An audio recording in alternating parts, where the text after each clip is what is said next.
Hello there. Hi, how are we doing? Hope we're doing good. Hello. Alright. We are live. We are live. We got a couple of videos to look at today. Hi, Zoom. How you doing? Hope you're doing good. I guess you're calling us slimelets, probably. I mean, look at the poll right now. Let me check. What does the poll say? Yeah. It appears that Slimelets has 40% of the 30 votes. Did you pick up the new shiny Pokemon mystery gift? Yeah, I already did that. Hi, Batman. How are you doing? Hope you're doing good. Wait, Batman. I did it. Don't worry. Alrighty. Yeah. Unless another one gets a vote, a different vote. Well, I will do a second run for Crownies and Slimelets probably. But yeah, that's what you're going to be called from now on. Anyways, the first one we'll start is obviously the highlight of today. Where's my water? There it is. The highlight of today, which will be very likely the shoe on head video. That will be the highlight of today.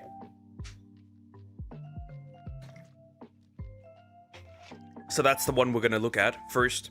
Been a regular set. It's gonna be it was a regular Saturday. Not gonna lie. Except for my dad's car broke down, which is slightly annoying. But what can you do? It is what it is. Just another one onto the pile of builds. At this point, it is what it is. But yeah, the shoe on head will be the first one we're gonna look at today. It's not that long, it's like 22 minutes, so that's nice. Not a 40-minute one like the usual ones, right? I've got a couple of other videos that are interesting, some shorter ones that you guys also send in. Yeah, we have a few things. EA, my video. I would have reacted to it anyways. It's like, you can never miss a shoe on head video. That's just what it is. Oh damn. Yeah, I ate right before the stream. God damn it. Maybe not such a good idea. I'm gonna feel very sluggish and slow and tired. But yeah, that's what we're gonna jump in. Let me check a few things first before we finally do that. It's gonna be interesting. It's gonna be interesting. I have more Kirk videos though. When I look at it, about the topic of Charlie Kirk, I have one more actually. Actually, I just have one more. Never mind, I just have one more. One more. That's gonna be very interesting. The other one is there's a guy on YouTube that analyzes debates and stuff. Just a heads up, it's a serious video, no jokes, no background music. Yeah, I know.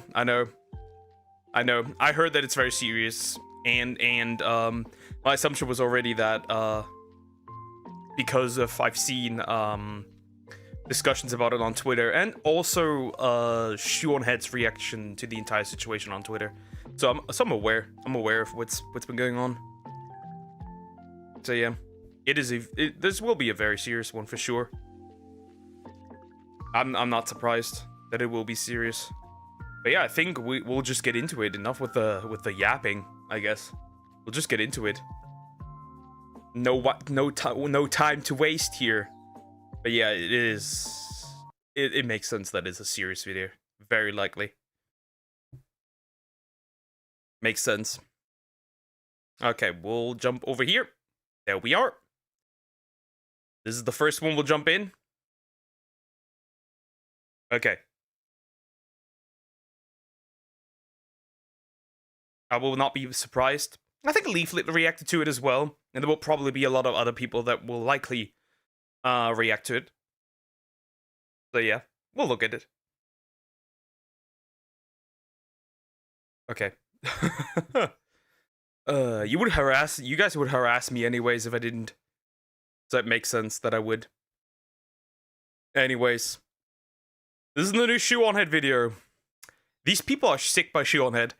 Yeah, this is about Charlie Kirk. No surprise there. And it's more so, to be fair, you know what I feel like is much worse than what happened itself is the reaction to it. Because it shows that, right, this wasn't a politician, this wasn't any other, like, right, this wasn't somebody who holds genuine power, right? This was just a dude going to campuses and talking. And it was a moderate at that. And that makes you question, if they revel in the death of this dude, right? If they revel in the death of Charlie Kirk, just imagine what they would do to you. Just think about that. Just imagine what they would do to you. Because we have reached a time where everything you say that goes against somebody else on that side of the spectrum is Nazi. That's where we are. And while you might ask, right, why is a European talking about this? Someone who will debate his beliefs. That's the most important fact here, right? He was right? The thing is, if you go into debates, that also means you have the willingness to change what you believe, to maybe even change your mind about things that you never even thought about, right? That is what Charlie Kirk did. And maybe even change somebody else's mind about things, or make them think about something that they have never thought about. That's what it is. But yeah, it's just crazy. It's just insane. I've seen clips that I can only describe as demonic. I have seen clips of people that I would describe as straight up demonic. There is no other word. And with now, okay, you might say, yo, why is a European talking about this? Spoiler alert. If you thought this is a unique thing to America, you're wrong. We have those same people with those same beliefs here as well. We have also people like Charlie Kirk here in Germany as well, who can also no longer go outside because they need a bodyguard. This is a Western issue at this point. It's not just America now. It's around like the entirety of Europe and the United States. But yeah, we'll jump in. We'll jump in before I continue monologuing even more. On September 10th, Charlie Kirk was giving a talk at Utah Valley University, and out of nowhere, he was shot dead, live, in front of a bunch of college kids, in front of his wife, and his 2 children. And I don't think the country is ever going to be... We have this in Australia. Yeah, I'm not surprised. I do count Australia as Western world as well, right?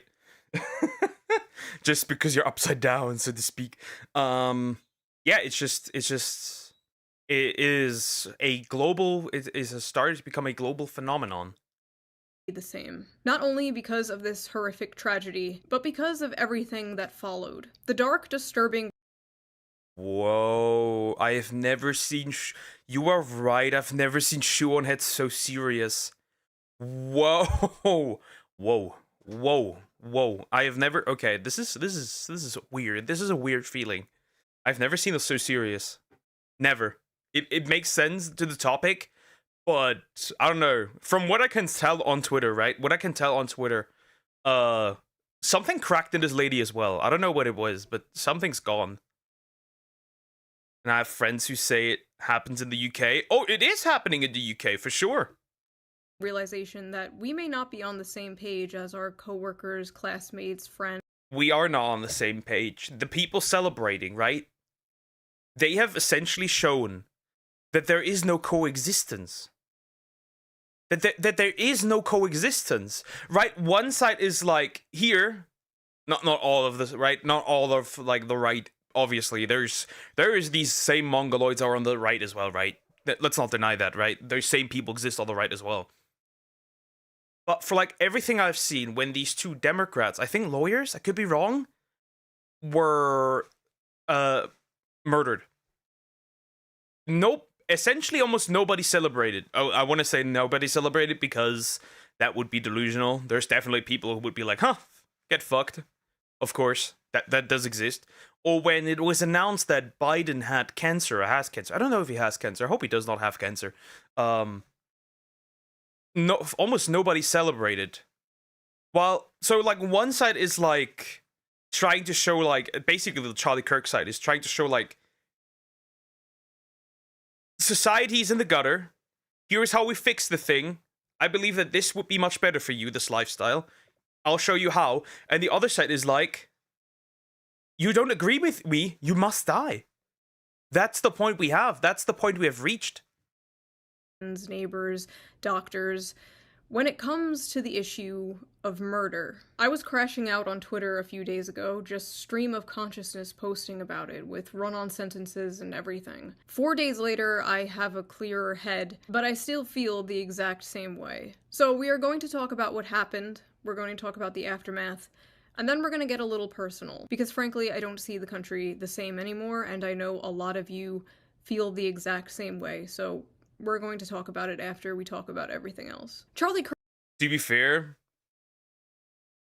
the more I look at, like, my country and what happened, so what here happens, we have a much more issue is religious violence towards non-Muslims. That's a problem that we have here, where you can publicly debate and get stabbed for it here. That was the moment I realized whatever these fuckers up there are doing is incredibly damaging to our country. That's the first time I was like, wait a minute, this is weird. Or when people go like to like our up to our like right-wing party, right, and make like you know, like the beheading sign, right, with like the hand or other stuff, right?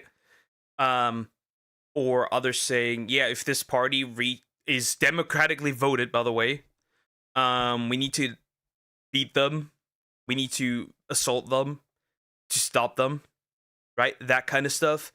We have that here too. This is not unique.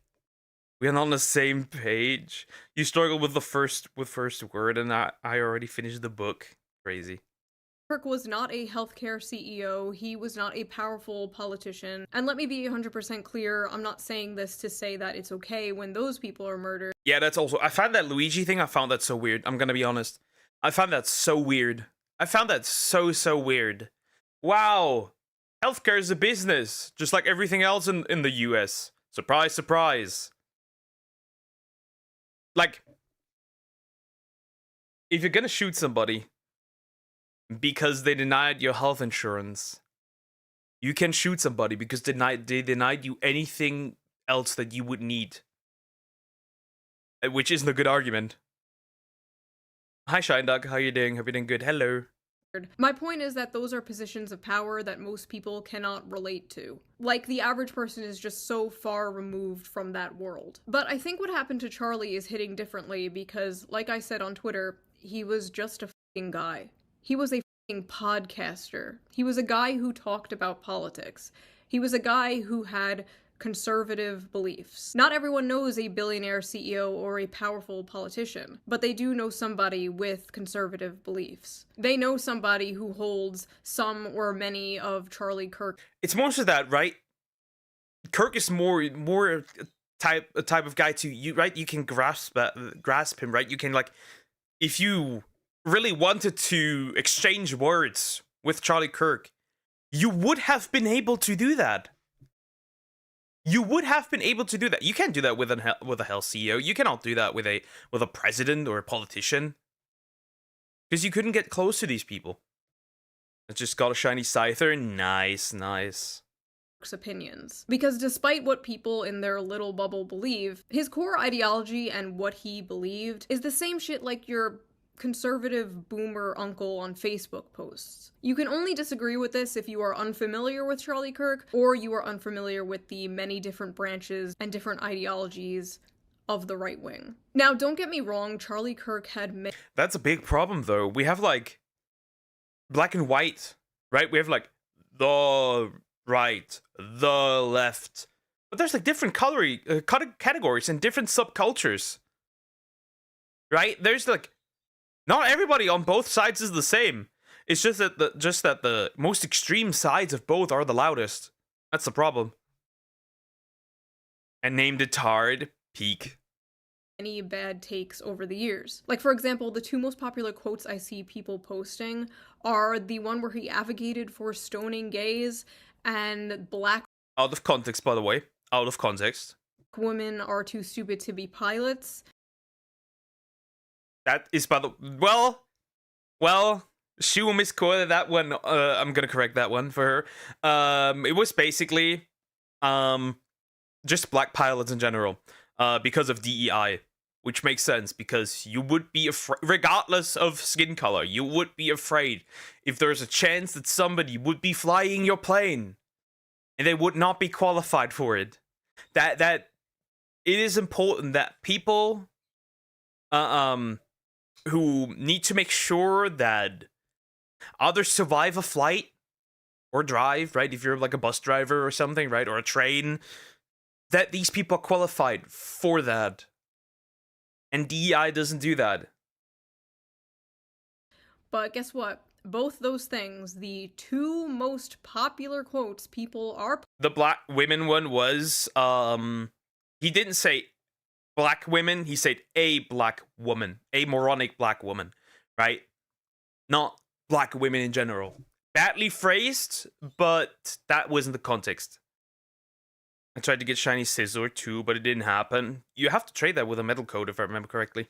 Posting to justify this guy being murdered are out of context, but idiots like Stephen King ran with it, then later had to apologize. He later had to apologize, right? Later apologized, and then he was removed from like some book thingy. I don't know what it was. Like authors, or was it selling books? I have no idea, but he was kicked from it. For spreading misinformation about a dead man. These people will build a straw man of you in their minds. They get so fucking mad about it that they celebrate the real you dying. Horrifying. But more importantly, even if everything was in context, who cares? Oh, he said this, oh, he said this. I don't care. There are many things he said that I disagree with. There are many things he said that I think are bad. Who cares? It is just a fact that nothing he said warranted his life being taken away. This is America. We have freedom of speech here. Unless you criticize a certain country, but for the most part. Yeah, I think free speech is kind of, well, free speech means that the government, right? The First Amendment, as far as I'm aware, means that the government can't do anything to you. But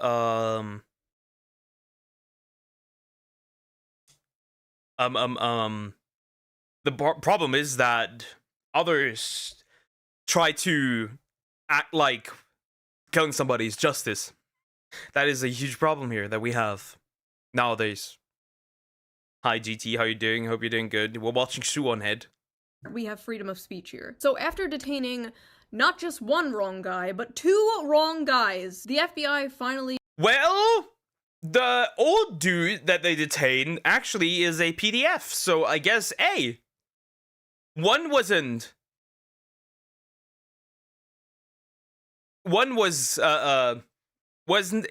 innocent for this specific crime, but he wasn't innocent when it came to other crimes. Yeah, the old dude that they caught was apparently child stuff on his phone. The more you know. You get beheaded, criticism of other countries, women on train. He got the shooter. Only because his own father turned him in. I guess they were just too fucking busy not releasing the Epstein files to catch a political assassin. It was this fuck-ass demon, Tyler Robinson. 22 years old, another irony-poisoned Reddit. 22 years old. 22 years old. This man is younger than me. This fuck is younger than me. This fuck is younger than me. The thing is this. I have the theory that deranged motherfuckers like that are created when they have no purpose. That is my idea. I need a reliable person to help me evolve it into Scizor. Fuck. That sucks. Well, since you're playing Scarlet and Violet, you can find Scizor Outbreaks too. You don't need, if you have the DLC, you don't need to actually trade it. You can find Scizor Outbreaks. That is a thing. You could shiny hunt it that way too. But yeah, I think that generally these deranged fuckers are created when they have no purpose. Shooter who wrote a bunch of memes on the bullets, including "Hey fascist catch" and "Notices bulges, capital OWO, what's this question mark?" I fucking hate it here. A lot of people were saying that the shooter was a groiper, which is a far-right fan of the streamer Nick Fuentes, and I have no fucking idea where that came from. I'm gonna be so honest. I have seen that happened. So what the problem is, right? There's a dude who has the same name. There's a that makes it even more deranged, right? What these fuckers did. There is a man who has the same name as the shooter, right? There's a man who has the same name as the shooter, who is a Trump supporter who donated to Trump. So not only did they celebrate the death of a man, they did also put another man's life in danger just to keep up the narrative.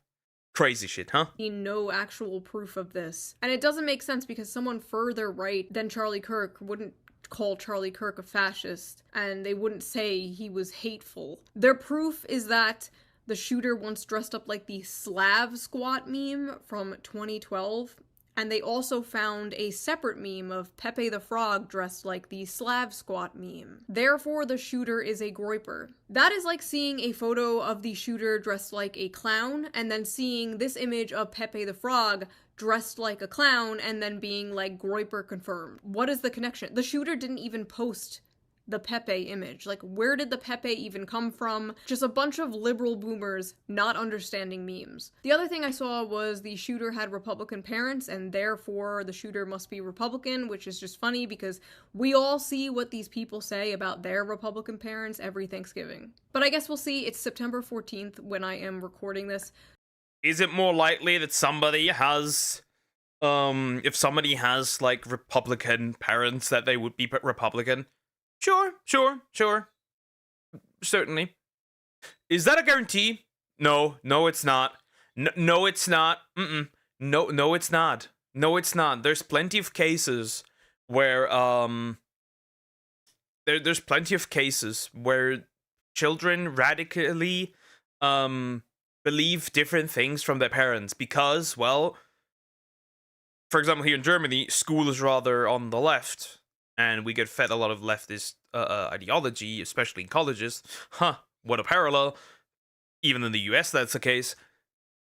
While parents grew up essentially more conservative, so it makes sense that there would be a different, regardless, still a different in belief, because remember, even nowadays, children are more raised by schools than they are by their parents, because both parents have to work. It just is what it is. So maybe more things will come out. Editor Shu here, more things came out. Definitely not a groiper. At the end of the day, he could have every single one of my or your opinions. It ultimately doesn't even matter, right? It ultimately does not matter. Even if he is on the right, even if he were to be on the right, it ultimately does not mean anything. It ultimately does not matter. Because what matters, what people talk about, is the reaction to this. I think that matters much more than who did it. Doesn't matter. One person may have pulled the trigger, but then we saw the reaction of many. One person pulled the trigger, thousands celebrated. That's the problem. Think that Charlie Kirk just got shot in the neck. Hey, ooh, ah. That is right. This is like, this is deranged, but it's not demonic. I don't know if she has the clip. I don't know if she's gonna put in the clip. The two clips that I saw where I was like, yep, get these people off the streets, put them in some mental institution. I don't want these people running around. They're a danger to themselves and everyone else. I'm not saying she deserved it, but I'm saying God's timing is always right. You know what, like, the funny thing is? And what the funny thing is? When the people said, oh, he died for what he believed in. He died for what he believed in. He advocated for gun laws. Well, Or he didn't deserve it, but, you know, didn't deserve it, but, you sound like people that say, oh, she didn't deserve it, but she dressed, too sexually. That sounds exactly what it sounds like, by the way. That's the exact thing, right? We call that right? In, like, their lingo, victim blaming.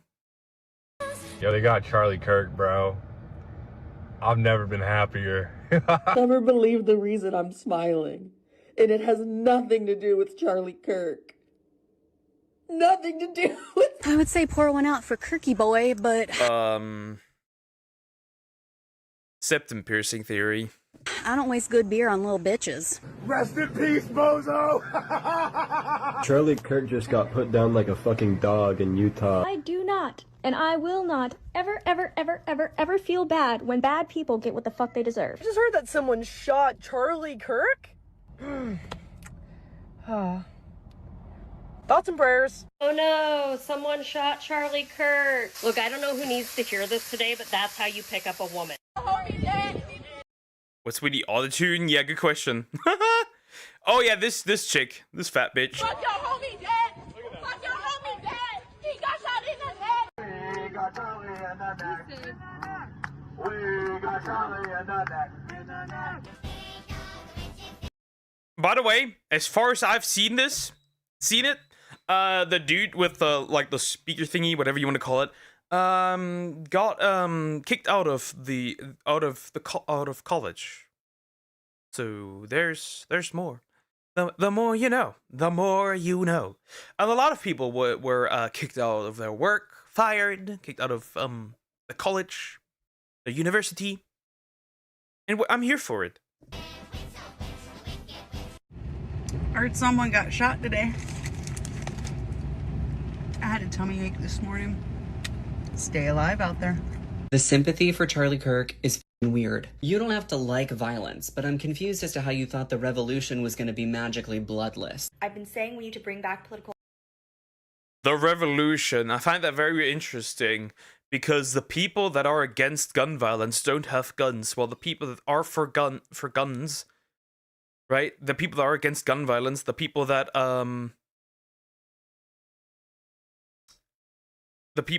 advocate for gun laws are the people that don't have guns, while the people that are for guns do have guns. So if it came down to it, you're cooked. assassinations. I don't feel bad, and I don't think that everyone deserves the right to free speech. I think some people should be afraid to express their opinion in public. I didn't like what he said, and I didn't like his opinions, and I don't really give a shit that he's dead.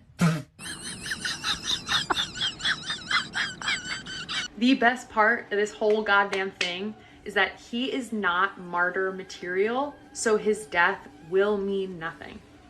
It will activate no one. It will impact few. It's just great. There are a lot of people that are like, no matter what. Why do they all look... I'm gonna say this. Why do they all look like that? Why do they all look like that? Why do they all look like that? Why do they all, like, look... Not all, but, like, piercings. Why do they all look like that? There's one political party in Germany that should never have the majority. They're related to the color green. I'd argue that Die Linke definitely also cannot have the majority. Nuh-uh. Never communists. Not. We had that before. That did not work well. Side of politics you're on, you should never celebrate something bad happening to someone. I, on the other hand, do cheer when bad things happen to bad people. See, the funny part is that people think the same about you. People think, right? Here's the funny thing, right? Here's the funny thing. The other side thinks you're bad too. The other side thinks you are bad too, that you are evil and you are the bad guys. And now you have shown that you are the bad guys. Have these people ever considered that the other side thinks the same about them too? That to them you are the evil? I feel like these people don't think about anything. My vacuum. Empty, vast space. Charlie Kirk just got shot.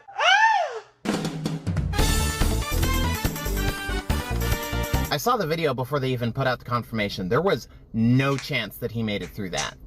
This wasn't the one we were hoping for, but a welcome surprise nonetheless. I'm surprised.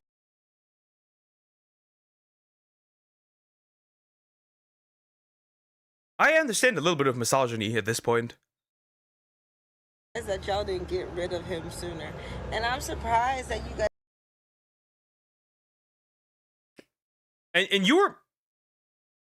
And you're questioning why people are racist by any chance? Not that that's a justification, but are you really questioning why people would be racist towards you in particular? Honestly, with people like this, I've lost all hope in humanity. For sure. For sure. Here's this. One side was praying, the other side was celebrating. You guys aren't getting rid of more people. Like, don't stop with him. Don't let him be the end. Does this buffoon, this retard, does she think that the other side won't look at her the same way?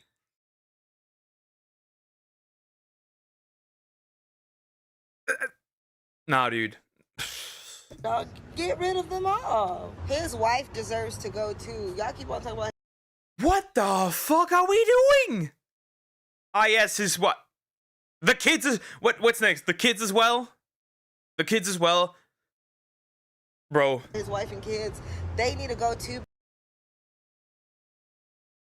I hope somebody did find this woman on TikTok, found her workplace, or university, or college, and contacted them. What is wrong with this? That's a demon, okay? That I classify this as demon. This is a demon, and I've learned from a wise petite elf that there is no coexistence with demons. Because they're carrying on that mentality and that lineage. Like, get rid of the whole family. I'm so sorry. Why did you guys stop with him? There were thousands of videos like that. Some of these people posting with their full names and faces, with hundreds and thousands of likes. Thousands of tweets celebrating it, with 500,000 likes. And it's important to remember that all of those likes are a real person. Millions of people in this country apparently believe the acceptable response to speech they don't like is murder. This wasn't just a bunch of fringe blue hair SJWs or whatever. They were teachers, professors, doctors. This is your average human being. This is almost almost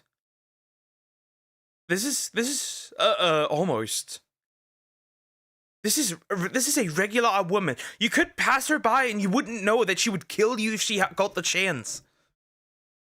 Wise petite elf, yes, Freerun. Freerun said that there is no coexistence with demons. The more you desire coexistence, the more blood will be on your hands. And maybe that isn't so false. HR workers, healthcare workers, nurses, pediatricians, people who work with kids, people's classmates. Like, imagine you're hospitalized, right? And somebody essentially maybe gives you the wrong medicine or doesn't give you enough care. And so you die because she didn't like your views. Imagine that. Imagine that. That is scary.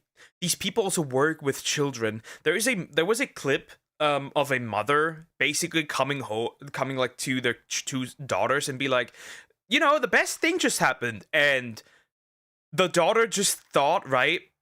The daughter just thought that like 3 different people died. Right? That is crazy.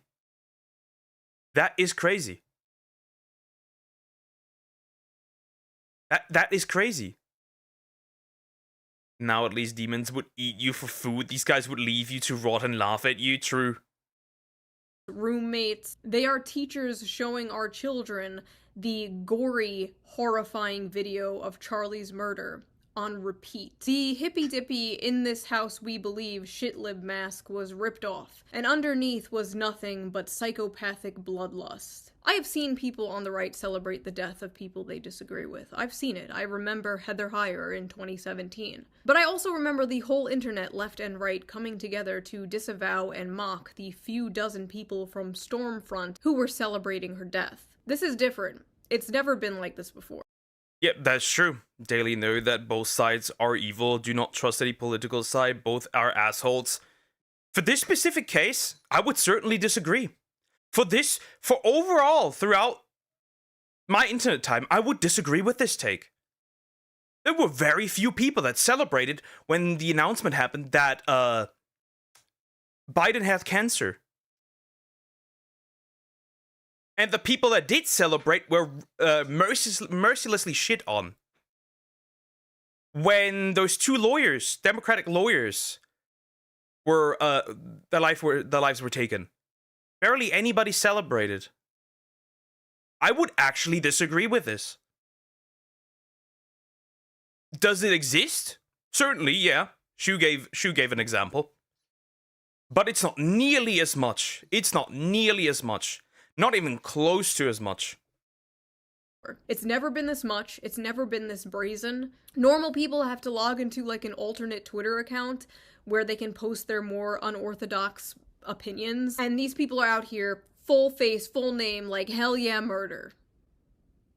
What? The smug, unearned confidence these people have to be openly sociopathic with their full name and face because they live under the pathetic delusion of being on the right side of history. We have actual veterans, war veterans, who are training, by the way, and out in the open stating this to shoot another person that they don't agree with, that are on the right. That is how insane it is. Outward stating it with their full fucking name out there. This isn't some old accounts. This isn't some anonymous accounts. This is not 4chan. This is people partially with their full name out there, where they work, what they like their name, where they work, who they married to, the name of their children. This is not normal. This is not normal. Honestly, make a hit list with these people and let Agent 47... Nah, do not. Once again, nope. These people do not deserve to die. But they should be penalized by society. They should be ignored, kicked out, just heavily penalized by society. That is what I believe. Heavily penalized. Because that shit ain't normal. That shit ain't normal. Needs to end. They will blame you for your death because words are violence. Words are violence, so Words are not violence. Words only become violence if somebody actively would say, yeah, yo, shoot that guy. Barely anybody does that. Well, I know people that do it. I know people that do it also on the other, like on both sides, but not in this. But on the other side, it's much more in a much greater mass than on the other. Charlie Kirk didn't do that. He didn't advocate for somebody to die. That didn't happen.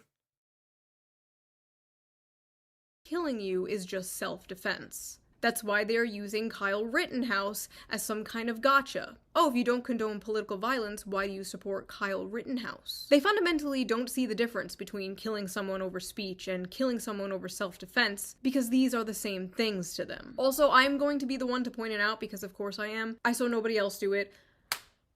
Why are most of them women? Most of the people celebrating are women. Like, it's a good, like, 80-20 ratio all over the internet. What is going on, ladies? Basically, the whole country is shook because last year they realized how many people would celebrate the murder of— That is... I'm gonna say it.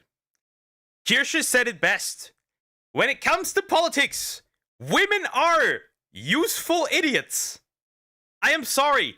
Women are useful idiots because you can much more use a fallacy, which is appeal to emotion.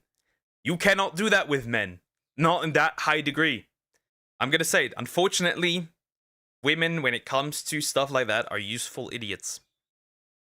But it was just a chat. True, it was just... Well, if it's just a chat, sure. Then Agent 47 can pull up on to these people. But yep, that's just how it is.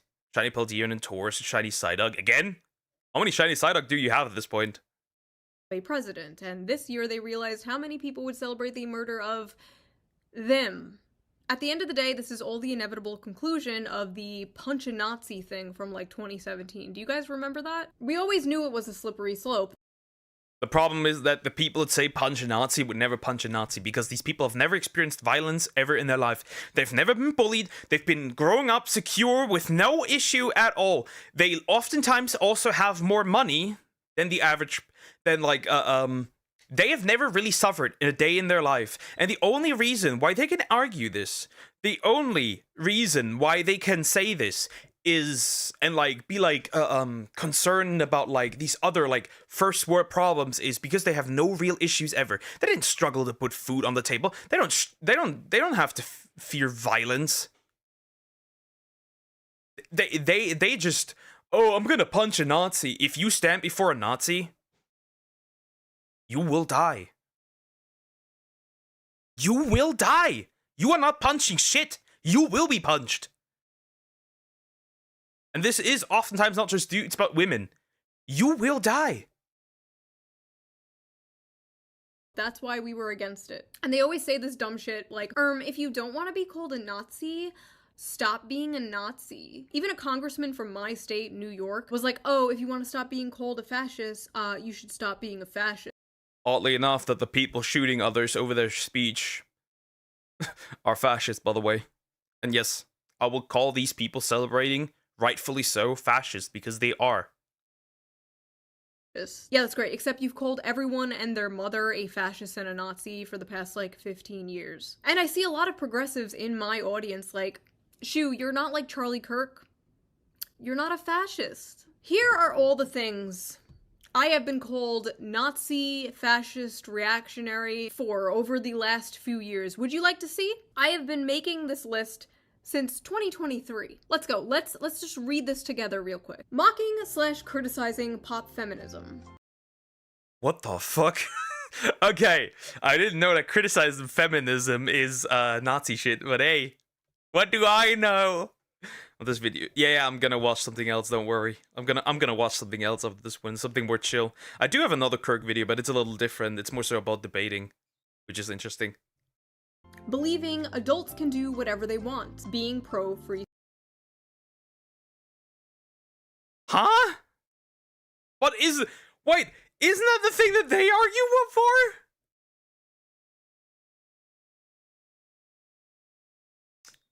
What? Wait!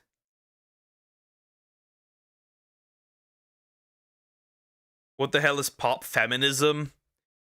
How do you put that?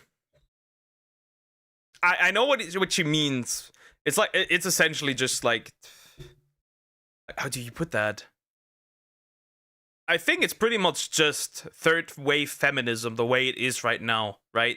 It's like first or second wave. It's like third wave and fourth wave feminism probably that she means, basically criticizing that.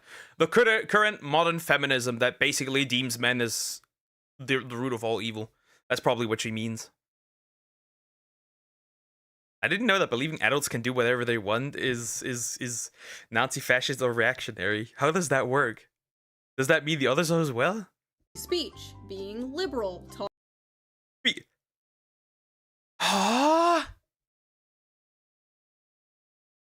With Shiny Paldeon Taurus and Shiny Psyduck? Well, I don't need one.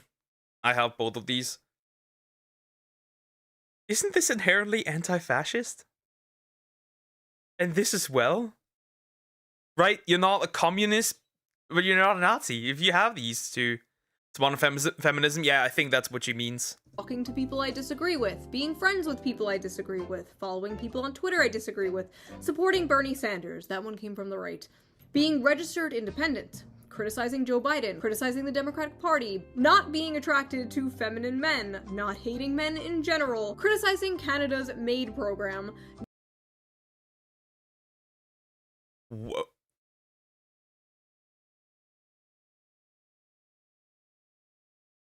No, so no one likes those shinies I got? Yeah, pretty much, I think. I mean, there's not really many people that play Pokemon in here right now.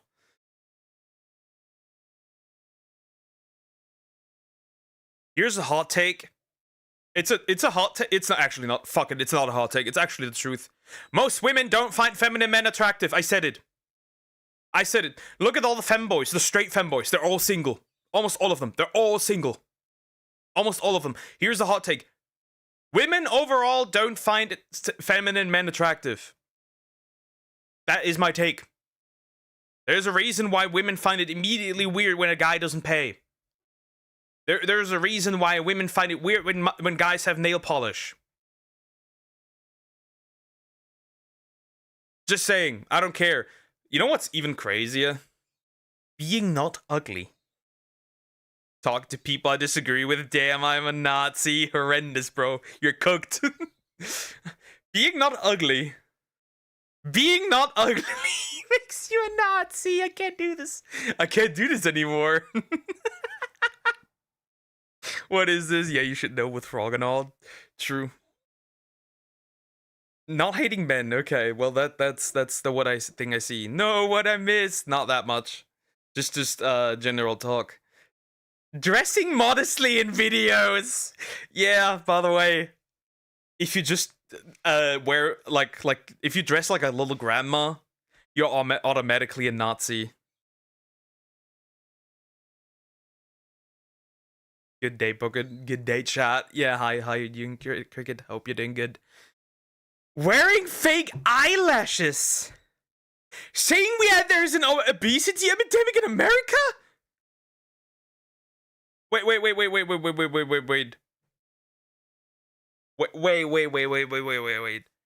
Saying that people shouldn't be fat makes you reactionary, Nazi, and fascist. I can't do this anymore. Wait, she didn't take the COVID vaccine based. Not taking the COVID vaccine, criticizing the FBI, criticizing the CIA, believing the CIA killed JFK, using an American flag backdrop for my videos, saying elites, saying working class, saying based, making a joke about Joe Biden eating ice cream, making a joke about Pete Buttigieg being born in a test tube, making jokes in general, being cis, being white, being a woman, being a cis white woman, telling someone to take a shower, not being anti-gun, not being fat, being monogamous, liking We're all, I'd say 80% of society is now... So, Poku, do you not like Shiny Psyduck? I do like Shiny Psyduck. I do love Shiny Psyduck. I do like the blue duck. It's so over. Are we being fat phobic today? No, you're a Nazi if you are. Not being fat. So everyone who's thin, that includes me and probably a lot of you guys, you're a Nazi. Being monogamous, if you only want one partner, you're a reactionary, Nazi, or fascist. What are we doing? Huey Long, celebrating the 4th of July, supporting Assange, criticizing the movie Cutie. What the fuck? What? This is outlandish. This is outlandish. What is this? How can you say what? Nah, bro. We need to bring back asylums, mental asylums. Open up all of them. Open up all of them. Open up all of them. Are you protecting your country? You said that's something about the shiny side. I guess shiny Paldean tours I got. I do have both of them already. Is what I meant. Is praising the movie Sound of Freedom, being against pedophilia, being against the destigmatization of pedophilia, being against children watching porn, being critical of kink at Pride, being against children performing at drag shows, not being racist. I swear to God. Huh? What? Hi, Samax. How you doing? Hope you're doing good. Hello. What? What? Being a class reductionist, saying biological sex, mocking people for debating the ethics of necrophilia. My user. What are we doing? Nobody knows what these words mean. Nobody know. We have a bunch of retarded people walking around. We have a bunch of people walking around that are absolutely mentally retarded, that use words that they have no idea what they mean. There's no way. No way. No way. No way. No. You said that it wasn't funny, it wasn't serious. The video is very serious and not funny. I think this list is quite funny. Her username, owning a pet rabbit. Owning a pet rabbit. Wait. Hey, yo, buddy. Oh, is that why my rabbit kind of looks like Adolf Hitler? Wait, fuck, I had a pet rabbit. I have a pet rabbit, and he kind of looks like the Austrian painter. I have a problem, chat. I'm doing good. Okay, how have you been, Duck? I'm great. How are you? I know, well, I'm stupid. I'm great. I hope you're doing better soon there. Just being okay is not good. Billions must be happy. Name, owning a pet rabbit, questioning the Bush administration's involvement in 9/11, growing up in a Catholic family, eating meat, wanting to get married, wanting to have children, being married, having children, being at January 6th to interview people, saying it's okay if someone doesn't want to date a porn star, not wanting to do OnlyFans, criticizing Kanye West, criticizing late-stage capitalism, criticizing the billionaire class, criticizing Israel, criticizing eating the bugs, criticizing a fashion company for being creepy, you'll remember that one, supporting nuclear energy. I agree with everything she says, almost. I agree actually with everything, almost everything she says. What am I must be like the second, like, if there's a second coming of Christ, I'm the second coming of Hitler. At this point. And where most of us are, actually. What the if that's what people call her that for, if those are the reason, which many are reasonable, we are fucked. Because these are all things that you could be shot for. We are fucked. We are genuinely fucked. Parentheses, it's toxic masculinity, supporting TikTok tradwives, supporting one-income households, supporting UBI, supporting farmers, supporting truckers, not celebrating October 7th, supporting Palestine, not liking brutalism, saying colorblind anti-racism was good, wanting to date someone who has a good relationship with their parents, not liking Indian food, saying men and women are different but complement each other, being followed by JD Vance on Twitter, saying Hillary Duff is cool, making fun of Reddit, and for Asmongold reacting to me, criticizing American imperialism. Imagine being called a Nazi for something that somebody else did. What the fuck? This is hilarious. This list is actually, this list is actually hilarious. This list is hilarious. Like, well, I'm fucked, dude. Like VTubers, chat, you're all cooked. Wearing a bow in my hair, liking VTubers, and now being anti-death. That means if we break this down to these mentally ill people, right? If we break this down to these like, if we break this down, right? Then that means that every single one of us is a fascist, a reactionary, and a Nazi. All of us. Yes, you watching the stream or video in the after fact, you in the chat, we are all evil. We all want to send the Jews somewhere. That's basically what we are. This is crazy. This is crazy. This is genuinely crazy. Like Smart George Carlin said once, we all so self-important. Everyone has to say something these days. If you're second coming of the Austrian painter, then I am the eighth coming of the Antichrist.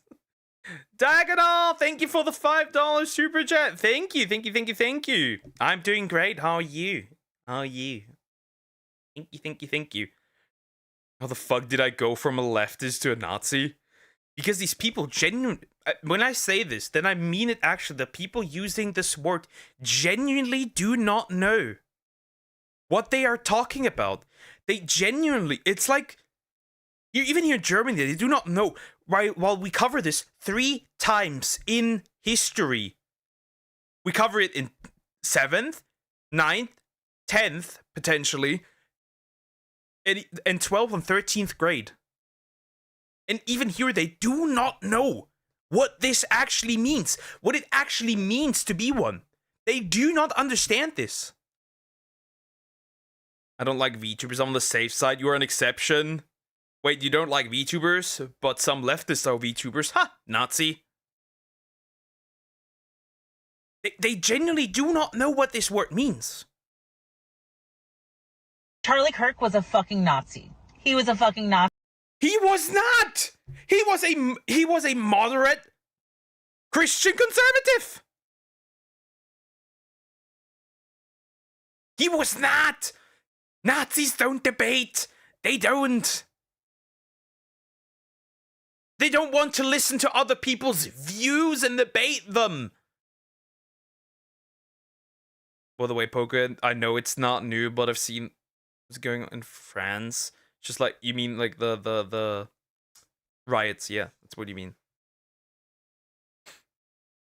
Instead of the police controlling the masses, even France burning things, breaking glasses, throwing rocks. Interesting.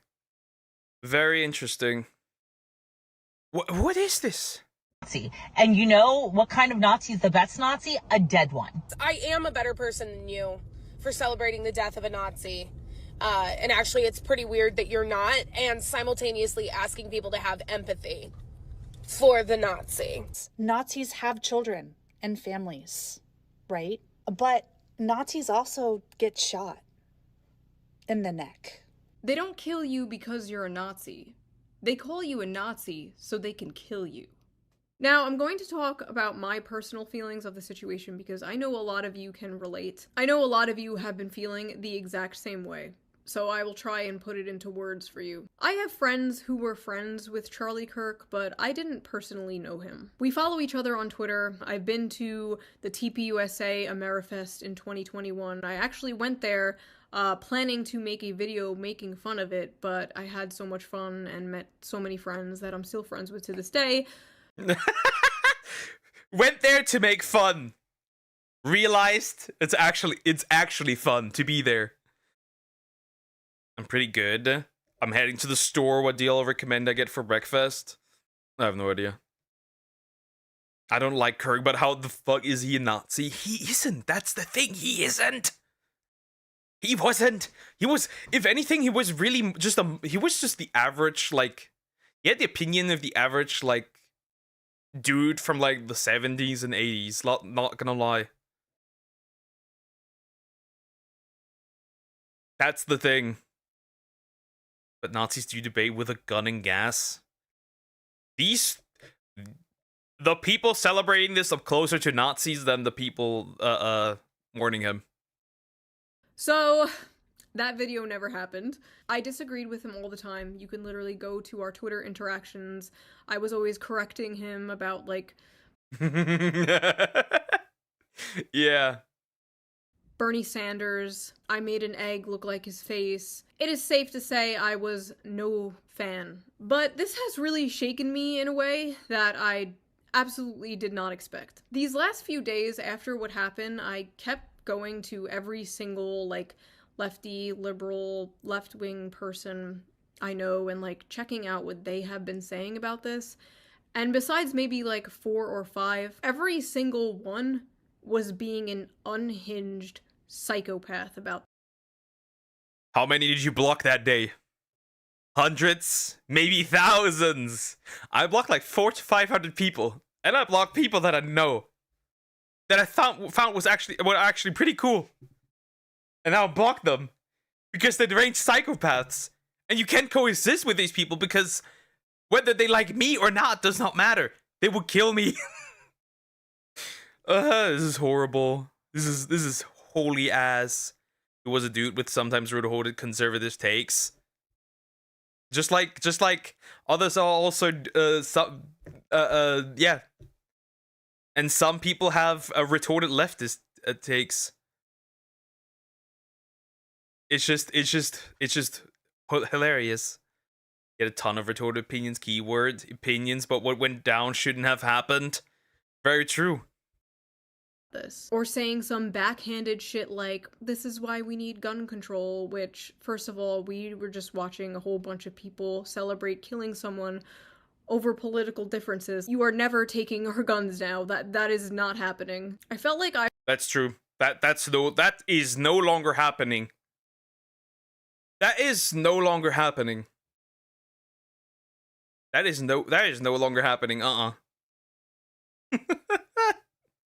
was in the middle of the ocean. I was trying to like grasp onto a flotation device, checking all of these accounts for their take, like, be normal, be normal. Nothing. Nobody. I'm just drowning in a sea of evil, apparently. Maybe I was just blind up until now. Maybe they changed. Maybe I changed. Is everyone going crazy or am I going crazy? I don't know. All I know is it is clear how they reacted to this is how they would react to me, my family, my friends, you, your family, your friends, that have ever stepped out of line from the nebulous, ever-changing definition of progressive. These are people I thought were level-headed. They were left-wing, but you know, like, they were one of the good ones. Like, you can joke with them, you know, they weren't those, like, woke SJWs. Like, they were cool, we can disagree and still be friends.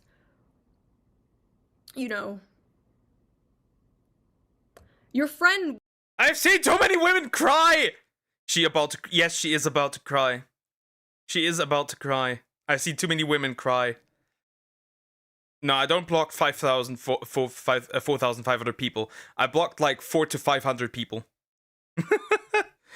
I blocked 400 to 500 people, not 4,500. 400 to 500.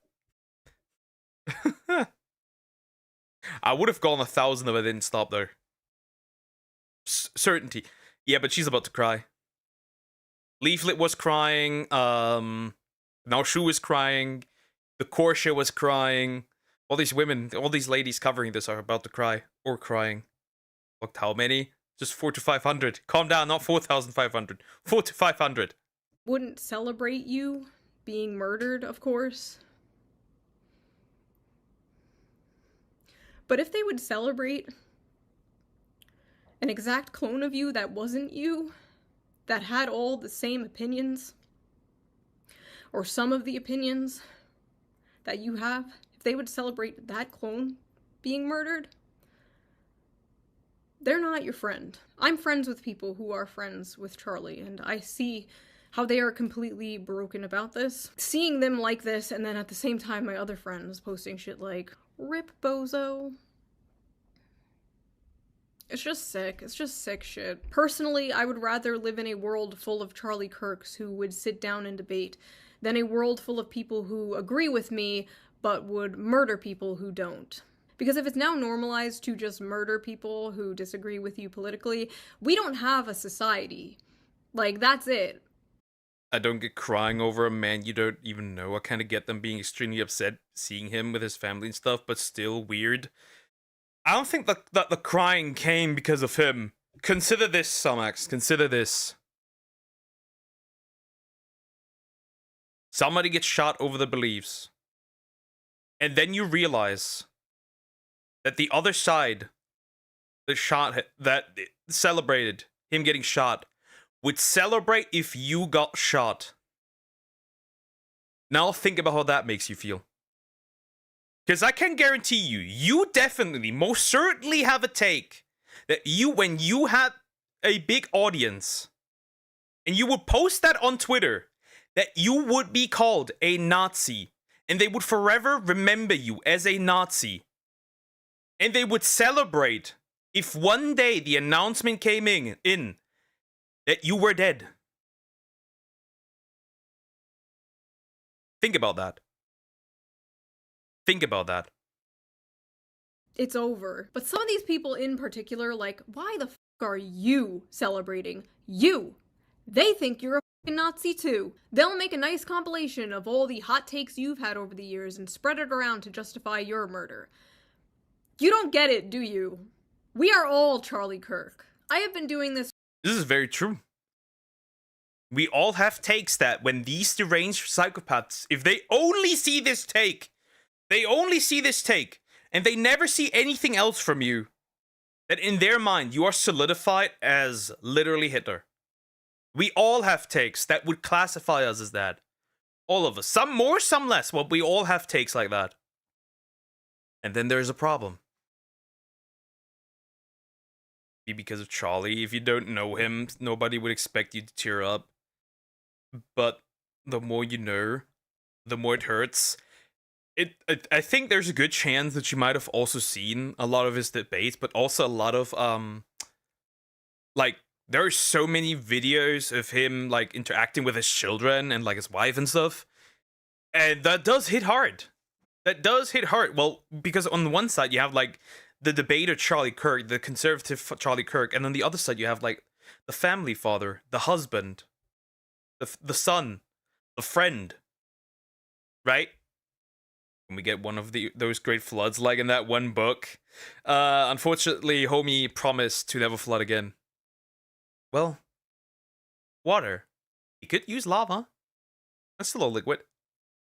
For 11 years, I have been harassed, doxxed, threatened, whatever, you name it, for 11 years by the left. And it hasn't moved me an inch because that's not how politics works. That's lunch table politics. I've talked about this before. People on your side being mean to you doesn't mean you overnight change your opinions on, like, healthcare. It doesn't work that way. I still have all my economic left opinions. I'm for strong social safety nets, workers' rights, unions, wealth caps, whatever. That has not changed. This is not me leaving the left because frankly, I don't even know how to do that. This is me and many, many people looking around us at our so-called allies and realizing that even though we might share some, like, political opinions, we fundamentally do not have the same values or morals. And are we really allies if we agree on, like, taxes, but don't agree on the sanctity of human life?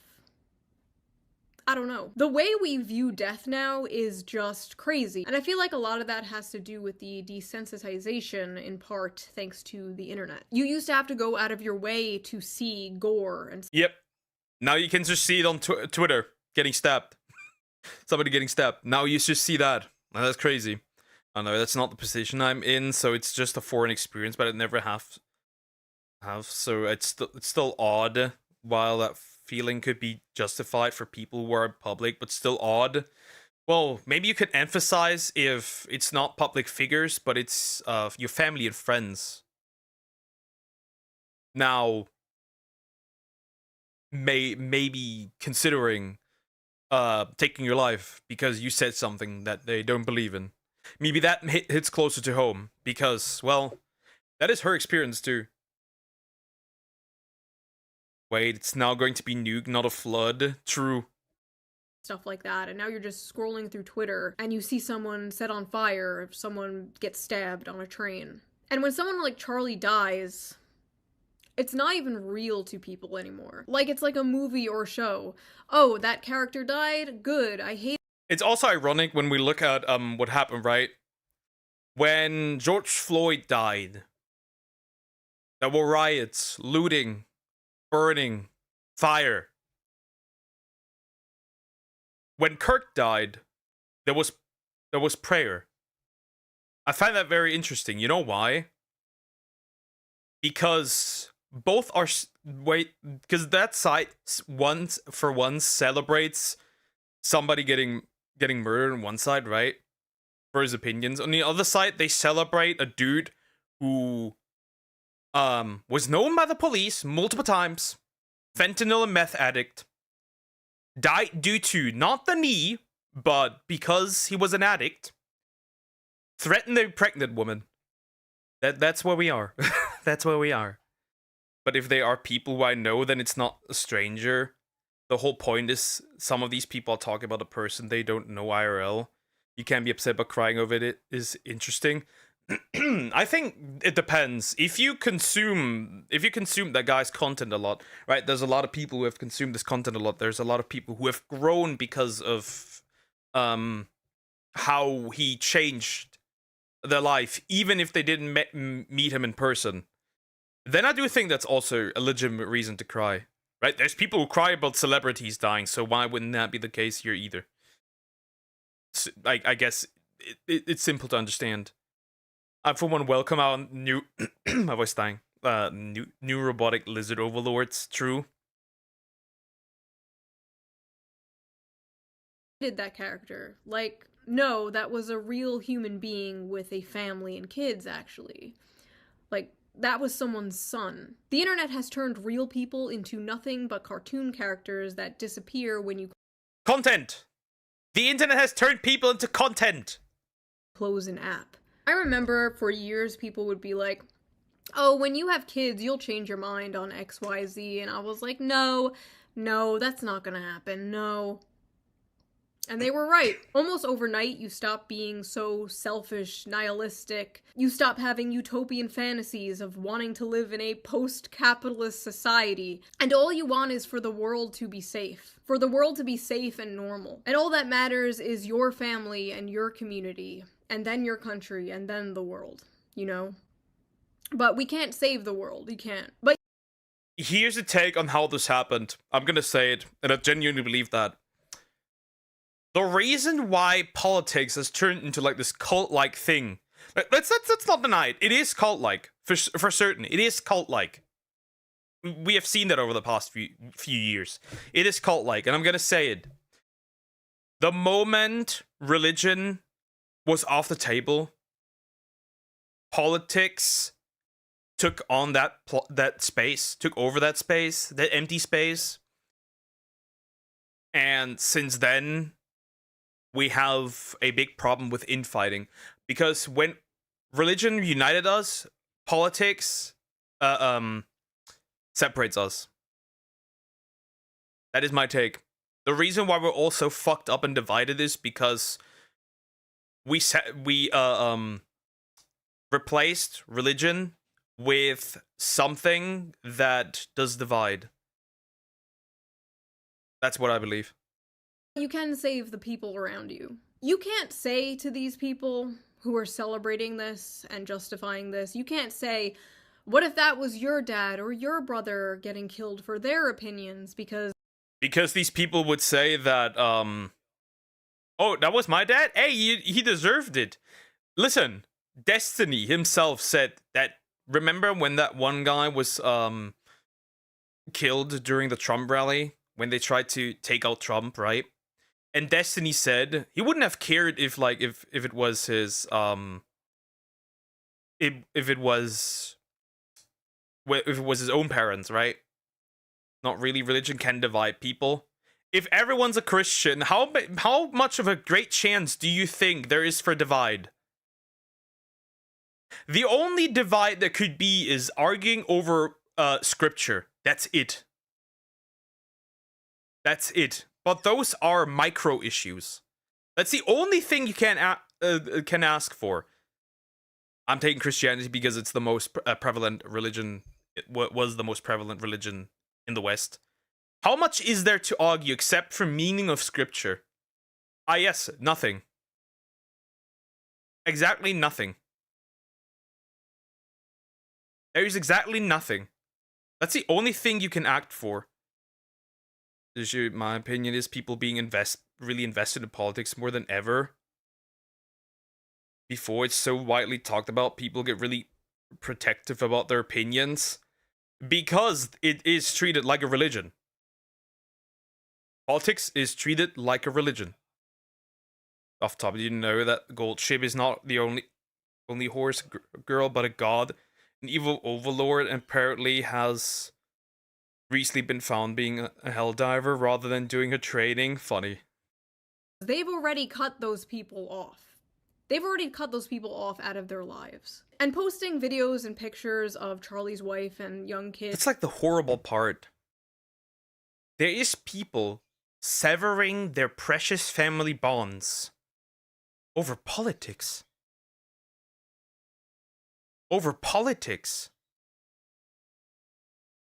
That is wild. Will not move these people at all. Because they hate their lives. They hate their families. They are atomized bug people. They are the unfortunate product of modern society. And I feel bad for them. I do. I pity them and I wish I could help them. But I have bugman fatigue. And for the people who will come at me in a blind rage with a list of all of Charlie Kirk's, like, biggest hits to convince me that I should hate him and should not mourn him. If you thought what Charlie Kirk said is wrong, you could have debated him. He was one of the few people left willing to do that, and now he's gone. Charlie was a fan of free speech, but I'm worried whoever comes after Charlie won't be. Like, even from a political standpoint, not even a personal human standpoint, why are you celebrating, like, the most popular college Gen Z political pundit dying? Like, why are you celebrating him becoming a martyr? Say goodbye to that young male vote. All the liberal Joe Rogans in the world are not fixing this. I just hope for the sake of this country that political violence... This will drive people to others that you do not want them to go. There is going to be a solid portion who will go to Nick Fuentes. And that will not be funny. That will not be funny. Not in the slightest. Does not become normalized, does not become a thing. I really don't want to see that happen. I don't want to see retaliation. I don't want to see us fall into a civil war. I don't know, this has all been extremely blackpilling. I think I'm gonna take a break from politics. I don't know. I'm a YouTuber. Like, I'm not a political pundit, right? I'm not. My goal here, my purpose here is to entertain, is to make people laugh. That is what I'm going to do. That is what I will continue to do. The news cycle will move on. The world will move on. Charlie Kirk's kids won't move on. Nothing ever happens. His daughter won't move on. His daughter does not have a dad anymore. And that fucking sucks. That fucking sucks. I don't know what else to say. I love you guys. Thank you for listening to my crash out. If you're new here, my videos usually are not like this. They're actually nothing like this. They have music in the back. They're fun. They're goofy. Things are just not fun and goofy right now. But I promise you the next video will be. Yeah, thank you for your attention to this matter. Bye. That was sad. And also, right, I think the reason why she's crying because she's also has sympathy for the daughter, right? Because, right, she was a mom. So there's another reason why that makes her emotional. Because she's a mom. That's another thing that probably adds to that. Yeah, this will get worse. Nothing ever gets better. It would just get worse. Now, there will be unfortunate consequences on both sides if this gets worse. There will be unfortunate consequences on both sides. And I hope it does not happen that anybody for the next few years picks up another rifle and shoots somebody because they didn't agree with them. No matter who and whose side it is.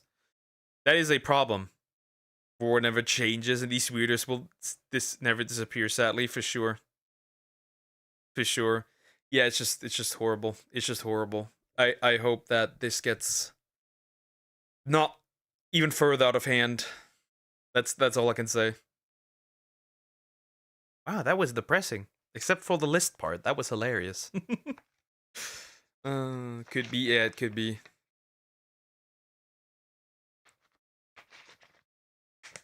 Anyways. Okay, something more normal.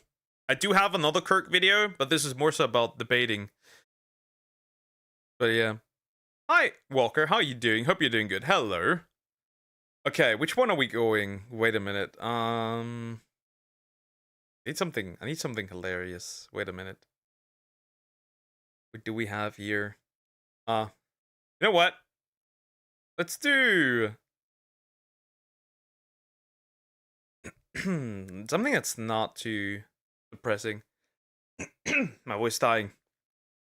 Let's do... We're not doing the Uma Musume one as well. You need to calm down. You need to watch something funny.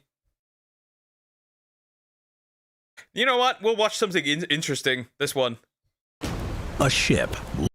This one. It's not particularly funny, but it's interesting to know. We're gonna watch this one. We will be watching this one first. And then we can do the Uma one. Warhammer. Did you put that in there? I didn't even see it. Wait a minute. I'll look. We can look at the Warhammer one too, you know. Let's look. Because that one looks interesting too. I need to look. Is it in there? Did I mess up? Did I not see it? Let me see. Where's that? Oh yeah, now I'll see it. Never mind. Never mind. I'm retorted. I did see it. I did see it. Yeah, we can do that too. The Warhammer one. Afterwards.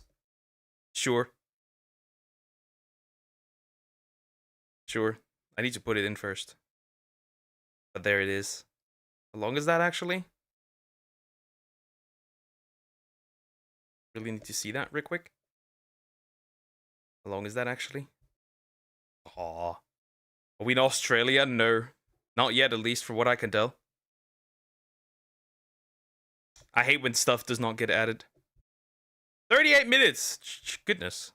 Well, I'm putting that on a bigger speed. That needs to happen. Jesus. Good lord. Anyways, we'll do this one. This is nice and sweet and short in a way. So yeah, let's look at that. Can you do it first? You can do it first, I guess. Which one? This one or the Warhammer one? Or do you want to do woman? Or do you need to go somewhere quick? Which one? I could do both. One after another. It does really not matter. I'll do this one first. Fuck it. We'll do this one first and then the Warhammer one. Is that what the Warhammer one is really long? Alright. When the British exchanged nails for favors from Tahitian women by simple history. I have a question. Since when was nails a currency? And what favors did we do? A ship limps back into port after a 2-year-long expedition. Their crew has sailed to the far-flung reaches of the globe, visiting the most isolated places on the planet. After such a long time at sea, the ship is being held together by little more than pitch and hope. It used to be held together by iron nails, but the sail...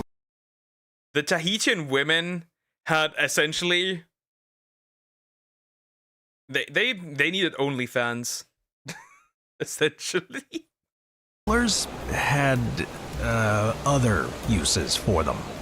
This is the HMS Dolphin, a 6th-rate frigate capable of carrying 24 cannons. It was commissioned in 1752. Shortly after it launched, Britain entered the 7 Years' War, and the Dolphin was sent to fight. After the war ended, it was used for a different purpose. For centuries, Europeans believed in what is known as the unknown southern land, or Terra Australis Incognita, a supposed continent in the southern hemisphere that balanced out the northern hemisphere. Australia was revealed to the Europeans. Yeah, there's a lot of things in the Dark Ages that were like, this area, this is haunted. You cannot go there. These lands, there is monsters in the water. And who knows? Maybe there were. I know what favors they did. Oh, I know why you know that.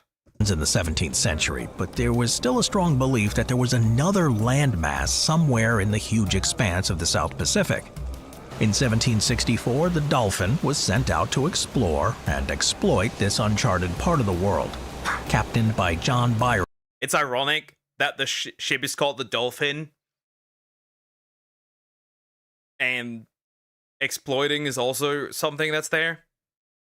I find that ironic, considering that, well, in a way, dolphins do that with their own females. The grandfather of the famous poet Lord Byron, the Dolphin set out from Britain across the Atlantic. After a brief stop in Rio de Janeiro and scoping out the Falkland Islands, the ship and crew headed further south to the Strait of Magellan, braving the rough and unpredictable waters at the tip of South America. The Dolphin then entered the Pacific Ocean, where they found a few islands in what is now French Polynesia. No Terra Australis Incognita, though. Disappointed, Byron ordered the ship west, reaching what is now Jakarta, Indonesia, for a refit, and then around the Cape of Good Hope of Africa. The Dolphin arrived back. And what they found was submissive and breedable women. That's what they found. That is what they found. Submissive and breedable women. The more you know. Back in Britain in May of 1766. Though they didn't find a mythical continent, they did return with reports of the animal and plant life found on these islands, as well as the indigenous populations. The Dolphin had completed one of the fastest circumnavigations of the globe, taking less than 2 years to finish the journey. Even though they failed to find any new continent, there was still excitement generated by the Dolphin's voyage, and in August of 1766, the ship, now captained by Samuel Wallis, set out for another voyage. Crossing the Atlantic was uneventful, though the Dolphin was forced to spend 3 months trying to navigate around the tip of South America. Although they fought against heavy winds and rough seas, the crew did manage to map out terrain features of one of the most dangerous parts of the ocean. Finally, in April, they managed to clear the Strait of Magellan and sail into the Pacific Ocean. The ship survived the treacherous waters, but the crew was badly in need of fresh provisions. Captain Wallis turned the Dolphin northwest to a little explored section of the Pacific Ocean, hoping to reach land for provisions. In early June, they spotted islands in the Tuamotu archipelago. You know what's the crazy thing, right? These men had the balls, right?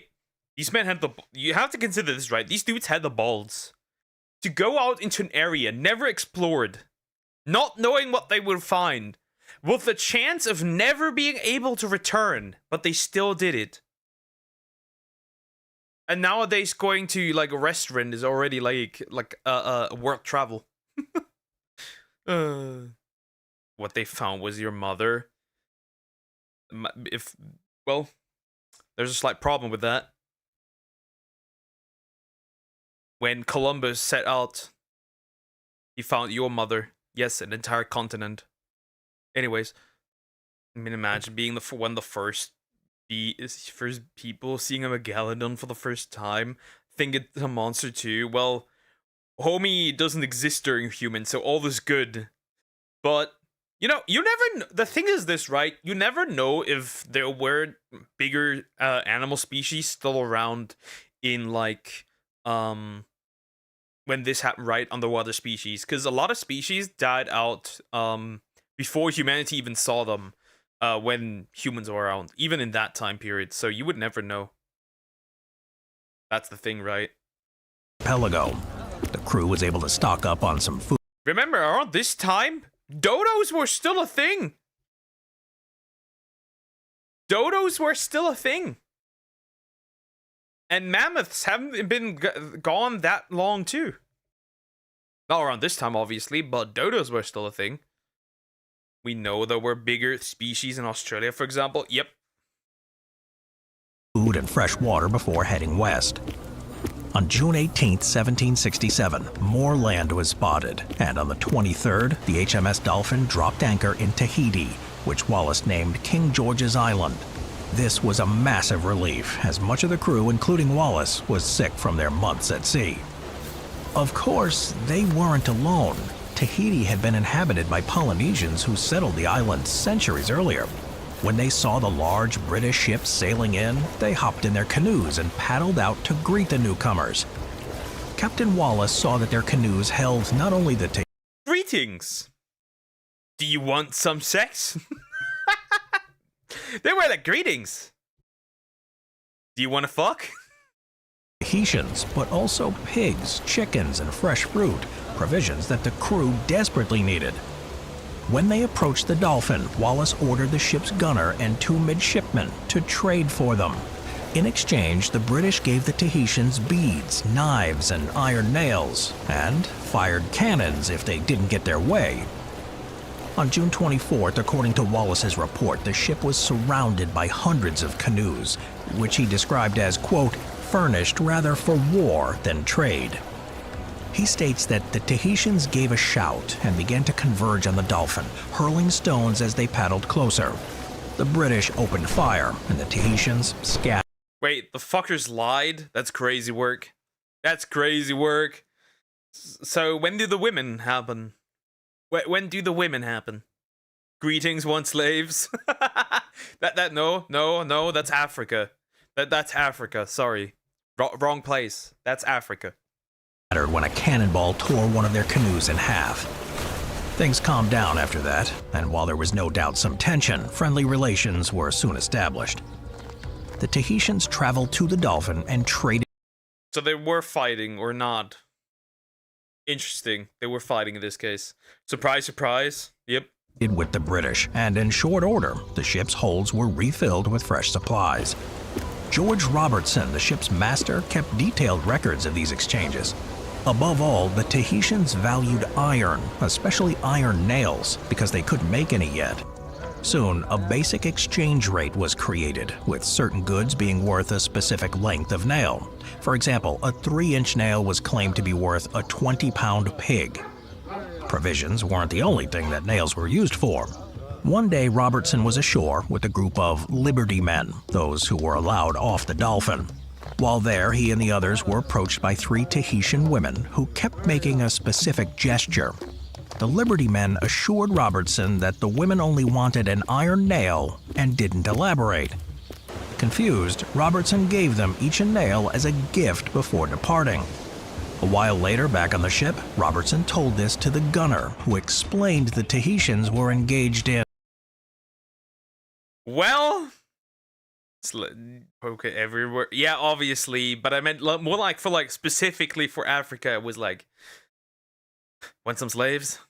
Because there were also cultures that just turned people into slaves after conquering them. So that's what I meant more so. With all of this, I have to say, just blame Canada and the French. Classic. They exchanged nails for sex, and now it's just $5.99.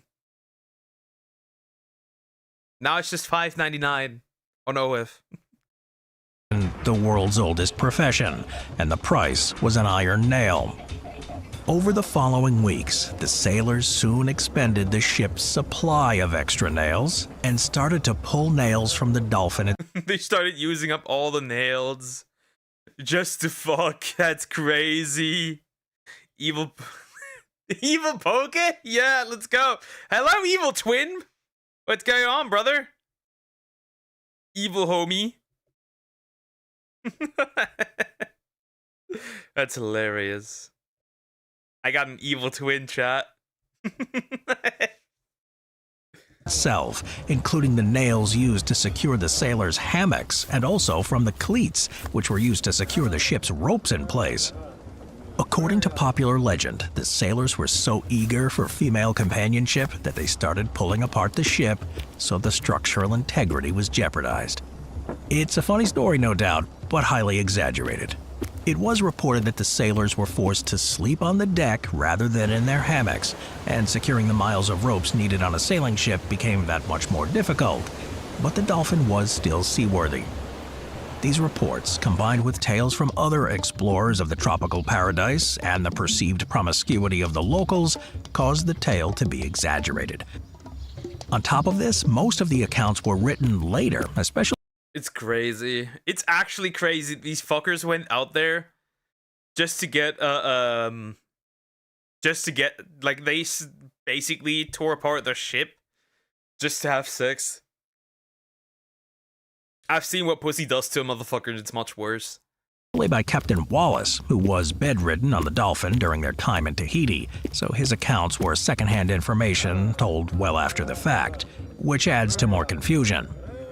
Of course, the accounts don't take into consideration the Tahitian perspective. Rather than simply being an overly promiscuous culture, there's much more involved. The 3 women Robertson and the Liberty men encountered weren't random women, but more than likely followers of a god of war. They would travel around the Tahitian islands performing religious.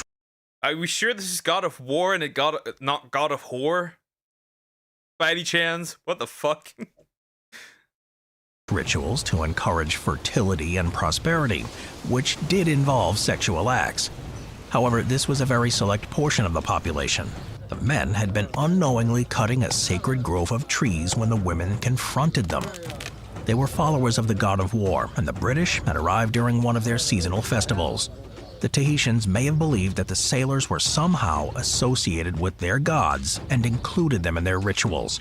With no common language, cultural confusion was inevitable. Structural integrity of the dolphin aside, there was another issue that was a major cause for concern. Many of the ships... So they only had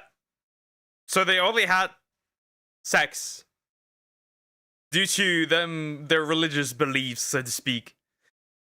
Wow. Officers were afraid that these activities would lead to an outbreak of venereal disease among the Tahitians. The ship's doctor, however, assured them that the crew was healthy.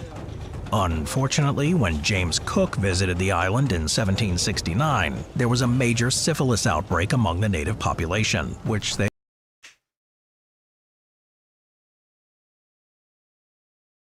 Syphilis. Yay! Wow!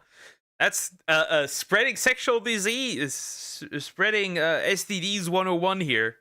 They blamed on a French expedition that reached the island a year after the dolphin. Either way, Cook estimated 90% of the Tahitian population was devastated by Western disease. After about a month, the crew of the Dolphin had recovered and the ship's hold was filled with fresh provisions, and in late July, they raised anchor and departed. They continued westward, passing through the Gilbert and Ellis Islands and then the Marianas before navigating the Cape of Good Hope. The Dolphin returned to Britain in May of 1768. And by completing this voyage, the HMS Dolphin became the first ship to circumnavigate the planet twice. Although they didn't discover the Terra Australis Incognita, they did bring back valuable information about an exotic part of the world. The tale of the Dolphin's crew tearing apart their ship for nails may seem humorous, but it belies a much different reality, one of cultural misinterpretations, exploitation, and the ultimate destruction of a people's way of life.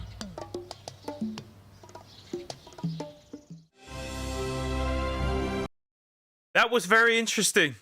I did not expect, I'll be real, I did not expect that. I did not expect that. I thought like, this is just weirdly worded. So, you know, this is just weirdly worded. That's the problem. With like the title and stuff. So it's a little bit clickbaity. But, yeah, I would have never expected that people would sell themselves for, nails. Would have never seen that coming. At least it's not $5.99. At least it's not for a cheeseburger at this point. But hey, anyways, like, comment, and subscribe. That's the entire reason he's in my basement to produce streams for me. You wish. You wish. You wish. You are in an alternate dimension, dark ether, so to speak. I'm gonna shoot you with a light beam. Or annihilator beam. Sunburst. This video nailed it. Hilarious. True and real. Alright, let's do the Warhammer one. Why not? What is my cat doing? Are you okay? Am I trying to get inside a cupboard? This lady's weird. Women. You could be like... Dunno. Silence. One. This is gonna be interesting. Wow. Okay, did you see my point? I have a good point. Nice. No, you have no points. Well, wouldn't that technically make him good since you're evil with all the stuff you've been telling us? True. Dinner time! Go ahead, enjoy your dinner. Coffee time, be right back. Alright. We're gonna do this on, let's say 1.25 times. I think that's fine. I think that's fine. Alrighty. Alrighty. Every single Warhammer Space Marine Legion explained. Yep, I will be shoved down the rabbit hole. Unfortunately, I will be shoved down the rabbit hole by more lore. We'll look into it. We watch by Crack Duck 40k lore, like the entire like history, so to speak, up until 40k. So yeah, 1.5 times. Sure, we can do that too. We can do that too. But yeah, we're gonna look at that. We're gonna look at that. Let's jump in. Let's jump in.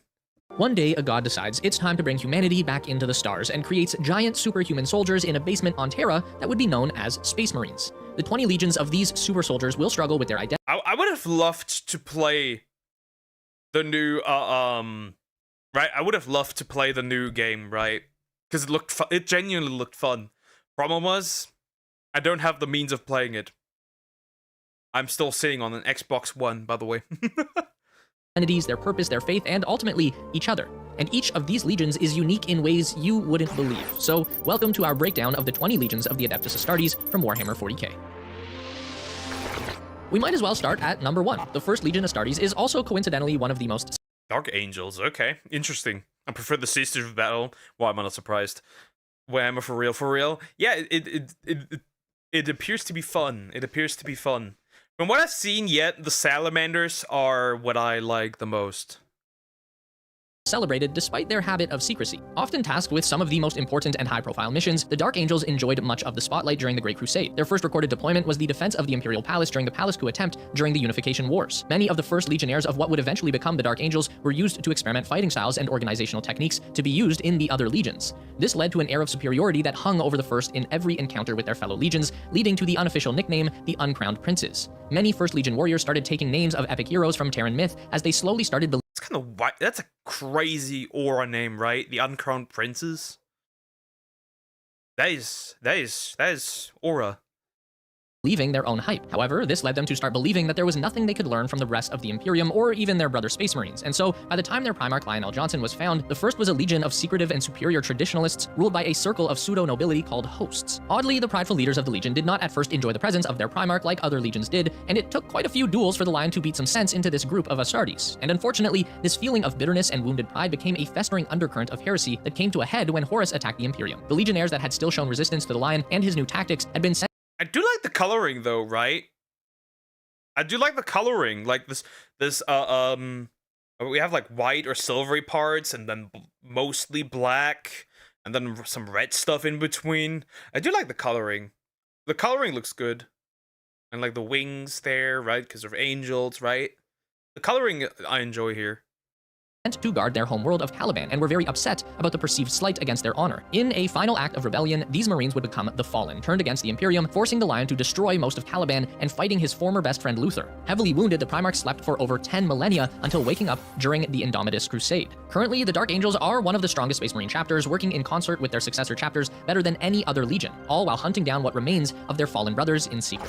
That's weird. All it says here is Error 404, Legion not found. Well, on to the next one, I guess. A legion diminished by the near total loss of its gene seed, the Emperor's children were a faint echo of the other legions by the time Fulgrim was found and given command. Driven by his personal need to prove himself as the perfect son of the Emperor and his compulsive need for efficiency, Fulgrim drove his legion to never waste resources or energy, creating some of the most obsessed Marines in the Imperium. For some time after Fulgrim took command, the 3rd Legion wasn't able to take part in many of the more glorious and notable campaigns of the Great Crusade as they worked to replenish their numbers. Once they were ready, however, they proved overeager and ended up volunteering for challenges that would stress even the more better equipped legions. This exposed them to the taint of chaos early on, and by the time the heresy was being planned, the Emperor's children and their Primarch had almost been fully taken by the ruinous powers. The Emperor's children and their Primarch were manipulated at almost every step of the way. Horus saw his inexperienced and eager young brother as a useful tool, even leveraging his relationship with Ferrus Manus. The gay men's interesting. I think this is pretty much a common theme from what I've noticed. That you have like these legions being like being overtaken by chaos, right? That's what it appears to be. You know that Asmongold, the secretly Nurgle from Warhammer 40k, also rip for his dad. Yeah, and there were also demons celebrating that as well. Ugh. of the Iron Hands Legion in an attempt to get yet another legion on his side. For his part, Fulgrim is depicted as being mostly naive, but we shouldn't forget that he is a Primarch, a superhuman warrior with a huge wrinkly brain and tons of ambition, and his legion was very much the same, a fact that the Prince of Excess exploited with gusto. Masters of siege warfare, these implacable warriors were often more stubborn than the fortresses they garrisoned. Making matters worse, their Primarch Perturabo was a strict disciplinarian. Ooh, interesting. Basically, the Iron Warriors, essentially walking fortresses? Interesting. Thick armor. Looks interesting. Instituting decimation as a punishment whenever the Legion failed to measure up to his high standards, which thankfully wasn't often. Choosing 1 out of every 10 of your friends to be beaten to death is a strong motivator to not make mistakes, it seems. The real problem for the Iron Warriors was that they were too good at what they did. Long, protracted sieges and trench warfare are difficult for any soldier, and though Space Marines are superhuman in many ways, they're built for quick, decisive strikes, not drawn-out warfare. The Iron Warriors, though, took these assignments on without complaining so often that they got themselves... Huh? How do you get too good at your job? I guess they just were so good that they overexerted themselves, oftentimes, I guess. Pigeonholed into the role. Whenever a tough enemy had dug in, the Emperor sent the Iron Warriors to blast them out. Whenever a fortress needed guarding by more than just human infantry, he called on the Iron Warriors. This slowly bred resentment and bitterness in the Legion, and especially its Primarch, who began to get envious of the praise and honors heaped on his more noteworthy brothers. Biggest armors they have? Okay, so for prolonged fights, they will always call for fights that would take a while, for like prolonged stuff. I have to go now and do my own stream later, so skulls for the Skull Throne. Take care, GT. Very interesting, very interesting. Okay, so they're basically the ones, they have too much aura. They're basically the ones being called for if you have to drag out something. When the time came and Horus approached him about the possibility of fighting the Emperor and his upstart loyalist brothers, Perturabo and his legion didn't hesitate to say yes, although they remain to this day one of only 2 traitor legions who staunchly refused to worship the gods of chaos. The 5th Legion is one of the very few examples of a start- Wait, interesting. Hold up. Go back. Loyalist brothers, Perturabo and his legion didn't hesitate to say yes, although they remain to this day one of only 2 traitor legions who staunchly refused to worship the gods. Wait, so they are one of 2 legions that do not worship the Chaos Gods. Okay. If I understand that correctly. Of chaos. The 5th Legion is one of the very few examples of Astartes forces who operated relatively the same before and after the introduction of their Primarch. Originally called the Star Hunters, these Astartes were not often found in the grand battles of the Unification Wars or the Great Crusade, being instead held back for use as scouts and hunters, tracking down enemies of the Emperor for other legions to destroy. Not that the 5th Legion was incapable of fighting campaigns on their own, as their war record during the Great Crusade would attest, but their hit-and-run tactics were better suited for smaller-scale fights, and while effective, the other legions thought very little of their brothers from the 5th. And while this image of the Star Hunters didn't change much after their Primarch Jagatai was found, the newly renamed White Scars began to pick up more culture and pride than they had ever enjoyed. This is because while Jagatai inherited a legion that was already capable of fighting in a style to which he was accustomed, they were hollow, joyless men in desperate need of something to enrich themselves. Jagatai ordered each Marine to take up a hobby: calligraphy, painting, storytelling, needlepoint, anything to... Oh, that's interesting. They're basically the ones that got the hobbies. They're the whole homies for the leader set. Yeah, actually, go do some painting. Go do some knitting. Go do some sewing. Do something. Do something with it. They're basically told, aside from war, touch grass. Let the Marines of the White Scars feel a little bit less like mindless killing machines, and it worked. The White Scars kept to their duties of scouting and hunting down the enemies of the Imperium without word of complaint, and when the time came for them to choose a side in the heresy, they stuck with the Loyalists and hunted down their traitorous former allies. It's even a tradition that has persisted to this day, with the Great Hunts of the Khans regularly finding and dispatching some of the deadliest enemies of the throne. The Rout, the Vilka Fenrica, the Space Wolves, the 6th Legion Astartes has had several names across its history, and it's been quite a bloody one. One of these so-called trefoil legions, the 6th was made for a very specific purpose: to kill other Space Marines. The relatively small size of the Legion was due in large part to the volatility of their gene seed, a precaution that the Emperor baked in just in case his favorite executioners ever decided to turn on him, not that it made any difference to their effectiveness. During the Unification Wars and the early Great Crusade, the 6th Legion... So they were essentially programmed to be able to, right? They were sent to delete, basically, rogue Space Marines, or Space Marines that go against the Emperor, while also being programmed to basically making it so that they're less efficient should they turn against him. Was only unleashed when the Emperor wanted to make a point, or if he needed a problem dealt with. The warriors of the 6th soon gained a reputation for being some of the most savage fighters in the Imperium, a fact that worked well to keep potential traitors in line. Two very important things happened to the 6th Legion during the Great Crusade. Their Primarch, Leman Russ, was found, the Wolf King renaming his legion to the Space Wolves, and at some point the Wolves were called upon to fulfill their intended role as the Emperor's executioners, killing the Primarchs of the 2nd and 11th Legions and mauling the surviving Marines so badly that none dare speak of the 2 lost legions ever again. It was these acts that led to the other Primarchs rightfully fearing Russ and his legion. It was said that out of every Primarch, only the Lion could have stood against the Wolf in combat, a thought that was tested in the bitter feuds the 2 Primarch had over the years. The problem with this reputation, of course, was that the Legionnaires of the 6th and their Primarch never really gained a close relationship with their peers. It's hard to trust someone who you know would kill you as easily as they would drink with you, should the Emperor command it at least. This was taken to its extreme during the Heresy, when Horus successfully tricked the Wolves into attacking the Thousand Sons with some false orders, which kept them from helping their allies on Terra during the siege. To this day, the Wolves are known for being some of the most incredibly deadly warriors in the galaxy, and are not above fighting other Imperials who step out of line. Out of all the Space Marine legions, only the Imperial Fists, okay, so these essentially were just the ones you send, should somebody betray the Emperor. Okay, that makes sense. Okay, now the Imperial Fists. 7th has claimed to Terra as its official homeworld. The Imperial Fists established themselves early on as excellent defense troops, being proficient in the building of defenses and the nuances of a more aggressive defense style that lent itself very well to the abilities of a Space Marine force.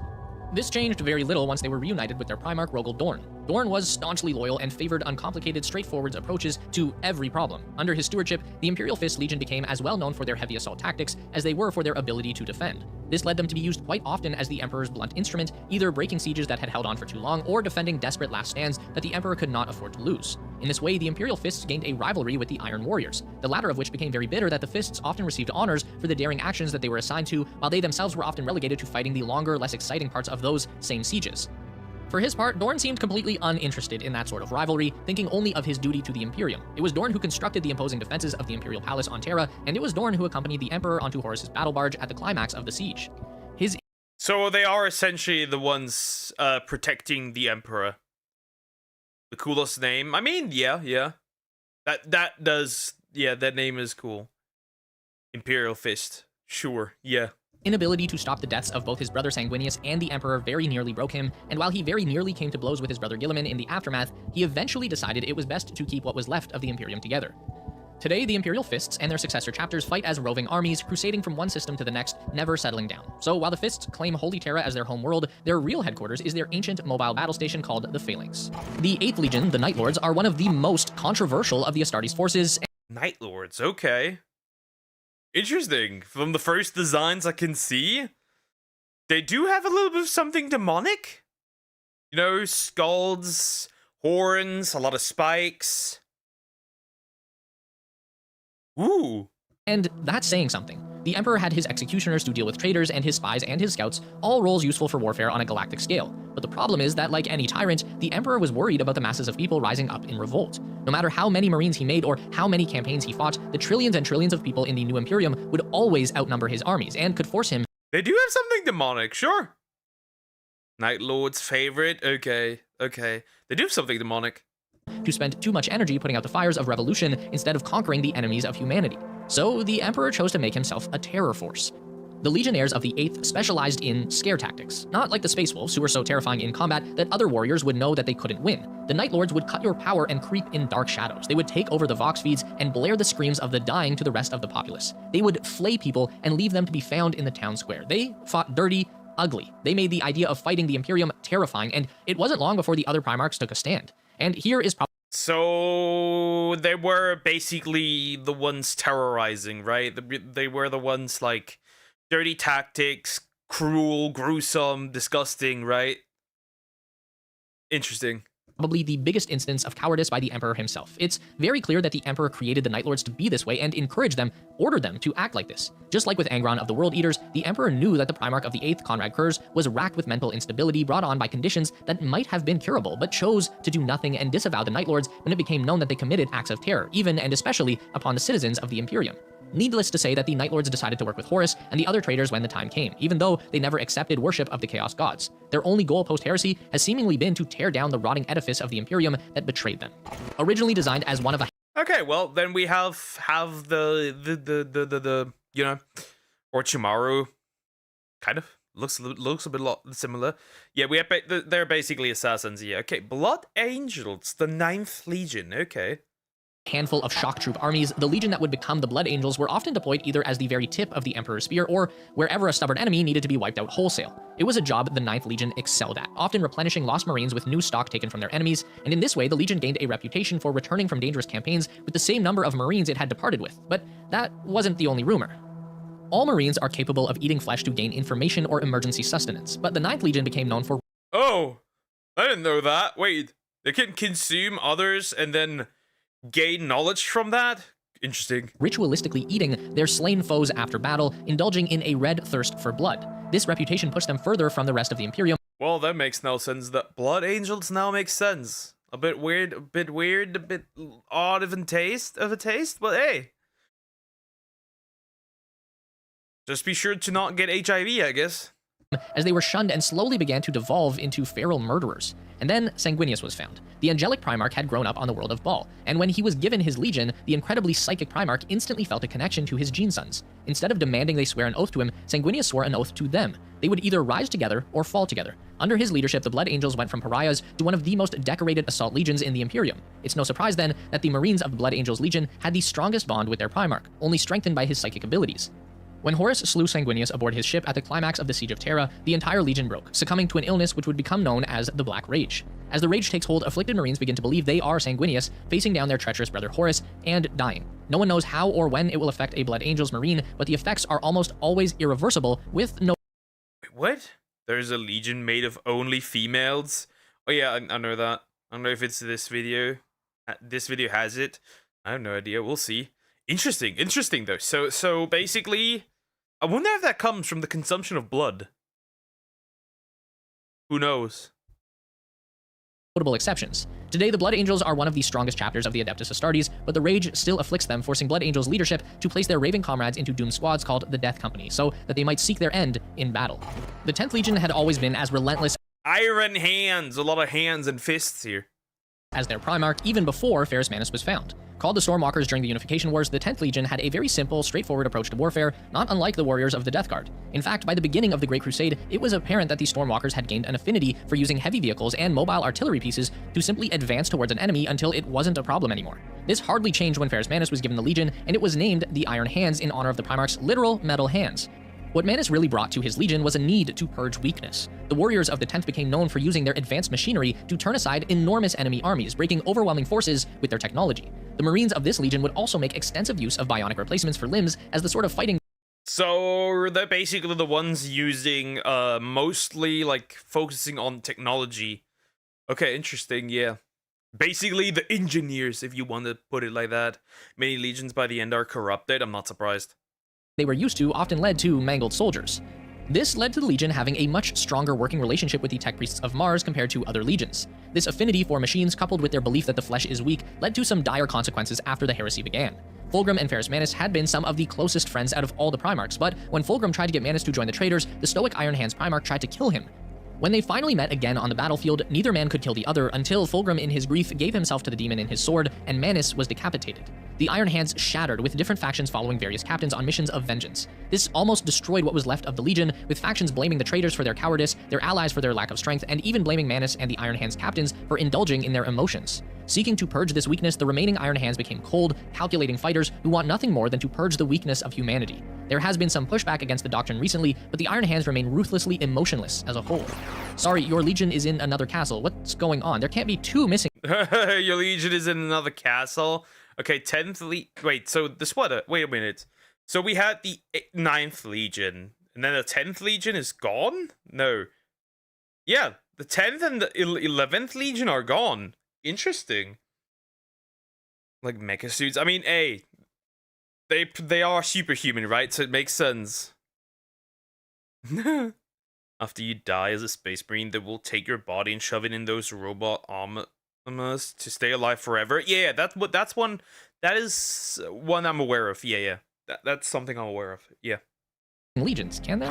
The 12th Legion was born as the Warhounds and immediately established themselves as an effective assault force. Their discipline in training and combat deployments was similar to legions like the Luna Wolves or the early Blood Angels, but their aggression and ferocity once engaged in combat was much closer to the disposition of the Space Wolves. The Emperor even kept the Warhounds in reserve for much of the Unification War in case he needed to keep other legions in line, again, not unlike the Space Wolves. However, early in the Great Crusade, the prison colony on the asteroid Cerberus rose up in revolt led by a small group of Thunder Warriors who had somehow survived the purges. Having no other legion nearby, the Emperor sent in the 12th, and the Warhounds went to work. The invasion began at 0300 hours, and by 0808, the all-clear was given by the Warhounds commander. After being asked what the state of the prisoners was, the commander replied that he had not been ordered to take any. And from then on, the Legion was used as the premier assault group of the Imperium and was embedded in the 13th Expeditionary Fleet, working alongside elements of the Imperial Army. And it was under these conditions that the 12th Legion was reunited with their Primarch Angron, who was angry about being ripped away from his gladiator family and decided to kill a bunch of his Marines about it. Eventually, they calmed down, but the rest of the history of this Legion is centered around them trying and failing to gain approval of their angry Gene father. They changed their name to the World Eaters. They began to act more recklessly in their assault actions. They started getting implants similar to Angron's that drove them insane with rage, and none of it worked. When their Primarch sided with Horus because of his unfair and frankly cruel treatment at the hands of the Emperor, the World Eaters obediently followed him right into damnation. The mighty 13th Legion Astartes began— Okay, another one that's gone. The Ultramarines. I heard a lot of these. Okay, let's see. Let's listen. And as the Warborn, a legion whose gene seed was noted for its high adaptability, leading to the legion becoming the home of refugees instead of taking its recruits from a specific cultural area of Old Terra. This would be a reoccurring pattern, as they would begin by taking in recruits from the defeated enemies of the Emperor on Earth, and eventually take in the loyal Marines of censured or lost legions during the heresy. Well suited to the work of a backbone force, the 13th Legion gradually became known as a competent campaigning legion, often taking on whole war zones without support from other legions. This worked well with the leadership style of their Primarch, Rabute Gilliman, who was adept at not only the business of persecuting wars, but— Why does bro look like Caesar? The MCs of the games. Yeah. That's why I heard so much of them. I like the blue, red, and gold. That looks cool. Yep, that looks cool. Administrating afterwards. The Legion's name was changed to the Ultramarines, and so began one of the most successful careers of any Legion during the Great Crusade. Maybe it was Gilliman's excellent organizational mind, or the ease at which his Legion took to things like diplomacy and logistics, but either way, the Ultramarines conquered more worlds than any Legion except the Luna Wolves, and their numbers swelled to easily eclipse any of the other Astartes armies. There are rumors that this sudden swell of Ultramarine recruits is due to, okay, I know I just had the notes for this section, and now they're not here. Okay, we'll move on for now, but if I find that passage, I'll circle back. Being the largest legion by far, Horus knew he had to keep the Ultramarines away from Terra or his siege would be stopped easily. So he threw large elements of the Wordbearers, World Eaters, Alpha Legion, and even the Night Lords at their home system of Makraj in order to keep them fighting there instead of in Sol. And the numbers of the Ultramarines is still a huge factor in their operations today, with the chapter having more split— Interesting. Wait. I didn't quite catch that. large elements of the Wordbearers, World Eaters, Alpha Legion, and even the Night Lords at their home system of Makraj in order to keep them fighting there instead— Wait, they're fighting each other? Is that what I'm getting from this? They're beating each other's ass? So the numbers don't grow? Instead of in Sol. And the numbers of the Ultramarines is still a huge factor in their operations today, with the chapter having more splinter armies than any other original Legion. The Ultramarines literally wrote the book on the Astartes, and love them or hate them, they are one of the most effective forces in the galaxy. A Legion built on resilience, the 14th Legion, or the Dusk Raiders— Interesting. Death Guard. Huh. Let's see. Big ass scythe, by the way. as they were called at the beginning, were tough even by Astartes standards. Oddly, they began as an ambush force, striking at dusk as their name implies, and making extensive use of heavier armor types so that they could simply walk into enemy fire for maximum intimidation. The Dusk Raiders fought like this for over 8 decades into the Great Crusade before Mortarion, their Primarch, was found. Himself a stoic, tough fighter, Mortarion recognized his new legion as agents of the inevitable, and renamed them the Death Guard. Their way of fighting subtly switched around this time to attrition-style combat, their already tough physiques lending themselves extra protection in battlefields with harsh environmental conditions. In some places that were poisonous or devoid of atmosphere, the warriors of the 14th were sent to show the enemies of humanity that the Emperor would not be turned aside by anything. This led the Legion to fight mostly as foot sloggers, rarely using transports, bikes, or jump packs like other legions did, and instead simply advancing on foot in both power armor and— They would rather walk. You spoke of the heresy as a fight among themselves. Yeah, that much I've understood. That is what I've understood. But why does the Emperor himself send it against the Ultramarines like the other legions? I'm confused. And Terminator armor.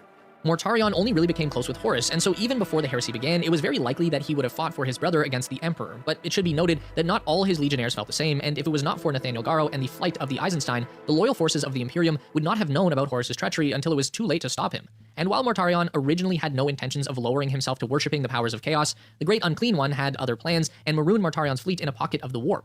The Destroyer Plague tore through his marines, maiming and torturing them until Mortarion pledged himself to Nurgle just to stop the pain. When the Death Guard finally arrived at Oh, that's what they turned out to be.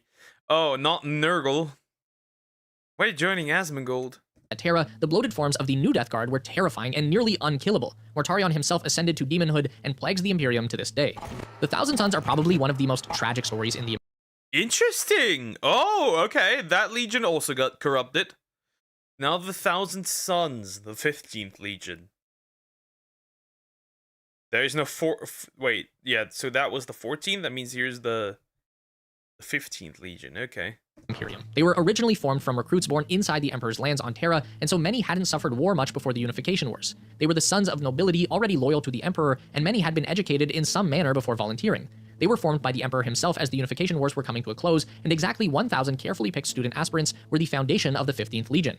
Aside from their beginnings, the Astartes of the Thousand Sons weren't particularly notable how they fought or were organized until they started developing psychic powers. And while the curious Marines of the 15th were at first happy about this development, it very quickly spiraled out of control. Okay, as far as I'm aware, that also opens the door to chaos. As far as I'm aware, Emperor was asleep. He is a living dead body at this point. Yeah, that much as I'm aware. He uses his power to give commands, but not all the time. Okay. At this point in history, not many people in the Imperium knew about the warp and the chaotic powers within, and that was by design. Starving the Chaos Gods of attention was an effective way of robbing their power. The warriors of the Thousand Sons did not know this and began to horrifically mutate. As they slowly brought the outbreaks under control, other Primarchs like Mortarion and Rogel Dorn became aware of the Psykers in the 15th Legion and pushed to have them censured. No mutant should be allowed in the Emperor's forces. But the 15th Legion couldn't help but learn more, and so continued in secret, especially after being reunited with their Primarch Magnus, whose psychic might was second only to the Emperor's. He stabilized the mutations and reorganized the Legion into chapters, a term which would eventually be used for every Astartes force. Upsettingly, it was Magnus's attempt to warn the Emperor about Horus that got his Legion almost destroyed by the Space Wolves, who were forced to deal with the Thousand Sons for breaking the rules about using psychic powers, even if it was to warn the Emperor. Now on the run from the Imperium, the 15th Legion had no choice but to hide in the warp, which brought the mutations back. Desperate chapter leaders attempted a complicated spell, the Rubric of Ahriman, which stopped the mutations at the cost of turning their bodies to dust. Most Thousand Marines are now barely sentient, and their forces travel the galaxy on mysterious missions for their god Tzeentch. And interesting. Okay, so basically they were turned into what's the word? Energy-like beings? To find a cure. Mirroring the rise and fall of their Primarch Horus Lupercal, the 16th Legion started out as one of the Emperor's most trusted forces. The Terran recruits were formed from wandering tribes known for pragmatism and independence, making the bulk of the original 16th. So that is the Sons of Horus. Let me guess, the leader is Horus? Which is the guy's name we hear all the time? He looks like Radon. Oh boy. Legion into fierce and effective shock troops. It was this quality which led the Emperor to choose them from the pacification of Luna, a battle which captured the genetic laboratories that the Emperor needed to complete his Space Marine program. As a reward, the 16th Legion was named the Luna Wolves, and given much of the first batches of Gene Seed, making them one of the strongest legions even before the Great Crusade started. And that hardly changed when Horus was found on the very nearby world of Chthoniya. Horus was actually the very first Primarch to be discovered, and for 30 years was the only Primarch, leading him to gaining not only a very strong bond with his Legion, but also the Emperor, and to some extent the whole Imperium. He was the Emperor's favorite son. We spoke earlier about how being the first Legion gave the Dark Angels a bit of an ego. Imagine being the only Legion with a Primarch for 3 decades, and that Primarch being the obvious favorite among his brothers. Needless to say, the Luna Wolves were a bit puffed up. During the Great Crusade, the 16th Legion pushed themselves to conquer more worlds, pursue more enemies, fight more glorious wars, and win more accolades than their fellow legions. Only the Ultramarines even came close. Then came Ulanor. The Ulanor Crusade was a defining moment for the Imperium as a whole, but the Luna Wolves more than most. The largest Orc empire was destroyed as the Emperor himself took to the field for the final time during the Great Crusade, leaving for a mysterious project under the Terran surface and proclaiming Horus the War Master, supreme commander of Imperial forces, second only to the Emperor himself. When he as far as I'm aware, Horus betrayed the Emperor. Left, the Emperor suggested that Horus rename his Legion to reflect his new position, and though he originally refused, he began to think the other Primarchs still saw him just as a peer, and so he relented, and the 16th Legion became the Sons of Horus. What happened soon after is a story for another video, but Horus was infected by the powers of chaos thanks in part to the scheming of his brother Lorgar of the Wordbearers, and the slow slide into heresy began. After the climactic battle with the Emperor during the Siege of Terra, what was left of the Sons of Horus rallied around their former first captain Abaddon and renamed themselves the Black Legion. The story of the 17th Legion is a strange one, but that's fitting. The World Bearers. Okay. Interesting. 17th Legion. Considering they're the most direct cause of the Horus heresy. Originally named the Imperial Heralds, the 17th Legion was made up of the sons of defeated enemies on Old Terra and were raised to understand the crimes of their parents, a connection that no other Space Marine was allowed to keep during their transition. This had the effect of making the Marines of the 17th much more zealous in their pursuit of their orders and the Imperial truth, the working doctrine of the Imperium which favored logic and reason above all else. To go along with this, the 17th Legion were the official emissaries of the Emperor, delivering his ultimatums to potential enemies by a single Marine in black armor, a skull helmet, and a winged mace. That's right, the 17th Legion invented Space Marine chaplains. Things took a turn, however, when their Primarch was discovered. Lorgar Aurelian was raised to be a devout man and believed very strongly that religion was a fundamental part of being human, which would be a nice sentiment if his two most devoted advisors hadn't been worshippers of chaos before they had been made into Astartes. Once reunited with his legion, Lorgar renamed them the Wordbearers. Oh, so that's how so that's how the heresy arc basically started.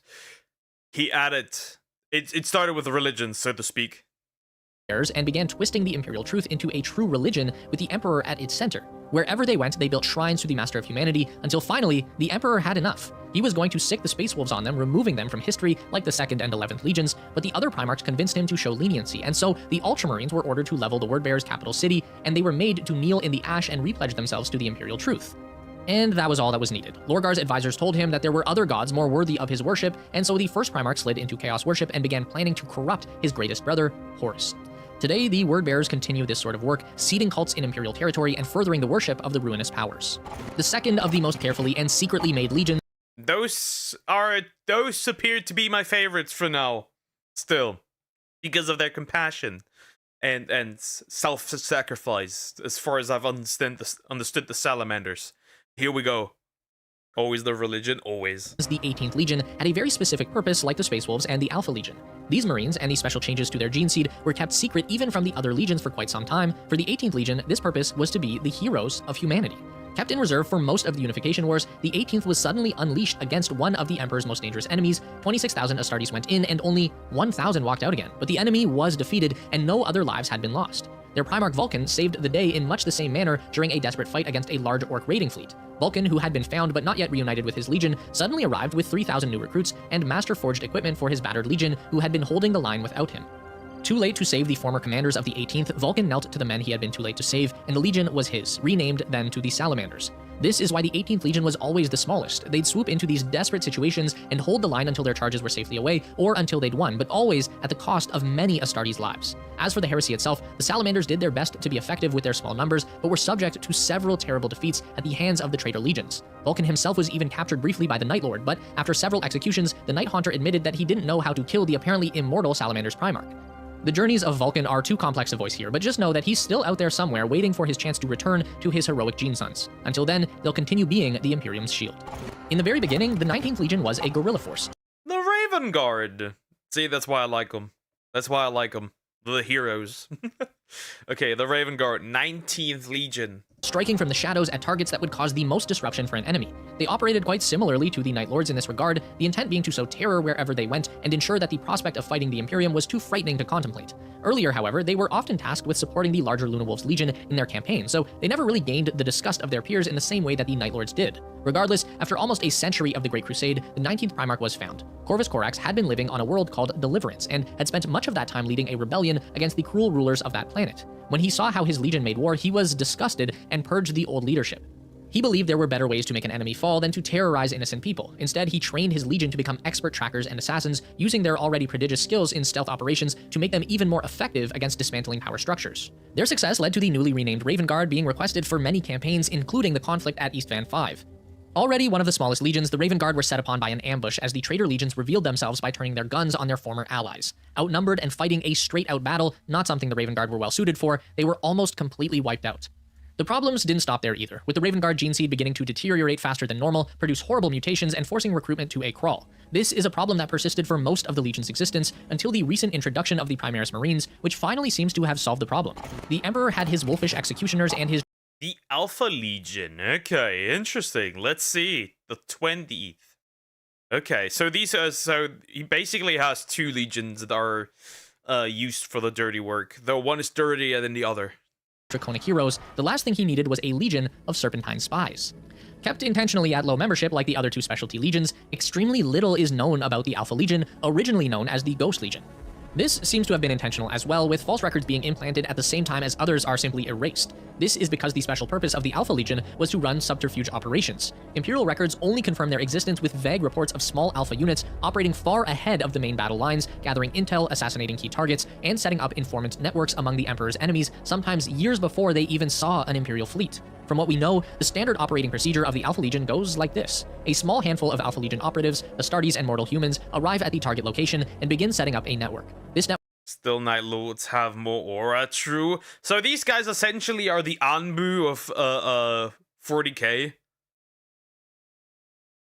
So basically that. Pretty much. Network begins to destabilize the enemy organizational structure with things like crime rings, political corruption, targeted assassinations, and the spreading of false information and propaganda. Once the enemy has been suitably thrown into disarray, the main Alpha Legion forces arrive and attack from as many angles as possible, spreading more chaos and finishing the job in a lightning strike. The nature of the Alpha Legion is such that we can never truly be sure of anything about them, but we do know that their Primarch is a man named Alfarius, a name that every Alpha Legionnaire gives to anyone outside the Legion when asked for identification. They also make attempts to look like their Primarch, who is by all accounts one of the smallest Primarchs. Oh, also he's got a twin brother. The biggest secret of the 20th Legion is that their Primarch is actually twins, Alfarius and Omegon. Oh, that's interesting. Okay, that's interesting. The two have even pretended to be one another to such an extent that while Alfarius is confirmed to have been killed sometime after the heresy, we're still not certain of which one died, or even if he actually did die. This cloud of confusion goes so far as to make it completely uncertain whether the Alpha Legion actually sided with Horus or not during the heresy. They certainly fought with him against the Loyalists and do the work of the Chaos to this day, but there are whispers that they are working from within to destabilize the efforts of the Ruinous Powers. Overall, the Space Marine Legions are some of 40k's most discussed areas of lore. They have evolved from simple 2-dimensional flavors of combat styles to full-blown characters in an epic space opera. Thank you so much for watching our very first long-form video. We hope you'll stick with us as we bring you more lore. Okay, well, that was interesting. That was interesting. More lore. I will probably get more lore. Okay, yeah. The Salamanders are still my favorites. Not gonna lie. The Salamanders are still my favorites. I do like the wolves are pretty cool, right? And the fist, Imperial fists are also pretty cool for sure. But yeah, I think I'll stick with the Salamanders for the time being. But yeah, I'll stick for the Salamanders. Except Salamanders. Okay, well, the Imperial fists, I like those. I like those. They're cool. Anyways, like, comment, and subscribe.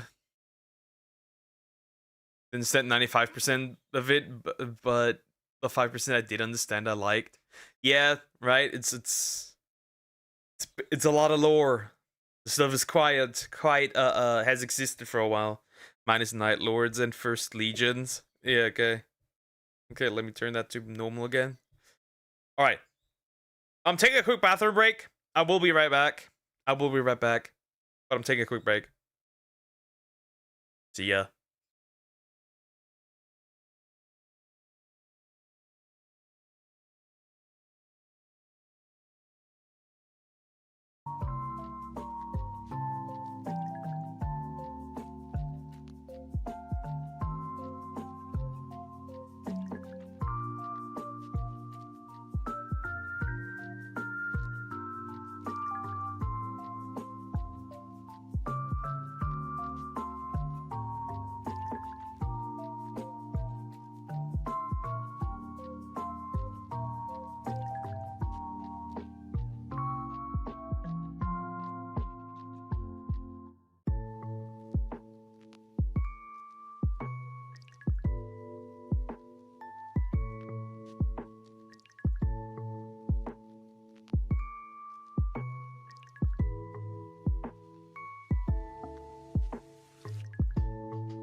Hey yo, I'm back.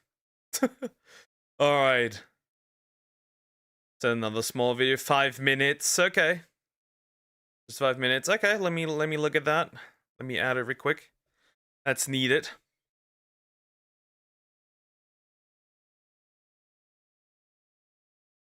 That is needed. I'll check that real quick. Sure. Hello, hello. Hello, Gumper. Right, wait, the chicken one, right? Yeah, the chicken one. I've not added that yet. I've not added that yet. Hold up. Actually, no. It's there, actually. I'm blind. I've already added it. Never mind. The chicken one. The chimkin!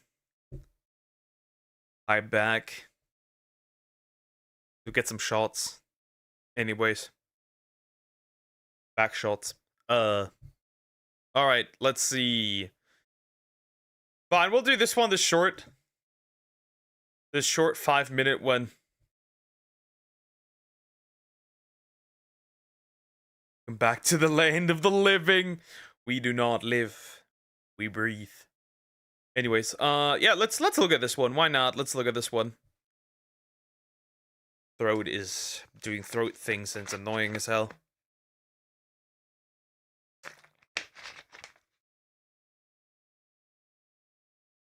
Anyways.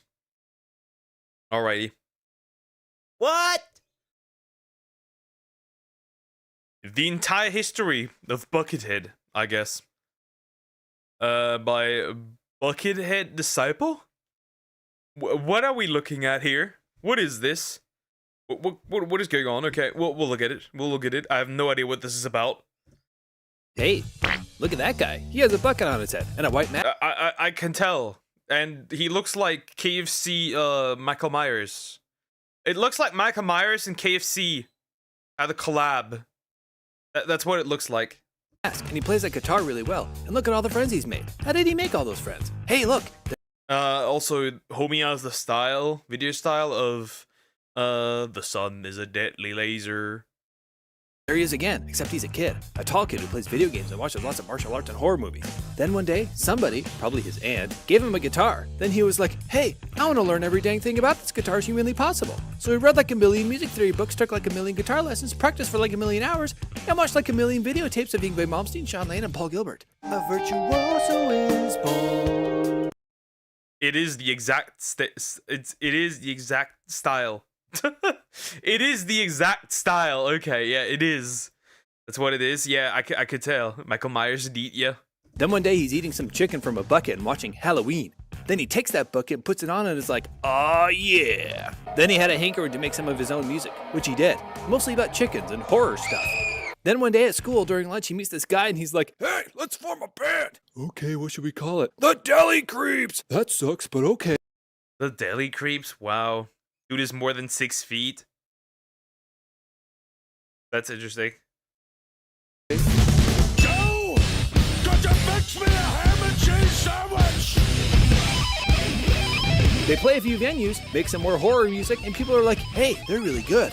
Then some guy films them hanging out playing guitar and clicks the export to videotape button. Then this guy watches that tape and is like, hey, let's be friends. And they goof off and make music. Then Batman. That is interesting. Just trying so hard to do. Yeah, it's interesting. Poke fun fact: his music is free. Interesting. Very interesting. Okay. Wow. Okay.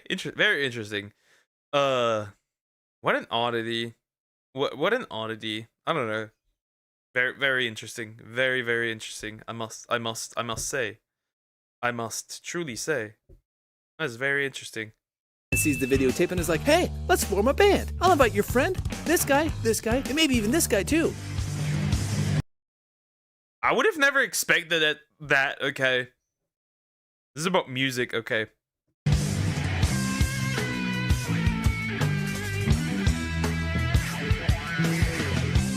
Why does bro look like some villain from He looks like a villain from Power Rangers. That looks like Power Rangers.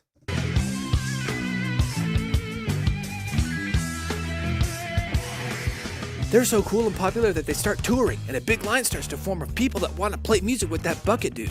He was like, gee, I'm flattered, but I also want to make my own music. Hey, Sony, can I make some music? Yes! Oh, wait, no. Oh, okay. Well, what about you, Columbia Records? Sure, but only what we tell you to make. I guess I'll make music with these guys for now. And he made some cool stuff with that line of people. It was on TV a couple of times. And they put him in this... Do I know anything of this? No, not even a bit. No, none of these. Stuff with that line of people. It was on TV a couple of times. And they put him in this magazine of really fast guitar players. Then his mom got sick, so he wrote her a nice album with some friends. His mom always loved his music, and he learned that he could make music that could help people feel better because she got better. And he hit a stroke of good luck. And he even got to tour with Primus. And a very nice man let him go get some of his friends to finally help him make his own music. And they made...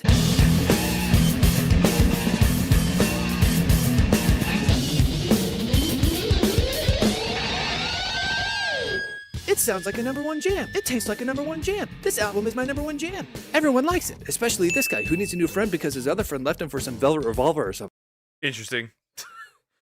Sooth Slayer is the best one if you want to listen to him, okay. Interesting. And that's how they became bandmates. And they became Batmates. So he's like, hey, wanna be friends? Nah. I'll give you this doll. Hey, cool doll. Let's go to Disneyland. Then they became friends, and he was now playing for... For Guns N' Roses? Interesting.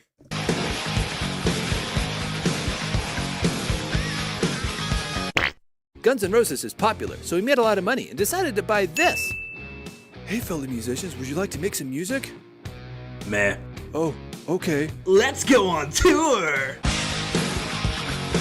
Hey, my name's Kurt from MTV, and I'd like to ask you a few questions. You can talk to me instead. Oh, okay. Do you like playing for Guns N' Roses? Yeah. I just want to make music. Hey, remember? There's a lot of music in here. I might get fucked, actually. I might go rip Bozo. Yeah, he was in Guns N' Roses. Yeah, interesting. Remember that guy who was standing in line all those years ago? Travis Dickerson. You can come to my studio, make music. There's no worse surname than Dickerson. Why? You are punished. Poor guy. Music. Make music. Make music. Make music. They made music. Music about robots and horror and more chickens. Hey everyone, I just had a great time making music. Would you guys like to finish this album you've been talking about? Meh. That's it, I'm out of here. And he handed Guns N' Roses his resignation letter. What about you guys? Would you guys like to make some music? Yeah! Sure. Okay. More chickens. Hey, Pinchface. Bro had a Dickerson dam. Well, there's a lot of chicken. Why is there so much chicken there? I mean, I'm sure the KFC bucket, but still. Being in the deli creeps was fun, wasn't it? Want to make some music? Yes, I'm Pinchface. I'll take that as a yes. More humans, fewer chickens. Then he made lots more music about cows, chickens, slaughterhouses, and horror. And he was even in another magazine. Then one day, he didn't want to wear the KFC bucket anymore and switched to a plain white one. And everyone was like, is he in mourning? Dude, did KFC sue him? I heard he went to prison. He's so depressed. Play nodding and lace. But he mostly just liked the look. Oh, by the way, he likes basketball, so he wrote lots of fun basketball songs too. And after making and playing music with a guy with a funny harp, Michael Jackson died. So we got a lot of songs about chickens, cows. What else do we have? What else do we have? Interesting. What else was there? Horror. Playing music with a guy with a funny harp, Michael Jackson. He changed his bucket. Now Michael Jackson died. So he wrote him a nice song. Then he got in a fight with Bane and Bane broke his back. He wrote an album about it. Then he got better and wore that white bucket again and was like, you know what? I like the KFC bucket. Then he started wearing it again. Then his dad got sick, so he wrote him a nice album. But this time, he didn't get better, and his dad died. On top of that, his mom died too. Aw, poor guy. His aunt. Poor guy. Poor guy. Poor dude. He really loved his parents, and he was feeling really sad. So he talked to this guy who was really good at helping people feel better, and he was like, hey, you've got a gift. Express yourself. Being scared of death won't help, but writing music and expressing yourself will. And so he thought, hey, you're right. So he released 200 albums in a couple of years and wrote a lot of songs. 200? Boy! About nature, memories as a kid, dreams, water, and slugs. And he started painting. He painted so much that he decided to sell his work, and everyone liked his painting, so they bought them all up until there were no more. Then that friend from Praxis was sick, so he said goodbye while playing music with him. Then wrote him a nice album. Then his other friends were like, man, life is fleeting. Let's make more music and spend time together while we still can. So he toured the country with his friends again and ate lots of road trip food, and he got with another Praxis friend again and recorded more music and goofed off. And now, despite his bad back, there's more music. There's more music.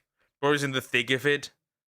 Yeah, also that is hilarious, bro. Okay, this is interesting. The death of his friends and family, and a heart problem, he releases free music so we can all listen to his life and feel what he feels. And he helps us learn that each of us has a gift, something special inside of us that needs to come out. Express yourself and make the most of your talents while you still can. And that's how a speechless robot raised by chickens can be the most emotionally capable human being on the planet. Yay!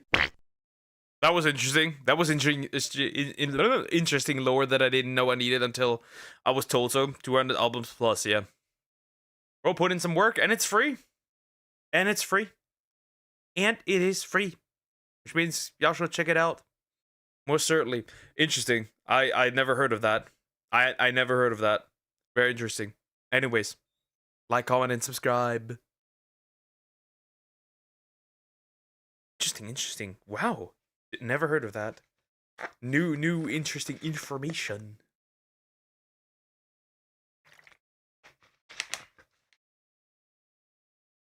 Okie dokie. Back to it. Okay, next one. Let's look at that. This is also a short one we can look at. This is also a fairly short one. Okay, let's see. Let's see what we have here. He took his chickens with to tour. The Guns N' Roses were scared of him. Wow. I mean, just if a dude walks around with his chicken and has a KFC bucket on his head and the Michael Myers. Jordan is my favorite song by Buckethead. Okay. And like the Michael Myers mask. Yeah, I'd be concerned too. I'd be concerned too. Okay. Redeem team. Okay. That is so cool. Yeah. Alright. Alrighty then. We asked 1,000 people to rate their attractiveness from 1 to 10. If I gave me an attractiveness rating, I'd give me a 4. Anyways, this is by Shiro Protocol. We'll look at it. We'll look at it. Let's go. How attractive do you think you are on a scale from 1 to 10? We have asked 1,000 people this exact question. But there's a problem. Most people asked on camera will say, I'm a 10. All of us are 10. 10. You're not a 10. None of y'all 10s. How could you give yourself a 10? You're not perfect. There is room for improvement.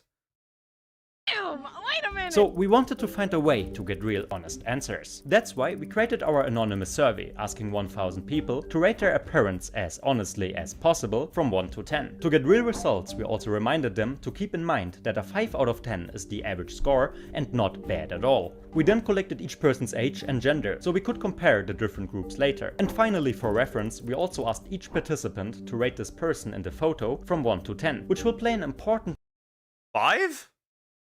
5. Yeah, I'd say 5. 5 or 6. 4 is crazy. No, it's not. I'm just being realistic. I'm just being realistic. No woman that isn't the frog would walk past me and be like, yeah, that's a hottie. No woman would do that.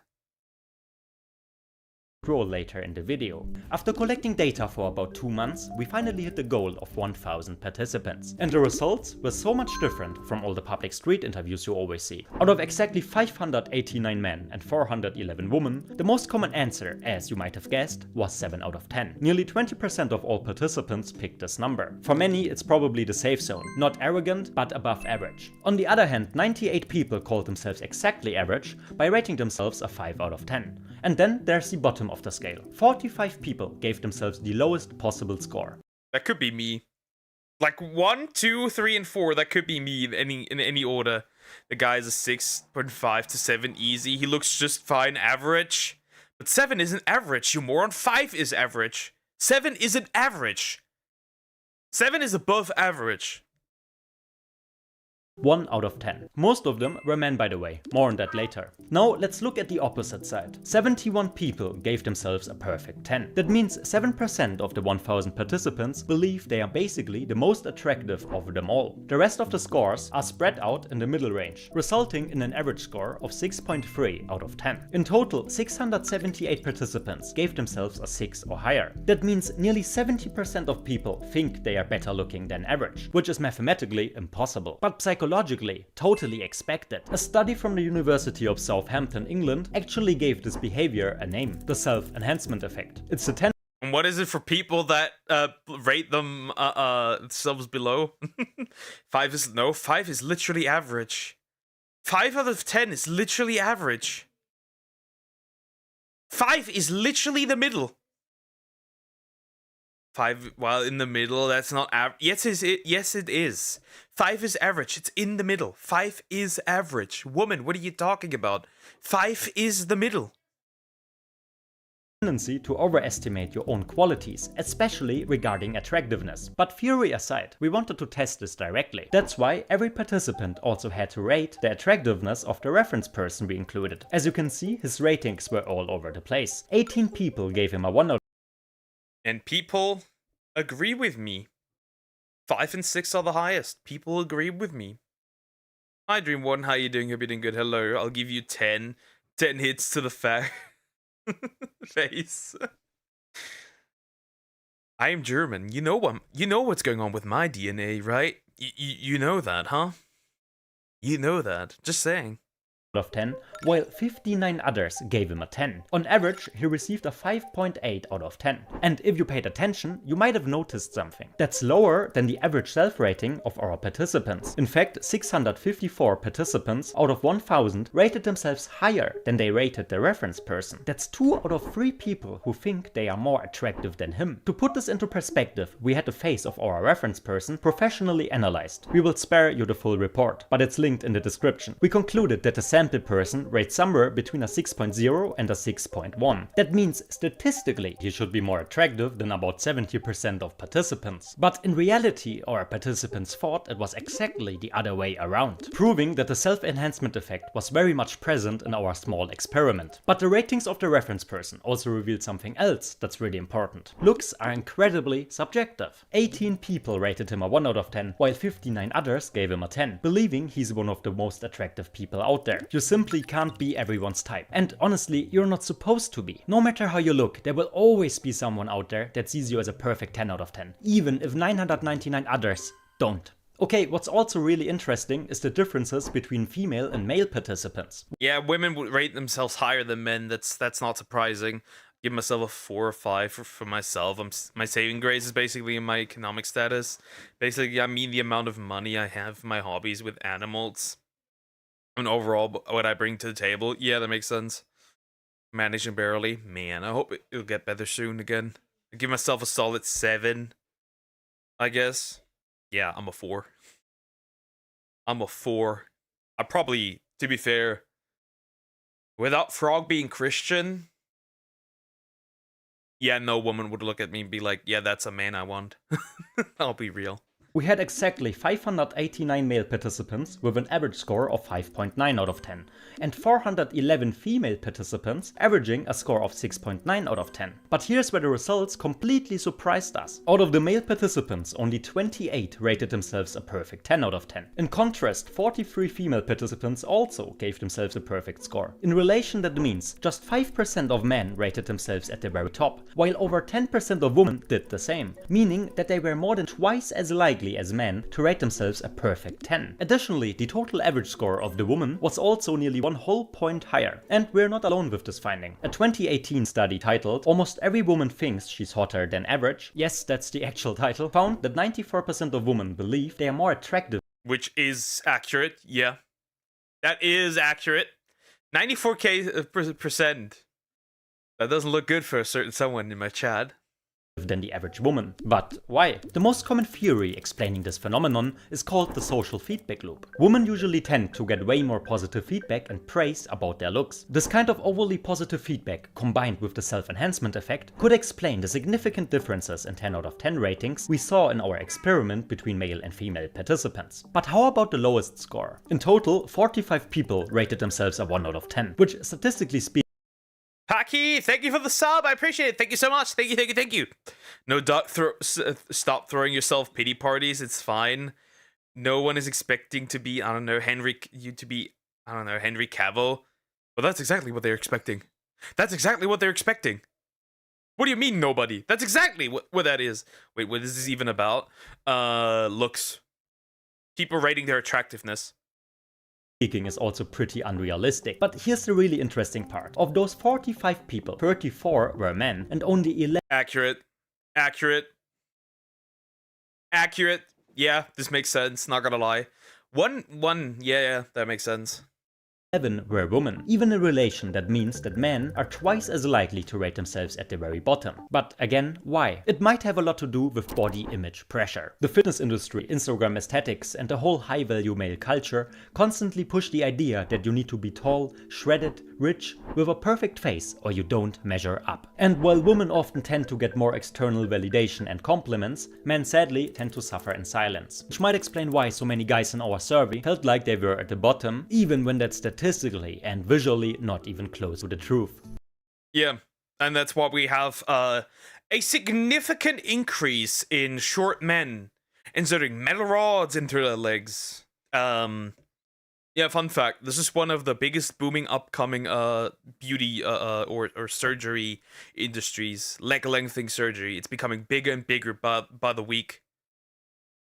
Okay, you might remember that we also asked the participants to give us their age, just to see if there are any differences. But we didn't expect the results to be so drastically different. We divided the participants into 3 age groups: 15 to 20 years old, 21 to 30 years old, and 31 years and older. Can you guess which group had the highest average score? The lowest is the score of the youngest age group, being just 5.2 out of 10. In the middle, we have the 21 to 30 year olds, averaging a 6.1 out of 10. And the 31 years and older scored the highest average at 7.3 out of 10. As you might have noticed, the older the participants were, the higher they rated themselves. But why is that? Younger generations have grown up in a world where every face is filtered and every body retouched. Everything is just a highlight reel from someone else's life, not reality. And over time, that destroys your self-image. The younger you are, the more you tend to compare your looks to others. But as people get older, looks usually play a smaller role in how we see ourselves. Yeah, because the looks fade away, right? They're not gonna stay. So that makes sense.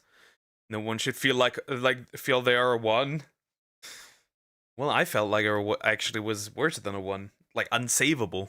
I genuinely don't understand why people even stress themselves about this. Well, think about it like this: a lot of people still want partners, right? That's just the truth. A lot of people still want partners, still want families.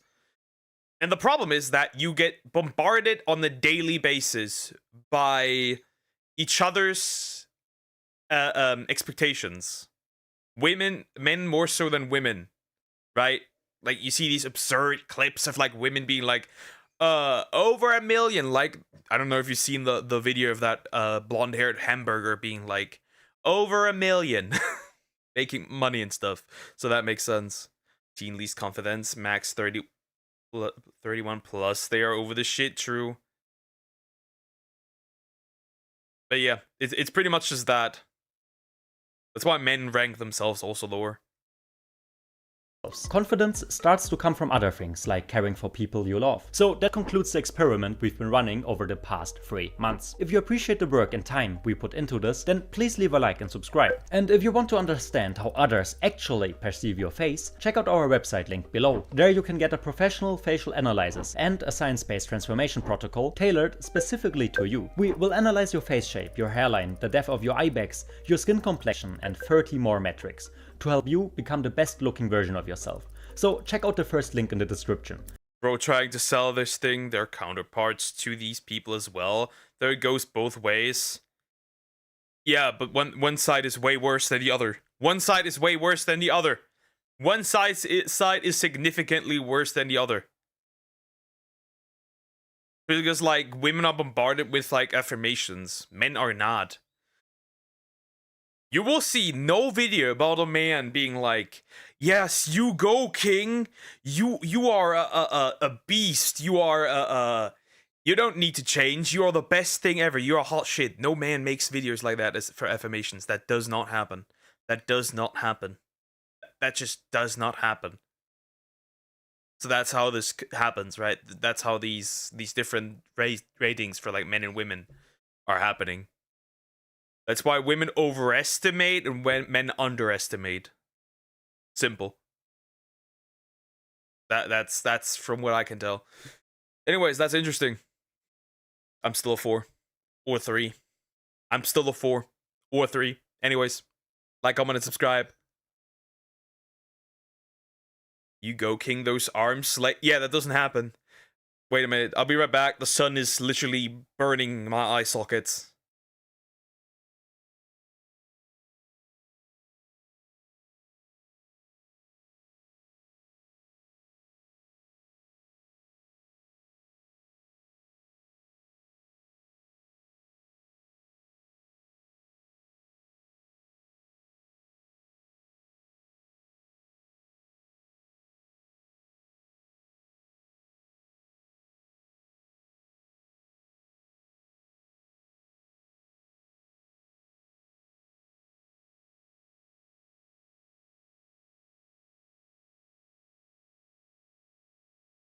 No more.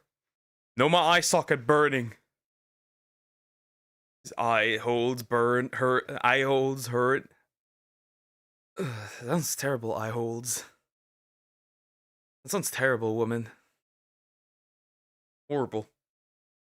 Just close your eyes then? Yeah, but I can't see the video anymore. So I'm basically sitting in the way. Well, like, if the sun shines through the window, I get cooked. That's the problem. So usually I have to lower the thingies.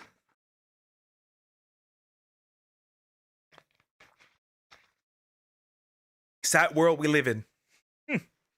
Alright, next video. What do I wanna look at? Do we still have... we do have... Ah, this one, right? On September... Let's look at something depressing here. Let's look at something depressing. Once more. Interesting. Let's see. Let's frickin' see.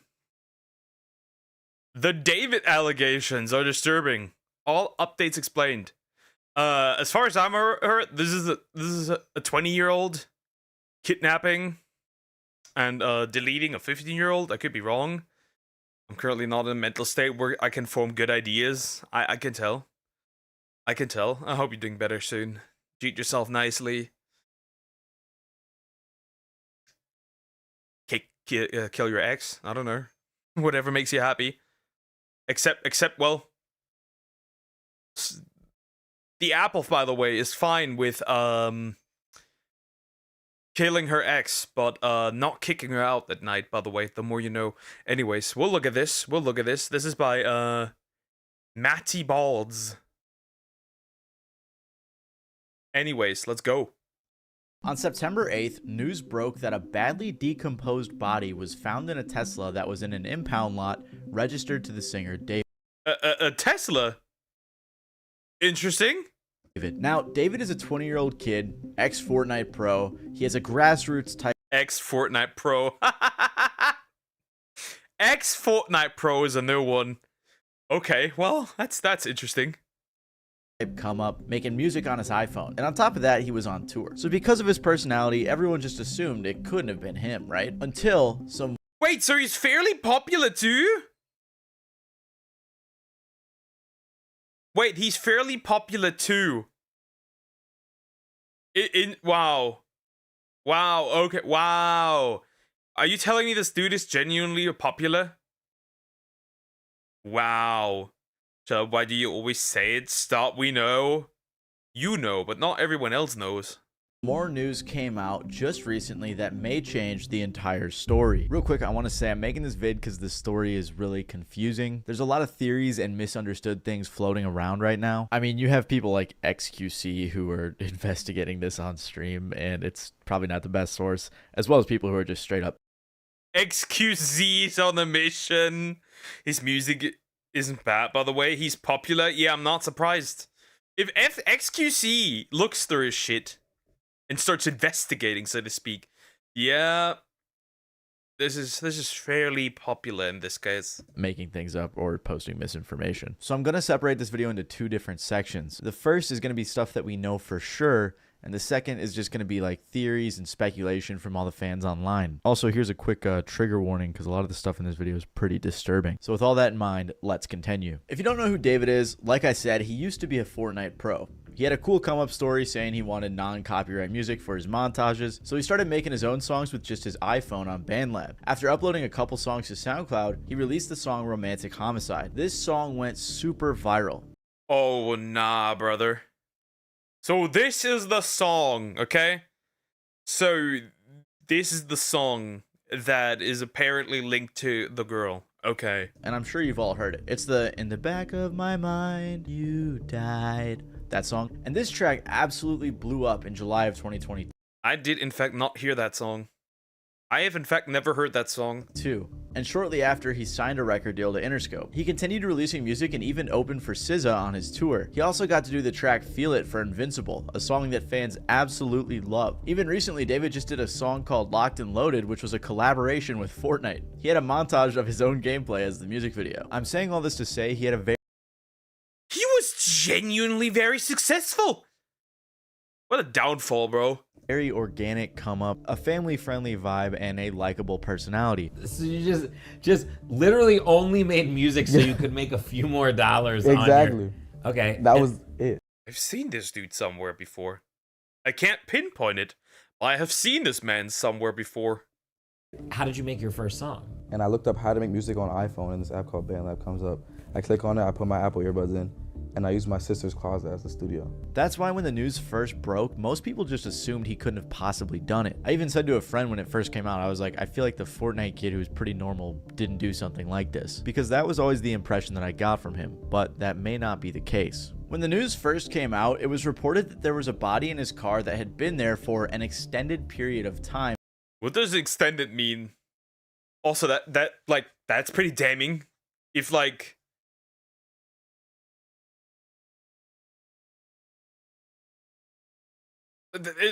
Why would the body be in his Tesla, right? That doesn't make much sense, logically speaking, if it wasn't him. Except if somebody placed it there. He did one for a cane as well, remember me. Interesting.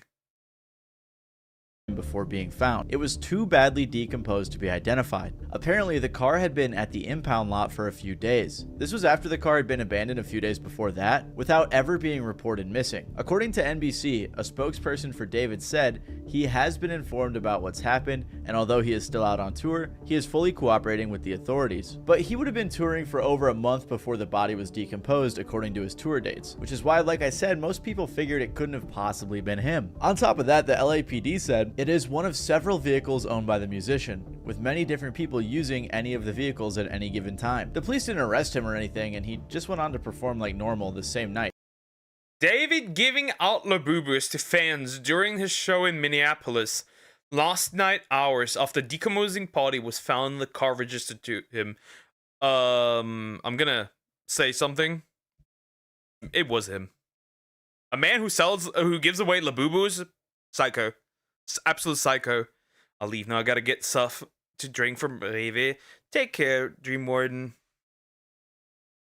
Handing out Labubus to the crowd. On the flip side though, Crocs and Hollister dropped their ad campaigns with him, which is understandable why brands wouldn't want to be associated with those types of accusations. However, things took a turn for the much worse when just recently the body was identified. And now some breaking news on a major story that we've been following. We have just learned the identity of a teen found dead inside of the trunk of a Tesla registered to the singer David. Investigators now say that the victim, Celeste, reported as a runaway last year, had not been seen since. It was the body of a young girl named Celeste, who would have just turned 15 years old. Yeah, bro is cooked. Bro might actually be cooked. Yeah, Ripozo.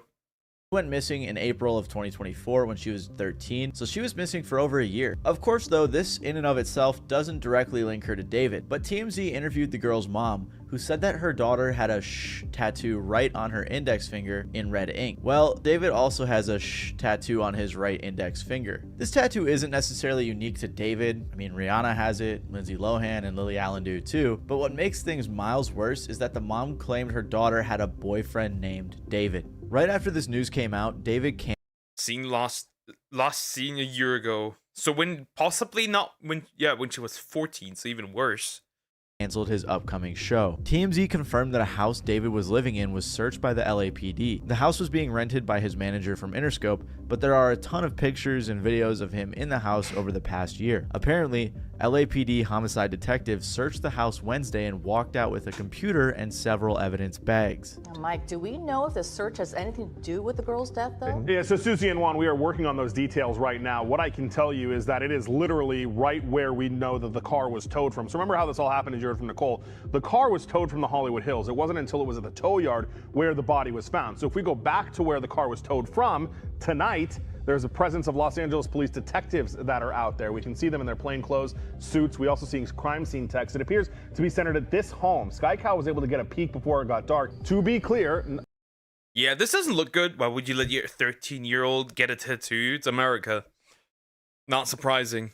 LAPD has not said tonight if this investigation is related to the investigation of the girl's body being found, but they are like less than 100 feet away from where it was all found. So this is all happening in the same neighborhood. For reference, this is how close the house was to where the car was found, which I think is a lot more incriminating than it originally was. True. Yeah.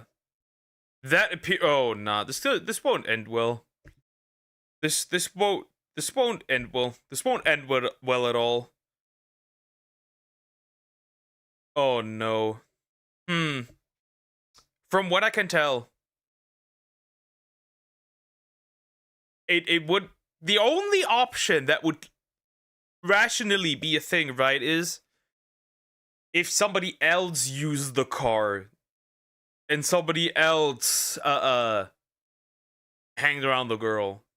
But that wouldn't make much sense. I mean, it could happen. But yeah, I don't know. I don't know.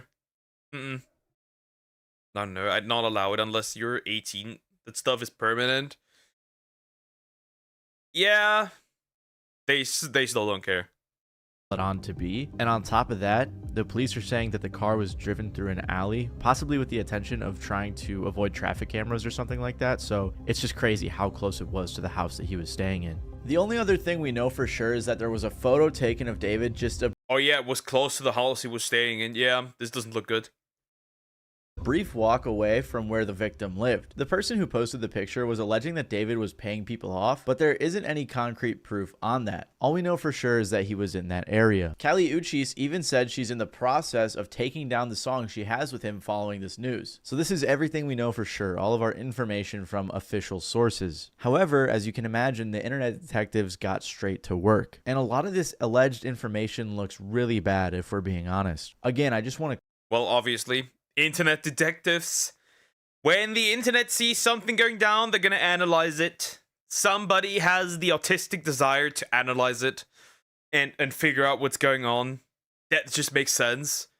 Yeah, this won't end well for this guy. Clarify, everything going forward isn't like super factual. It's not confirmed by official sources, but if I'm being honest, most of this proof that we're seeing confirms that he knew the victim. First of all, there's messages from his Discord server that show him talking to a girl named Celeste. This interaction was from 2022, by the way. Oh nah. Oh nah, dude. Wait, then she was even younger. Then she was like 13. Bro, it's over.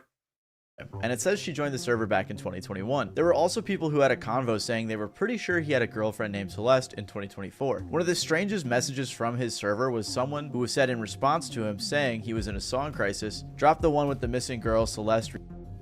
This message was also sent in August of 2024. All of this is very strange because at the very least it goes to show that people were aware of this girl in his Discord server. Like, I saw someone tweet, "You're telling me people knew." Every hellish thing that happens is on Discord, it feels like. All recent controversies are all on Discord originally. About David and Celeste in a Discord server and didn't say anything. And I saw some people saying she lied and said her age in the server was 18, but I don't know, still just a weird situation. Someone also recorded all of these screenshots, which leads me to believe that these are legitimate. On top of this, photos started popping up saying it was the two of them together like this one. There's also this photo from Discord as well, which looks similar to the victim. There was also a bunch more pics and videos that leaked that showed David with a girl that resembled this girl. Apparently, someone even got into his eye. Oh, bro. Wouldn't she be 11? It was in 2021, bro. Nah. Nah, this makes it worse and worse. It just gets worse and worse. She would have been 15 now.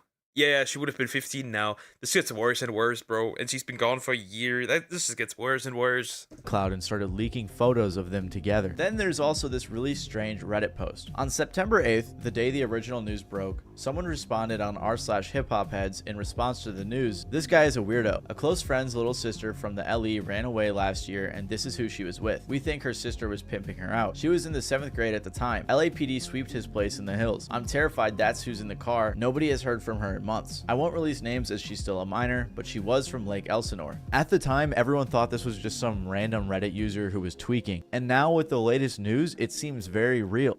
Bro was not tweaking. Bro might have not been tweaking. Hold up. This is not good. This is not good. This is very incriminating. Uh-oh. This is not good. I mean, the girl was reported missing about 70 miles away from where the car was found. So the fact that this random guy was able to piece those dots together, it just doesn't seem like it was some made up story. On top of all of this, a song leaked that I can't confirm if it's real, but it's called Celeste. Apparently, David wrote it in 2023 and the lyrics are kind of crazy.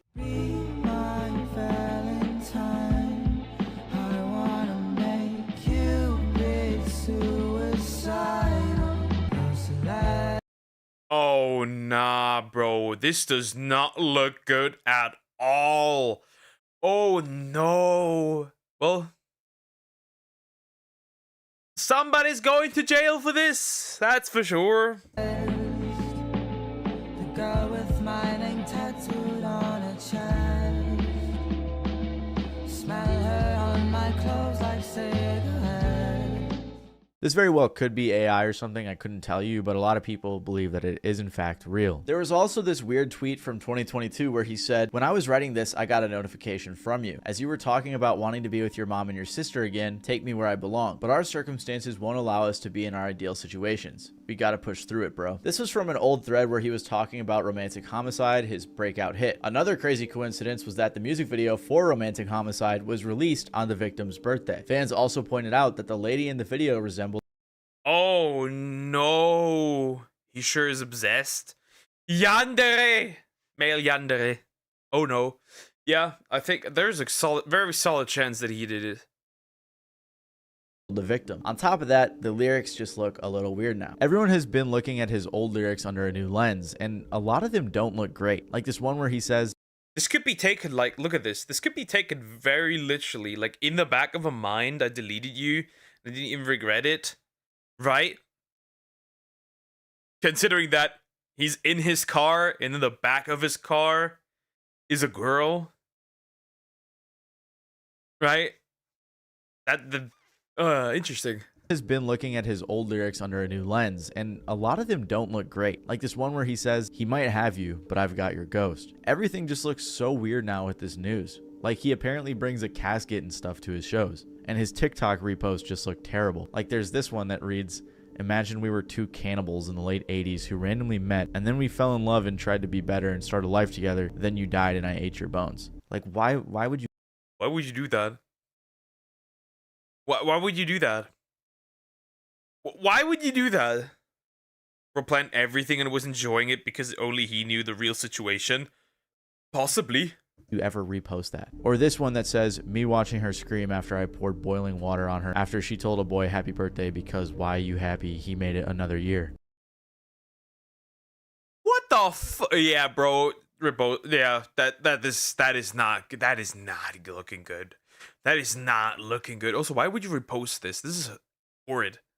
Just weird stuff. That's super weird to repost, especially under this context. The latest thing to happen was the alleged brother of the victim, who was followed by David, was found. People started DMing him and asking him questions, which I think is a bit too far. Like this guy's definitely grieving right now that his sister's body was just found, and now the whole internet's put him on blast. But regardless, he claimed that they went to the police and it was waved off due to a lack of evidence. Again, I can't confirm if this is actually the brother, but that's what most people believe. There's other stuff too, like some alleged text between the victim and a friend talking about David, or people talking about another guy who was in the picture that David also knew, but that's not super important. This is the main information.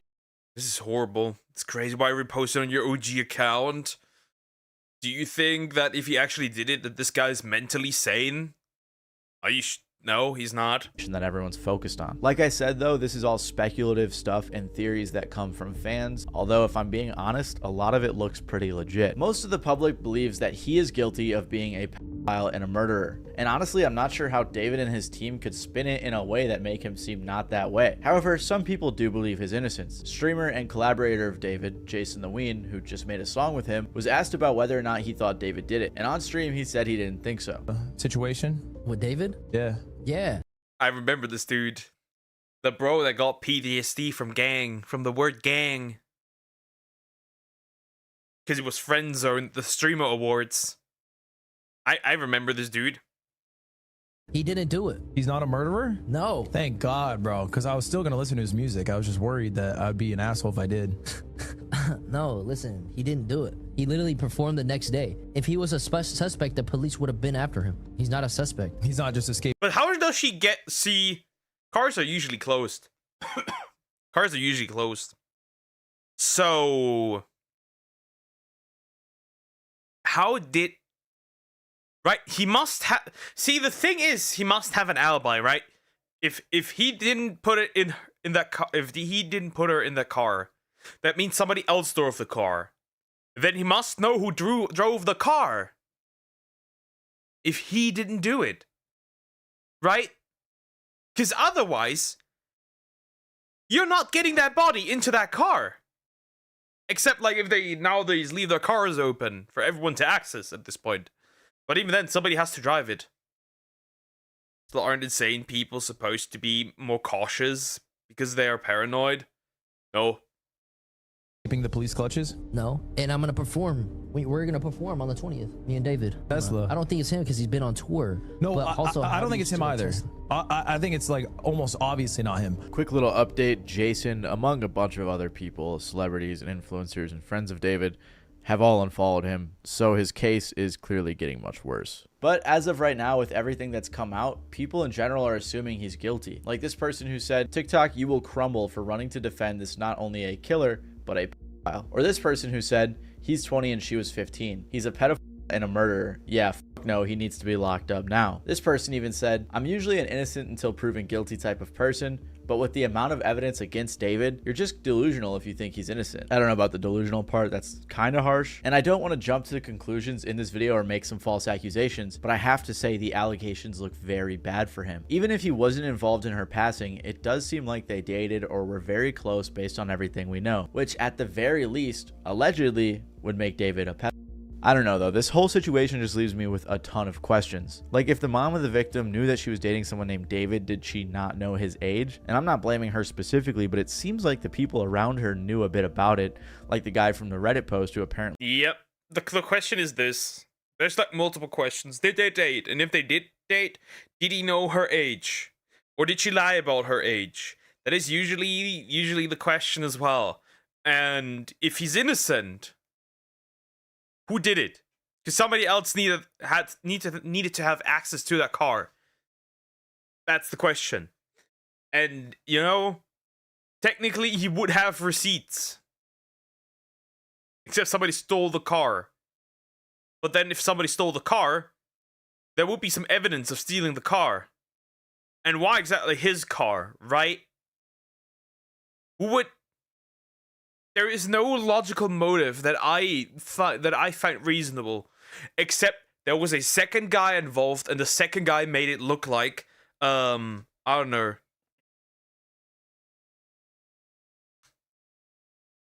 That it made him look like, I don't know, he did it. Well, it was the second guy that was involved. I don't know.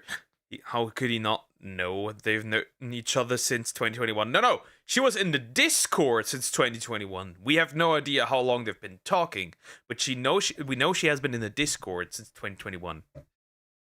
knew that she ran off with David, and I guess other people knew too, at least that's how he made it sound. However, on the flip side, the brother claimed that the police didn't do anything, so is that really the case? Did the police not do— Also, wait, let's assume, right? Let's go back. Let's assume she was in 7th grade at the time. Sweep displays in the hills. I'm terrified. Okay. Pimping her sister. I think her sister was pimping her out. Okay. Interesting, right? If that is true, right?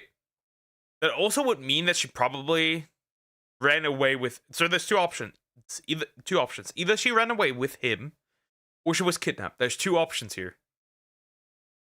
with David, and I guess other people knew too, at least that's how he made it sound. However, on the flip side, the brother claimed that the police didn't do anything, so is that really the case? Did the police not do anything at all? I don't know. I just can't imagine there's a way in which David and his team can spin this without any sort of admission of guilt, at least acknowledging that he knew her or had a relationship with her, which is wrong. The only possible explanation that could make him innocent is the fact that maybe it was a setup, but even then it just seems so elaborate. I can't imagine that was the case. Maybe they were friends, but I doubt that was the case based on all the pictures that we've seen. At the end of the day, this is a super tragic story, and I just want to say rest in peace to the victim. I couldn't find anything, but if anyone knows of any resources available to help the victim's family that isn't scammy, please let me know and I'll make sure to pin it in the comments below. Other than that though, if there's any other major updates, I'll make sure to update you guys, so feel free to stick around and subscribe if you want to get more news. Both of them are bad. She was close with him either way. Yep. This is not looking good. This is not looking good, and I don't think either he knows, either he was with her but he didn't take her out, or he did both, or somebody else involved and did it, or he knows who did it. Like there's not much you can work off.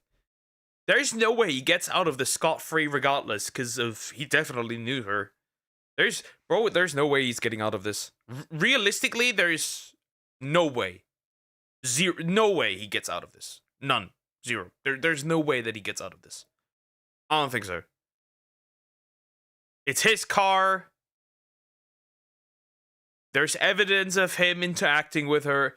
She's been on his Discord. This does not look good. This does not look good. For real. Yeah, this does not look good. I think this guy's cooked. I think this guy had a career for the longest time. Well, another one going potentially to jail. Horrible. Genuinely horrible. Yep, there's no way to recover this. Nuh-uh.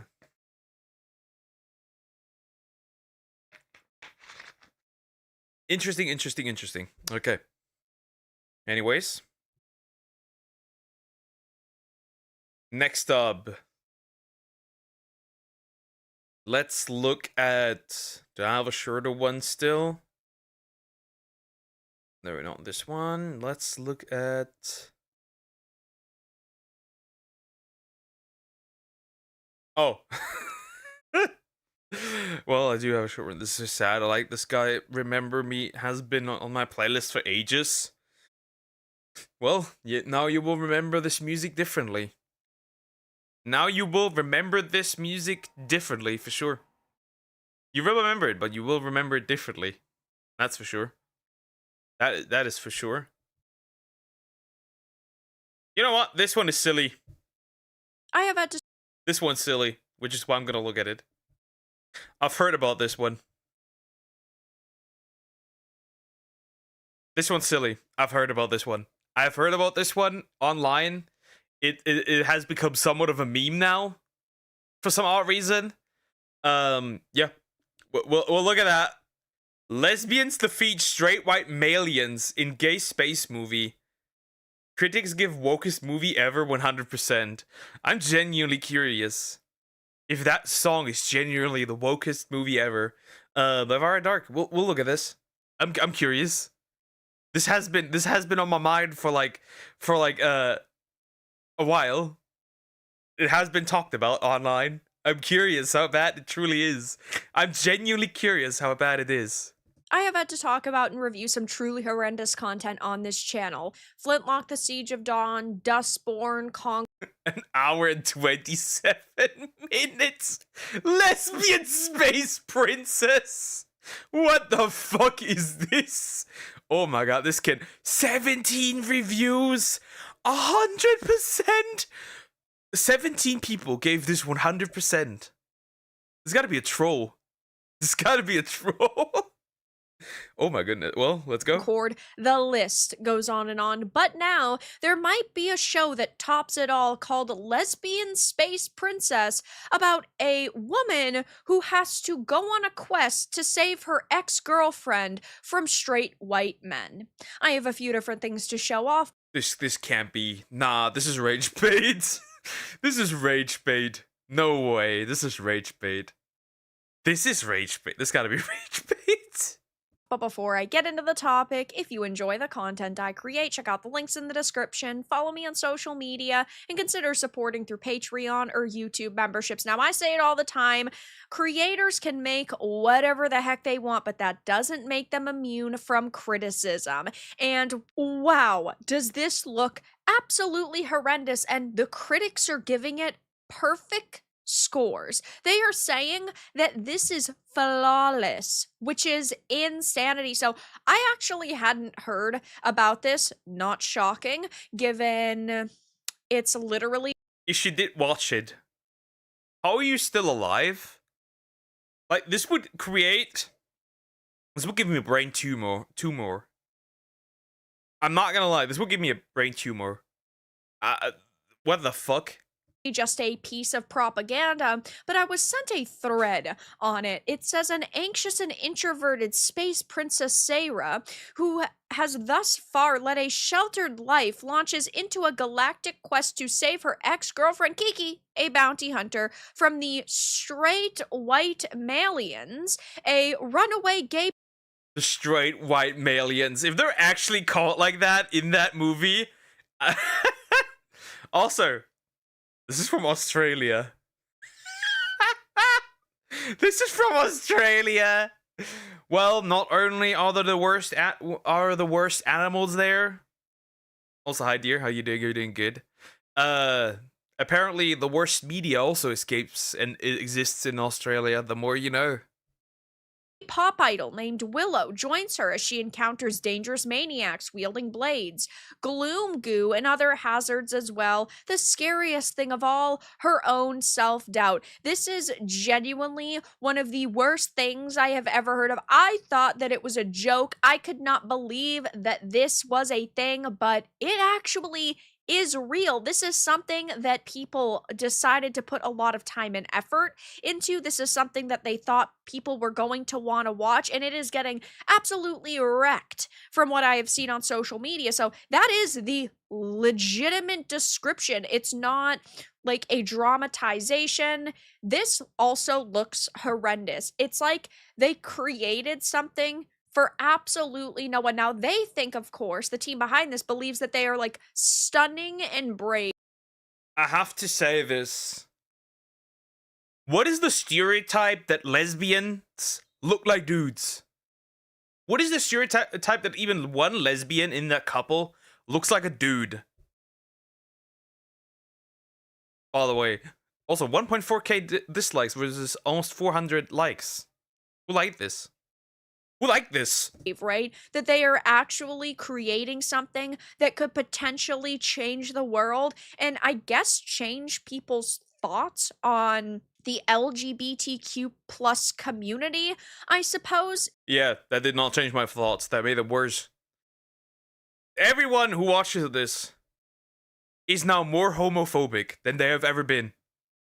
Based on the reviews and also some of the interviews. So The Guardian reviewed this and gave it a 4 out of 5. Saying Lesbian Space Princess Review, a fizzy animated film with loads of laughs and a lot of heart. So they actually got money to make this. I, again, hadn't heard of it, so I had to do some research into it.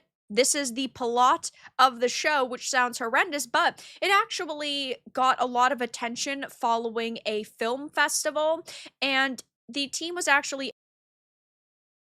If this now ends up being government funded, I'm flooding Australia with everyone in there. I'm sorry. Please don't. Please don't. Because guys equal love, girls and lesbians equal love, girls so guys equal lesbians. Okay, I guess. Eligible for up to 600,000 Australian dollars in screen production grant funding for their script. So the Australians actually funded them, which is mind-boggling. Australians actually funded for up to 600,000 Australian dollars in screen production grant funding for their script. So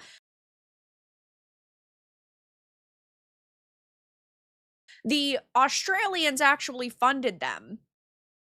Bye-bye, Australia. I'm flooding you. I'm flooding you. Bye-bye. Goodbye. What the fuck? What?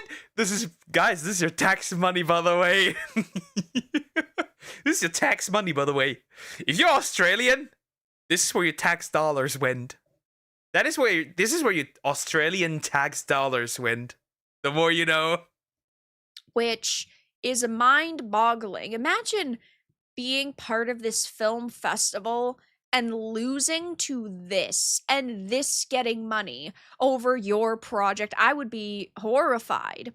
So they talk in this review about the team and how stunning and brave they are, basically. This award-winning Australian feature mixes a madcap comedy with a who's who of queer performers to produce a magical, joyful gem. This reminds me a lot of High Guardian Spice that came out a few years ago. Oh no.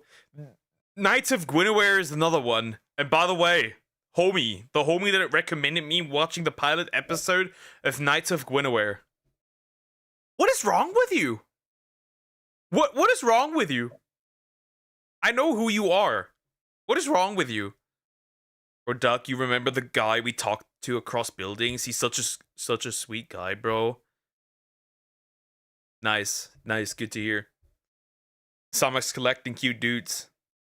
Crunchyroll actually canceled it after only one season, but a group of 4 young girls who attend the High Guardian Academy are training to become guardians of West City, and of course everyone was a lesbian, or they were a diverse cast of characters, and they were stunning and brave women who didn't need any men.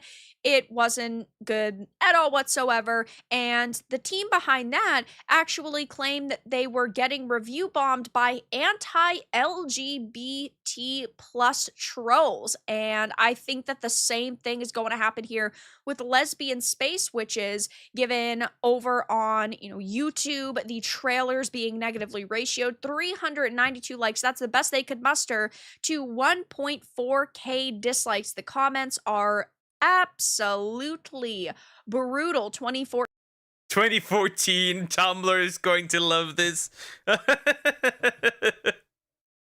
Tumblr is going to love this. This has got to be a Babylon Bee skit. Ain't no way this is real. It looks like an intentionally bad parody video, but it's taking itself 100% seriously. Looking forward to the Critical Drinker video. The Critical Drinker will probably drink even more after this one. I feel like any female job to collect cute dudes. At least any sane girl. Wait, there's sane women out there? That can't be right. Something's off. Bro, this is horrid. This is probably contestant for the most dogshit movie ever created. Now, I couldn't watch this because as of right now, it is only in select Australian theaters, so I haven't had the displeasure of actually consuming this content yet. I guess if I find a way to watch it, I'll watch it for you guys, because I suppose I hate myself, but there are tons of people calling it out, and apparently this is a 10 out of 10 by critics' opinions. This is getting, over on Rotten Tomatoes, a 100%. Look at films like Joker, the first one, not the second one, which was horrendous. The first one got like a 50% from the critics. The same critics that also had given something like The Marvels and Captain Marvel almost Straight white aliens. I can't do this. I can't do this. What is this? What the fuck is this? What the actual fuck is this? What is this? Who made this? Lock them up. And the reviewers just as much. What this is just gotta be bait. I can watch it, say less. Nah, bro, don't do that. Don't do that. No, don't do that. Flawless scores. This one is 100% of them, and I know that there aren't a lot of people who have reviewed it, but that's still crazy. None of them have any sort of criticisms. The harshest review I could find actually was The Guardian, because they only gave it a 4 out of 5. Though they still sit here and praise it because it's stunning and brave. This is absolute slop, and it is propaganda to the max. This is just as bad as Dustborn. It is terrible when people go into a product, in a creation of something that is supposed to be.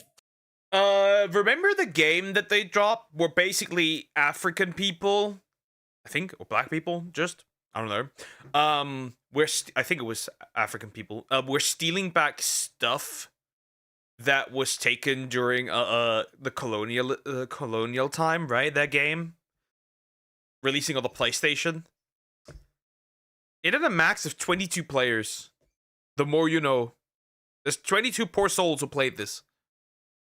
No, not the first Joker, but like the Joker movie, right? The new one with Joaquin Phoenix, I think is the guy's name is. Right, that one, where like the second one came out and Lady Gaga was in it and the movie was ass. Fun and entertaining, and they say to themselves, how can we make this the most insufferable piece of content possible? We need to self-insert, we need to prove a point, we need to shove some sort of ideological stance into people's faces, and that is exactly what they did here. And I'm glad that so many people are calling it out. I'm glad that there are tons of gamers and movie reviewers and just viewers in general who are rejecting. Gamers did not do that. Though, gamers. This based on the YouTube like to dislike ratio. Let me read that. Sarah finds a couple of great journey companions along the way. There's Willow, Heartbreak Highs, Gemma, to a tran, a non-binary musician who seems a lot more emotionally available than Kiki ever was. And then there's a problematic ship played with delightful low-key bluster by Richard Roxburgh. 21st century mansplaining spaceship siren commanders. The vessel is laden with all the misogyny of our times. Who wants to drop Kiki at a nail salon because women can't fly ships? What the heck is that plot? The rest of the cast is a who's who of Australia's best queer performers. Clitopolis' queen. What the fuck? Okay, that doesn't matter who that is. I don't give a rat's ass. With a straight... Kea has a cameo at the border of straight and gay space. Nah, destroy the planet. That's it. Flood it. Flood it again. And Drag Race Down Under favorite Quen Kong as a memorable role as a drag queen named Blade. There's only one acceptable Blade and he kills vampires. While the premise sounds feather light, the script is sly and witty. For every gag, you'll make a groan or cringe. April is Gabriel. I'm destroying this planet. Syra lives in the aforementioned Clitopolis. Which characters after remark is hard to find. There is a literal dancing royal pussy. There's a stronger, stealthier joke coming up. The script indulges in wordplay. The old thespian lesbian joke gets a great new runner here and plays fast and loose. Oh, I'm pretty sure these women were loose. With audience expectations. At one point, Zarya consults the script to confirm the Zanny plot point is actually real. What the fuck? Who wrote this? We need to flood Australia. This cannot escape Australian cinemas. We need to flood it. We need to flood it now. Melt the polls right now. And also some of the comments that I got on social media. I know I had put up a thread on it and was talking about how horrendous it is that this got this score, and it again just goes to show that you can't trust reviewers, because if something aligns with their political worldview and their stances, then they are going to rate it extremely high because they believe in its message. They believe that it is a narrative that needs to be pushed and a voice, right, that needs to be amplified. And that's just not the case. We are watching entertainment to be entertained, not to be lectured. And that is what products like this was funded by Australians, by the way. Like, this was funded by tax dollars. The more you know. Like, genuinely, the more you know. Wow. Dustborn and Flintlock the Siege of Dawn and Concord and even Lesbian Space Princess here exist to do. Have they ever given 100% on anything? Apparently on this movie, right. So while the creators of the show just positively review bomb their own show, maybe, what? Laughing my ass off 100% on the tomato meter? Pure trolling, it's gotta be. That's the problem with these people, is that they take themselves 100% seriously all the time, and if you criticize their How can a human genuinely sit down there and produce this shit? Product, they take it as a personal attack and they say that you are being a racist or a sexist or I can live with that. Call me all the buzzwords. I will become what you hate. I will become the racist. Movie wasn't even on the news, bro. Good. or a bigot or transphobic or whatever isterphobe they want to call you on that day. They view it as a personal attack on them because all they have is their identity.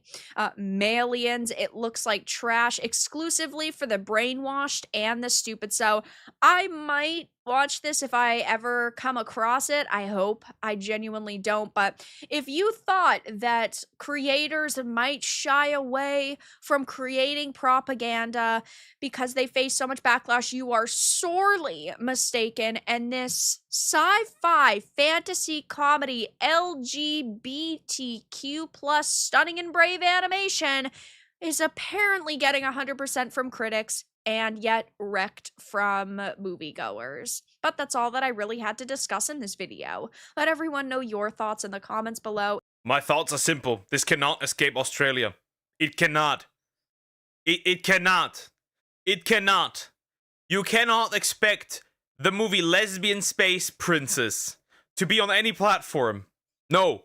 No. That's all I'm gonna say. No. No. We don't need this. Nobody asked for this. Not even lesbians asked for this. Nobody wants this. Simple. Nobody wants this. Nobody asked for this. Shut it down. And whoever paid for this, shut them down too. Anyways, like, comment, and subscribe. Can we watch something specific next? What do you want? What do you want to watch, darling Sumax?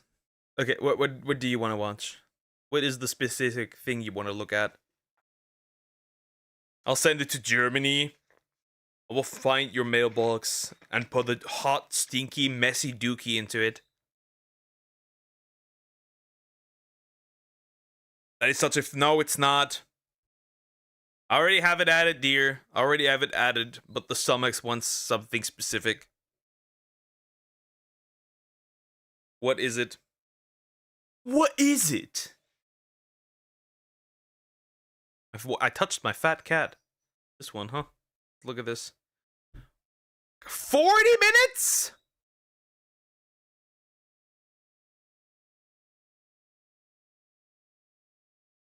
Nah, I'm not doing Reactception. I'm not... Reactception? Why would I do that?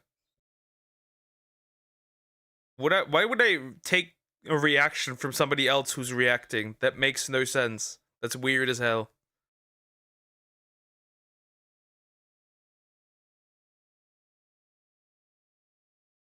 That is weird as hell. That is weird as hell. That's odd.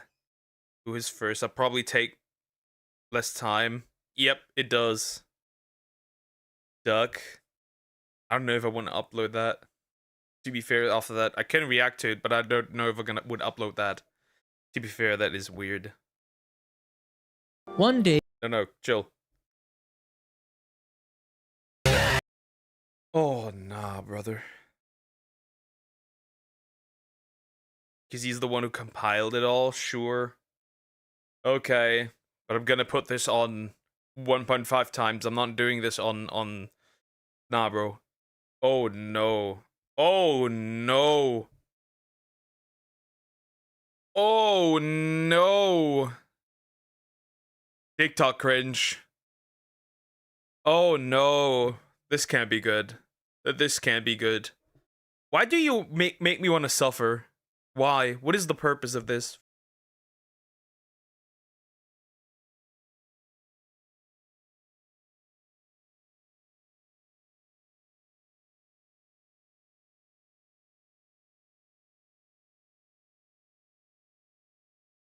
I'm gonna...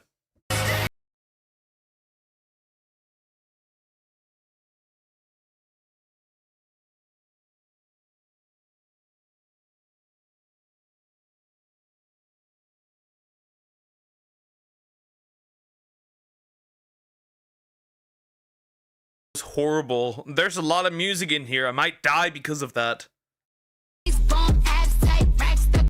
Why? But why? Yucks. Yeah, but why?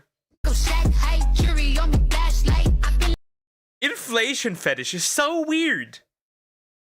Inflation is so weird. Why are people into inflation? Same with pregnancy fetish.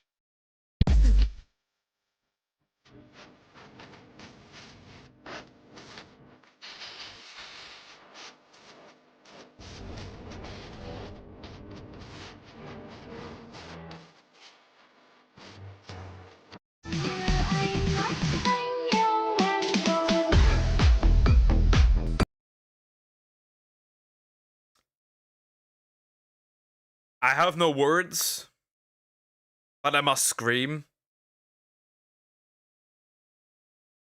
Dude, Trump, you made a mistake. Delete that shit right now. Trump, you made a mistake. Delete this shit. Delete this entire platform again. Thank you. Nobody needs it. Never mind. Fuck Jeffree Star.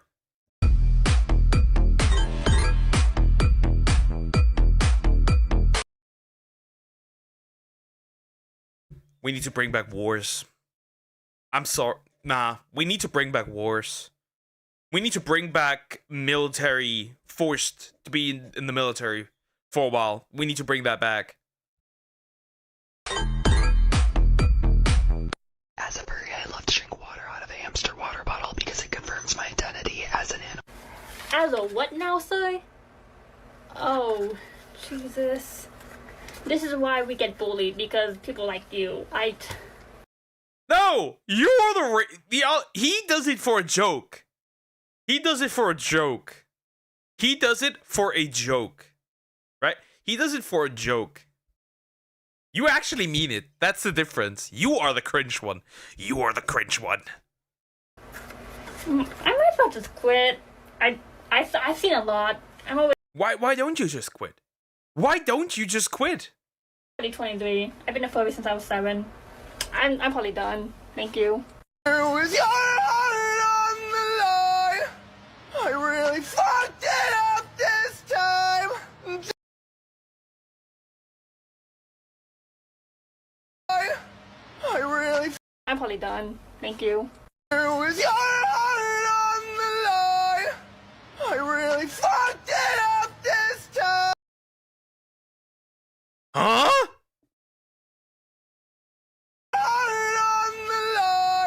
Wait, I didn't quite catch it. Did she look? Thank you. She waited until she got. Wait. She waited until he looked away. Did we just catch a cheater live on camera? Or is this some poly bullshit? If it's some poly bullshit, fuck him. Not in that way. I really fucked it up this time. Deny my dare. Deny my. Lines in the Twilight films that make me cringe. You better hold on tight, Spider Monkey. Pause? Bella! Where the hell have you been, Luca? Let's face it. I am hotter than you. What? What? I hope you've got enough sleep these last 18 years, because you won't be getting any more for a while. You nicknamed my daughter after the Loch Ness Monster? Yeah, these can't be real ones. These can't be real ones. Nah, these can't be. These must be fake. What the? These might be fake. This must be fake.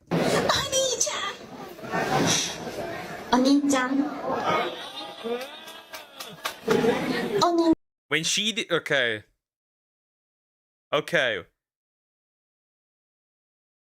Loch Ness Monster?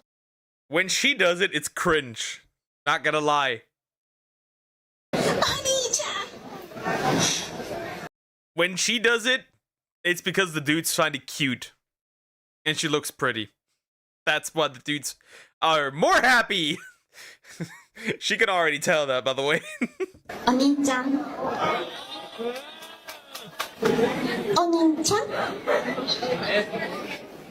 This is a dude, isn't it?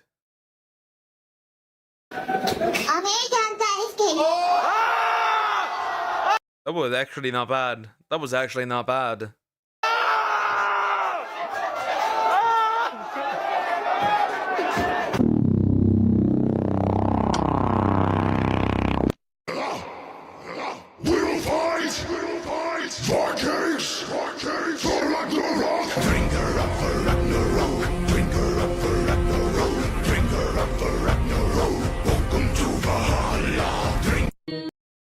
I feel threatened. This is 3 minutes long and I feel molested. I feel molested.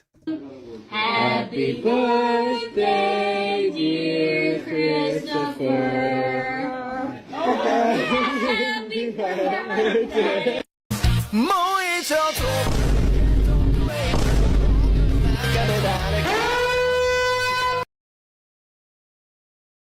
the fuck?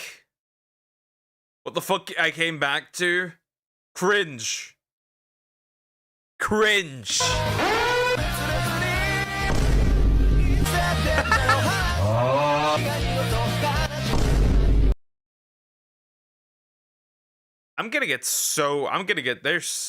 There's so much music in there. I don't want to continue. This is gonna get taken down a wee bit.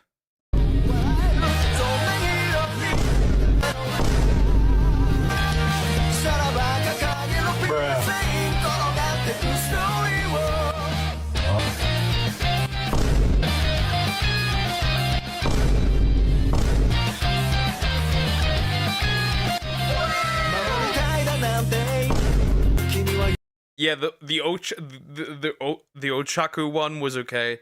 I can likely not upload this, by the way. There's too much music that's copyrighted in there.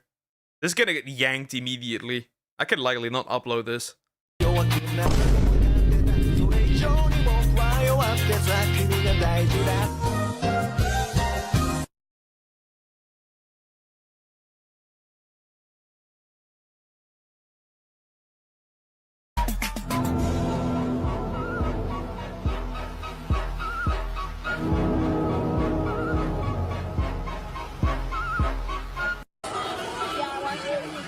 But why?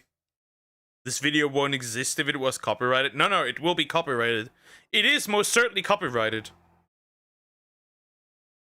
Ochaka 1 is a man. I feel like they're all men, by the way. This will definitely get copyrighted.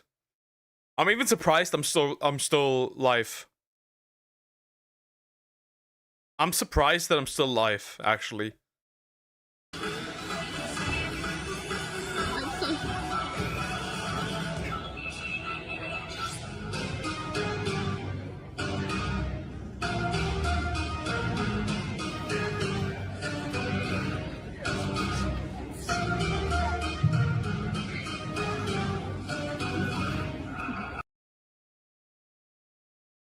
Why? Why? Why? Why? This is cringe as fuck.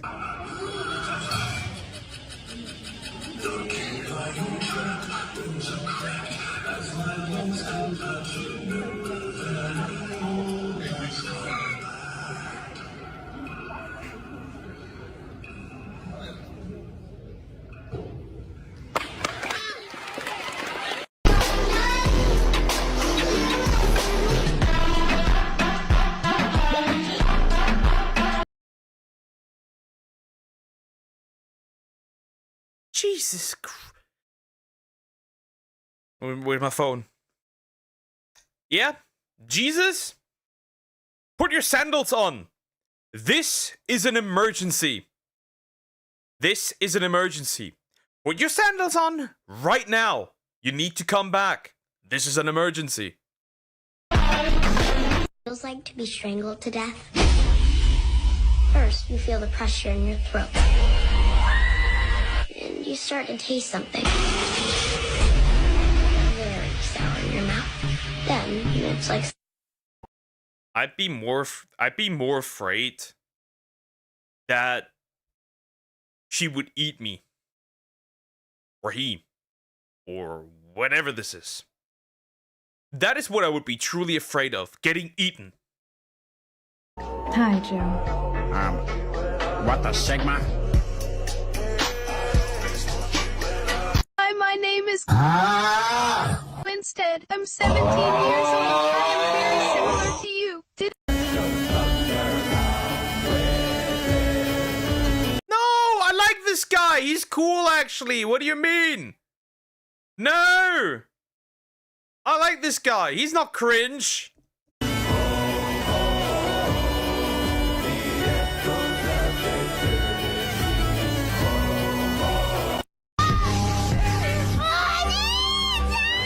He even gives a lot of good workout tips.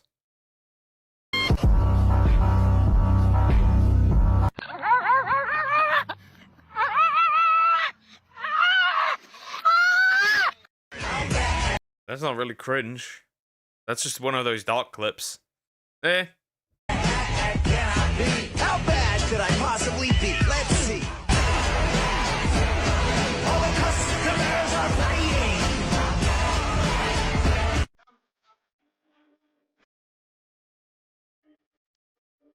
All downstairs.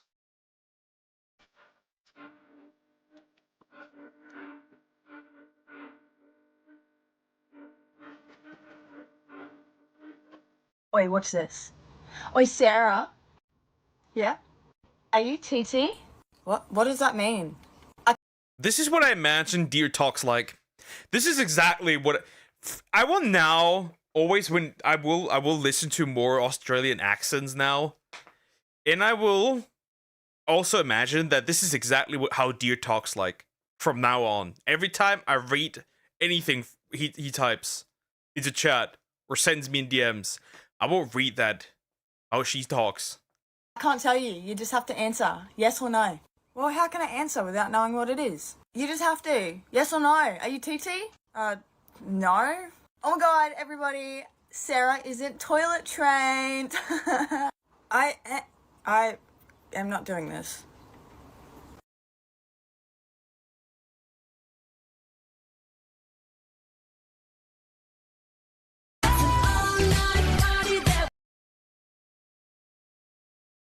Why?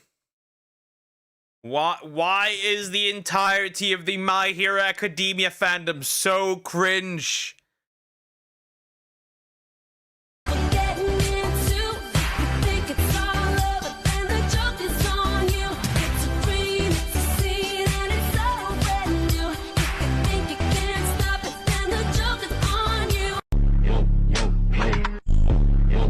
All this music is gonna send me and obliterate me. All this music will obliterate me.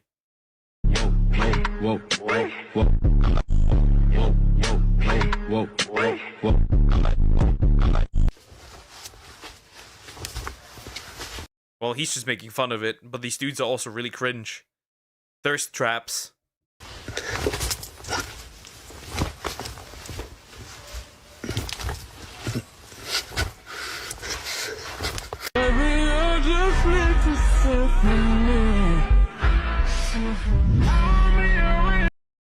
What?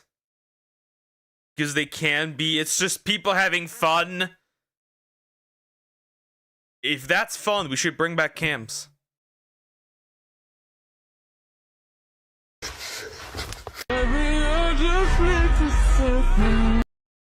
Thank you, Papa. I'm ripping that cross out of your ear. I do not care.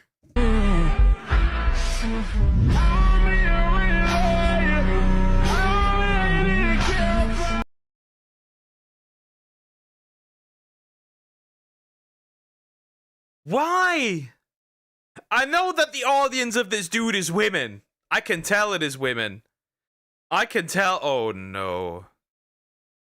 I can tell it is women. Like, I'm not blind. I can tell that it is women. This main audience of this dude. Okay? But this is horrible.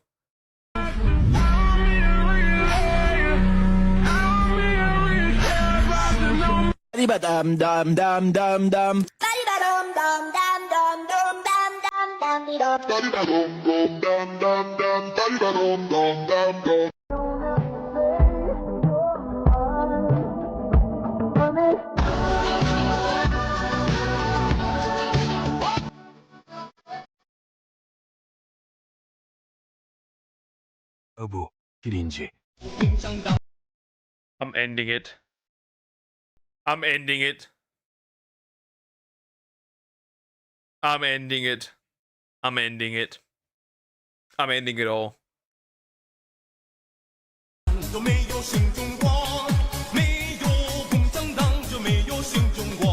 When you text your coworker instead of your girlfriend.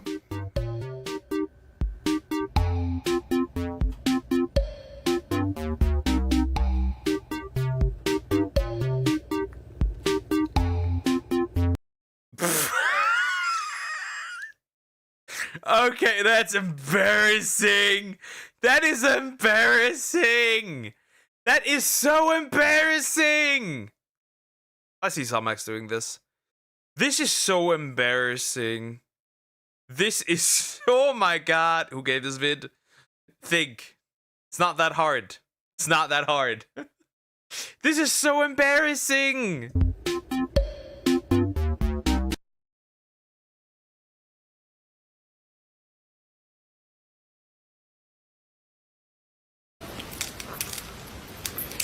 Bring back masculinity.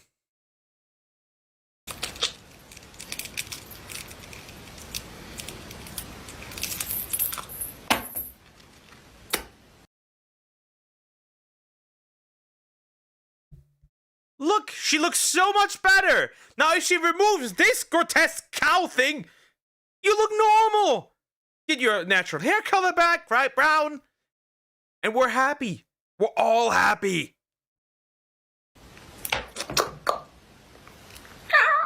Para empezar.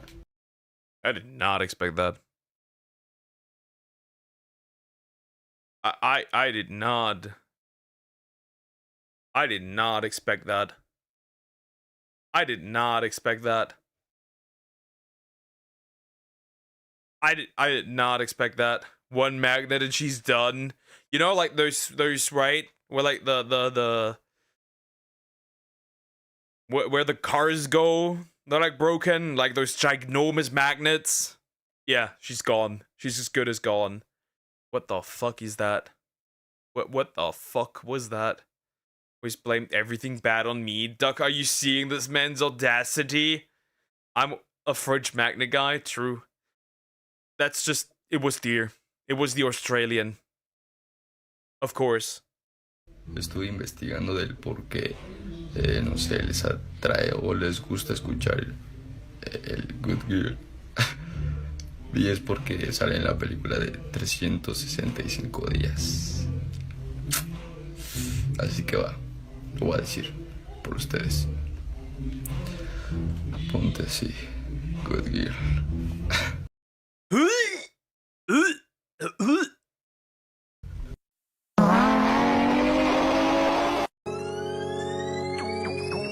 Not this dude again. Not this dude again. Not this dude again. Not this dude again.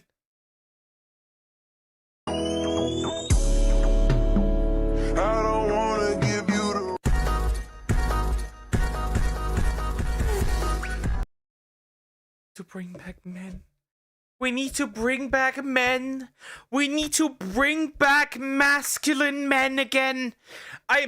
Masculine men lives matter. I'm gonna create that movement. We need to. I feel harassed. I feel touched without consent. And I've been sitting at this for almost 11 minutes.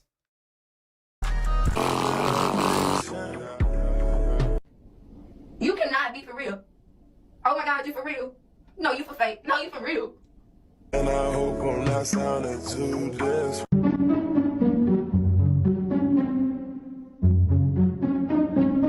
Of course it's Roblox. Roblox is always cringe. Hope you enjoy watching this, baby girl.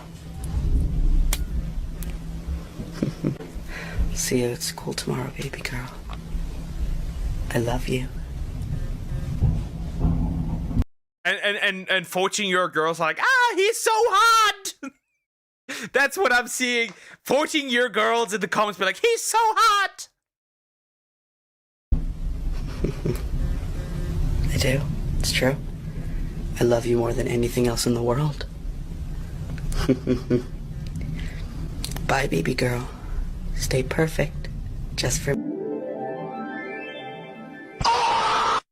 Okay, that clip. I love that clip, by the way.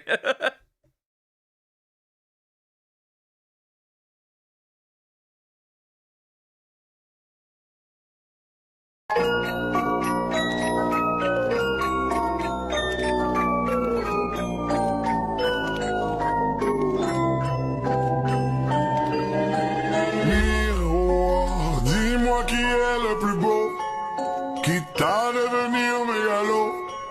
Viens donc chatouiller mon ego. Allez, allez, allez. Not him again. That is horrible. Get out of my head.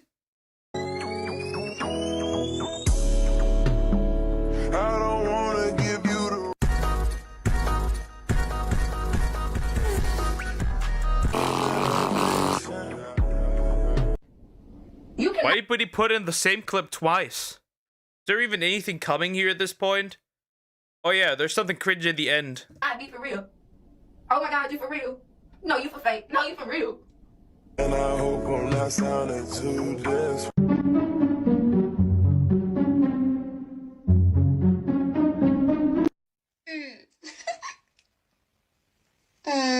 What is that?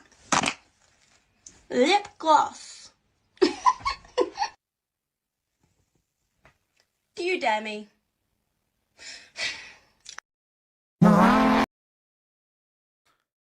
message to the person that sent me this. You will be pegged by your next girlfriend.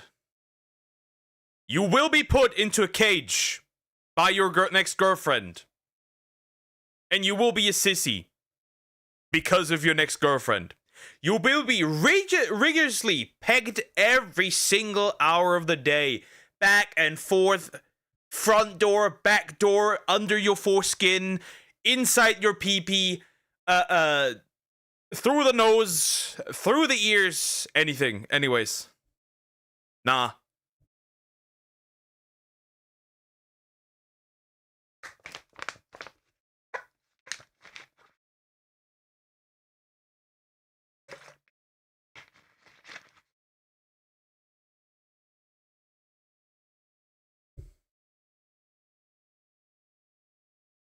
Watch this.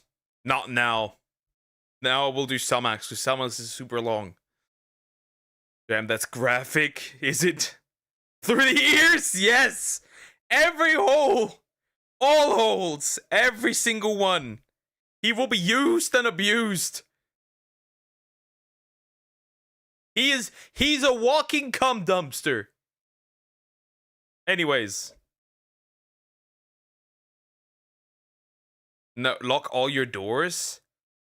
I was not talking about the doors, my dear. I was not talking about the doors. I was not talking about the doors.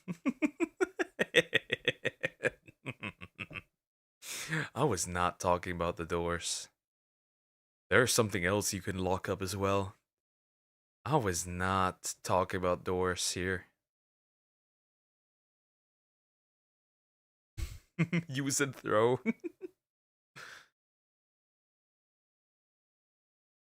I was not talking about any doors here. I mean, doors shall be locked too, but that's not what I meant. If you know, you know. If you know, you know. Anyways, let's look at this. Why is that in the middle of somewhere? Soon as Jamie's parents had... This cannot... Wait. Interesting. Is that the same video the entire time? If not, can I not just find the original video? Nah, he compiled it. Never mind. Okay, well. Then we'll look at this, I guess. Then we'll look at this. The doors, Broski's cage might be locked. I was talking about the cock cage, but okay. You know? Basically, you can't, as far as I'm aware, you can't get hard in those things. And it's uncomfortable. Anyways, let's start with this. Weirdest movie recaps by Waka Waka Mon V2. We'll just, I'm putting that as at 1.5 times because I'm not sitting through that way. No, nuh-uh. Let's go. Let's see. Prison guard could not resist this female inmate. We're about to be off to a fantastic start. The story begins in a male prison. Yeah, that does not. Doesn't that just look like Squid Game? Where inmates are exercising. Soon after, an alarm goes off telling all inmates to go. No, it does not. Duck, do you remember him? Yeah, I remember him. I do remember him, sure. Back to their cells. One inmate blackmailed. Like, why are you holding on to the... You look like you're ready to seduce somebody. That's a seducing pose right there. One inmate blackmails Sam, a prison guard, into bringing illegal items. Knife! I need something, baby. Okay, so he is seducing. I thought he was just trying to seduce. No, he is. Okay, I knew who he was. 1.15 duck. But that's 40 minutes. This reaction will be an hour 20. If things go really bad. You know that, right? That is horrendously long. This will be horrendously long. If I do that. The reason why I'm not taking these large videos is because they're taking way too long. And then I have to record reactions off screen because otherwise I can't put in 3 a day. No. You understand me? He threatens to expose Sam if he doesn't obey. You sent my boy $500 with tar and coke all over that shit. Whatever that means. I'm trying to help you, man. What you expect? I'm a criminal, baby. Saying that line, for the lack of a better word. Also depending on how copyrighted these movies. Also depending on how copyrighted these movies are, I might die throughout these 40 minutes. Cringe, I'm a criminal, baby. I did not hit. Sam will end up in the same prison and under his control. Feeling scared, Sam fights the inmate but gets badly hurt with a cut on his face. You threw first punch and got Later, he sees a doctor. Well, bro got mad ass busted right there. His ass was mad busted.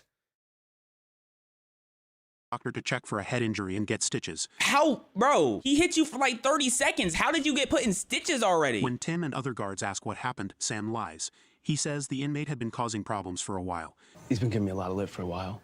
Sam claims he just asked the inmate to go back to his cell, but the inmate refused. He lied on his name. That's why cops need body cam. Bro, it's straight lie. Him, and then the inmate headbutted him in self-defense.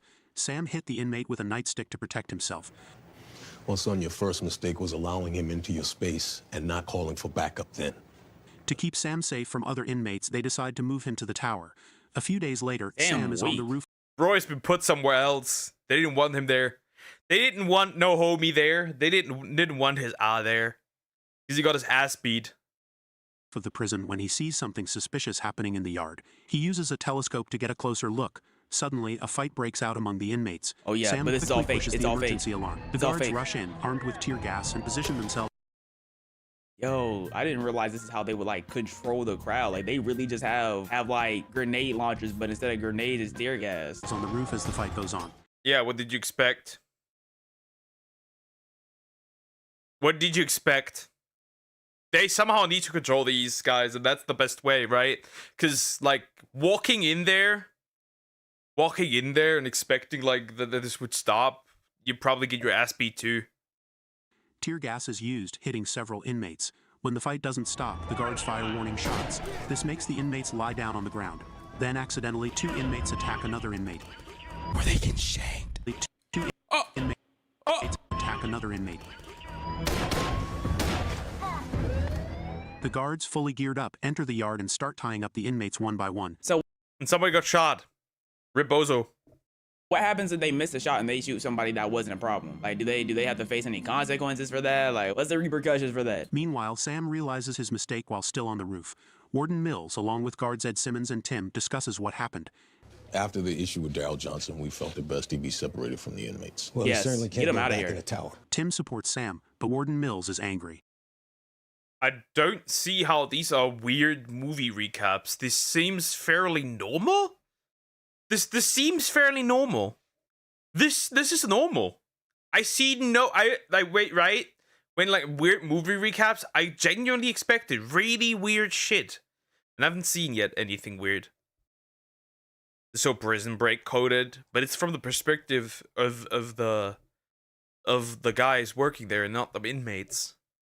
He demands to know why Sam was on the tower and decides where to send him next. No, we need to move him out of here. Tim fire him. Talking about something, we need to move it out of here. Just fire him. Explains that because Sam was attacked and hurt before, they thought it was best to keep him away from the inmates. Ed suggests moving Sam to other departments like receiving or discharge, or to patrol the perimeter.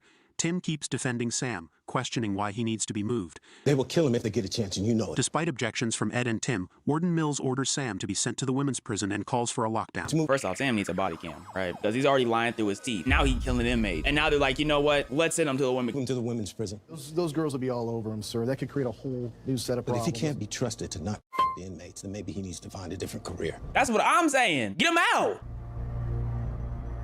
It's the women's prison, or he will be released. We follow Sam after his I have seen this recap before. I've seen this before. I don't know. It could have been a recap on TikTok, but I've seen this before. I have seen this before. Transfer to the women's prison, where he stands aside He to let low-key look like Jordan from All American. Female inmates pass. They make enticing moves on him, with some even making... I beg your pardon? Enticing...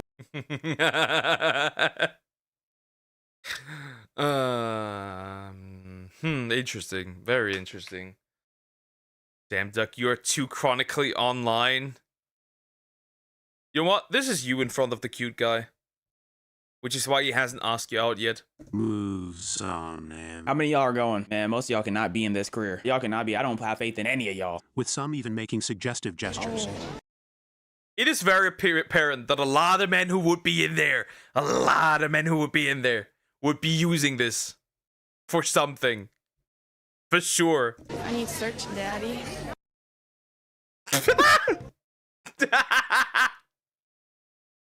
Yeah, that's Samax. I need searching, Daddy. Yep. That is you. I'm sorry. That's now canon. I don't care. I need searching, Daddy.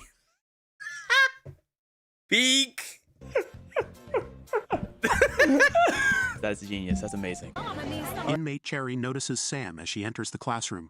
Marianne Molesky catches the overly friendly interaction between Sam and Cherry. Get Sam out of here, bro. Bro is terrible at his job. Like, terrible. He is horrific at his job. And demands to know who sent Sam to the women's prison. He explains it was for his own protection after an incident at the male prison. Bro might need a lot of protection. Bro might need a lot of protection. Send this man an entire truck full of condoms, please. And a lot of money for child support. Zaddy, stop. Quit calling me that. Find yourself a husband. God damn it. Why are all these women so predatory towards me? Mariam warns him that the You don't want like security guard duty. Female inmates are no different from the male inmates and will try to use him. During her lesson on human evolution, Cherry uses a mirror to watch Sam, who stands at the back of the classroom.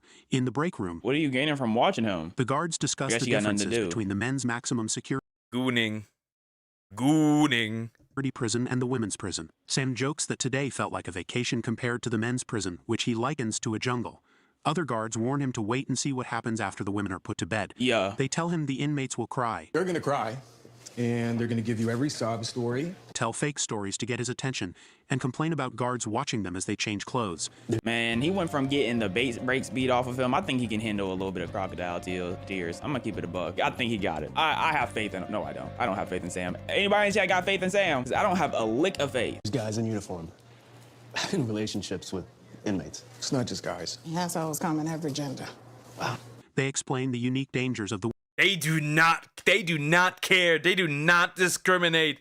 It doesn't matter if you have dick, pussy, or anything in between. There's nothing in between. Doesn't matter there. These inmates will go for anything. Women's prison and advise Sam to act like a robot, following all the rules precisely. He is not about to act like no robot, but before we even continue with that, her eyes are like a scary type of blue. She looks like a robot. Like, she has AI robot eyes. Following all the rules precisely. This prison's dangerous in a different way. At bedtime, they proceed to lock each cell one by one until discovering an inmate with a confiscated phone. Let me see it. See what? Stand and face the wall. Close A20.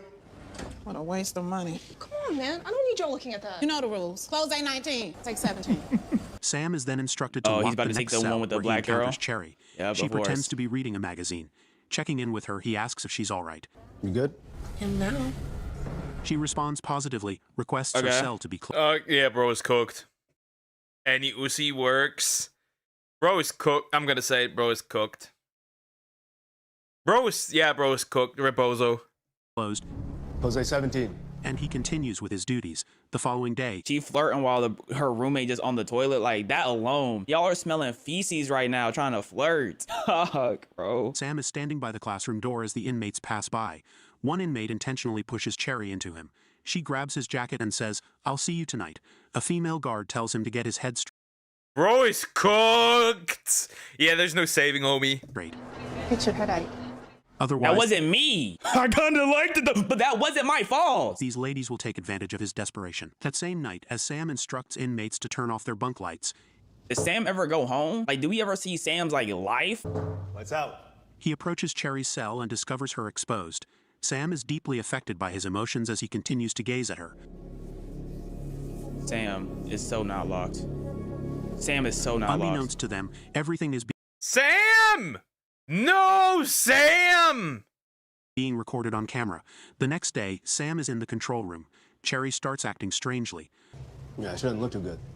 Ready on me if she needs to go to the infirmary. Now buzz you through. When he comes closer, Why does he not understand he is being toyed with? Oh my, Sam. she pretends to have a pain in her side so she Sam is cooked. Sam is cooked. Well, Sam, it is what it is, brother. can go to the infirmary. What is it? My side, I don't know. Your stomach? My side, I don't know. Ow. Ask her if she can walk or if she needs a stretcher. You need a stretcher? I can walk, I can walk. Is she about to make a move or is she gonna stab him in the neck? But on the way, she pulls Sam under the stairwell where there are no cameras. It seems like a place where people often meet secretly. But how are they meeting secretly? Yeah, Sam, get a grip. That pussy has too much grip. It's over. It is over for our homie. It is. Poor Sam. If the camera is right there. No cameras here, nobody can see us. Sam tries to resist for a moment, What do you mean try to resist, bro? You can push her. You want to. but Damn, gives in pissing me quickly. off. After that, Cherry becomes aggressive. She stabs Sam several Thank you. Thank you. Oh my goodness, I called it. Get Sam out of here. Yeah, Sam's dead. Sam is over. times in the neck and then screams for help. It looks like she's trying to make it seem like Sam Thank attacked you. her and Get she her defended out. herself. Get him out, I mean. She crawls out of the stairwell, screaming for help. As if she wants people to think she survived an attack from the guard W and that she was actor. right to defend herself. W actor. Sam's lack of experience and innocence made him an easy target for the inmates who are used to violence. He's just stupid. He was just dumb. Like, he didn't think a single time. Not a brain cell in that head of his. Isn't this a violation of her Miranda rights? She's in prison. She doesn't have Miranda rights in here. You have a lot to learn about inmates. There's an element of trust in place between the two of you that we do not have. A corrections officer has been killed and posthumously accused of rape. These girls Killed? He's dead? New Sam never seen a woman outside of prison. Apparently not. He's dead. have no options. I have a class to teach. I'm not going to miss it. We'd better get going then. What is it you're hoping I discover? There was no tearing of the vaginal wall. No scratches on his face or arms. No visible signs of a struggle on her body. Pencil stab to the neck 30 times seems evidence of a struggle. Those were offensive wounds. She suffered no defensive wounds. None. That coupled with the fact that his uncle was killed at almost the exact same time. His uncle was killed at the same... Wait, why his uncle get blicked? Wait, what? No, wait, is he dead or his uncle? I'm so confused now. His uncle must have been old dude who was like trying to not get him sent over to the women's ward. Yo. Question it. Question what? The claim of self-defense. Well, that means you question the... Yes. But inmates are immune to our lies and they're immune to our threats. Just ask her what happened. Question the things that don't add up and show her the compassion you're known for. Compassion. It's one tactic we haven't tried. We don't have it. That's why you're here. Wait, what? Was that the end or no? Did he commit a crime? Miss McCluskey, look at that. I feel better already. Thank you for watching.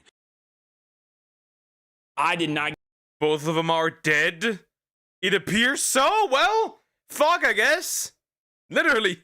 Get my answer. I am so unsatisfied with what happened right there. Cousin's wife has cancer, so the in-laws give her the best final days. Don't want to know what that means. Did she get away with it? There's no way she got away with it, right? I don't think she got away with it. But low-key, bro, we all know Sam deserved it. She was his teacher, but their lessons went too far. Movie recap. He just wanted a good grade, but he got so much more, and not at all what he expected. Okay. The movie begins with Jamie, a diligent student. Well, that's it what happened. Well, we will never know. We will never know. Giving her teacher, Ms. Cohen, a farewell gift as Cohen is leaving the school. What a nice girl. Cohen reassures Jamie, praising her strong academic performance and encouraging her to keep up the hard work so she can attend any college she wishes. Do we believe in Jamie? Yes or no? I don't know if I'm believing. No, we do not believe in Sam already ruined my belief. I don't believe in Jamie. And Jamie right now. Jamie then asks Cohen about her replacement, Ms. Matson, who Cohen describes as a talented teacher she thinks Jamie will enjoy. Okay, the so next day, Ms. Matson we believe starts in her Jamie. class. Okay, Ms. Matson look like she is fake. She don't look real. And introduces herself, immediately assigning a test to the students, explaining that she is following Cohen's I had plan. a teacher that looked like After her. Class, Just scary. Matson approaches Danny, asking about his grades and reminding him he needs to maintain them to stay on the baseball team. Danny asks if they... Bro, we just met. Like, don't talk about me and my... Oh yeah, this is going into the teacher-student taboo. We'll take my leave. I will be back. I'll be back. My baseball team and nothing, bro. I don't know you. Can discuss his grades after school, and Matson agrees. During their conversation, Matson asks if he has a girlfriend, and Danny mentions Jamie, whom he admires. Jamie's getting hoed. That's what's happening right now. Jamie's getting hoed. Despite knowing Danny is in a relationship, Matson starts to take an interest in him. That's the problem? I feel like we're ignoring the bigger problem here. I don't think him being in the relationship is the biggest flag right now. She offers him extra help with his assignments, suggesting that she's available after school on Thursdays. He just does not Danny look real. declines, explaining that he plans to spend his upcoming anniversary weekend with Jamie. Aww. Matson then asks for his phone number so she can assist him with his assignments. What? The following day, Jamie is disappointed to receive a C on her paper.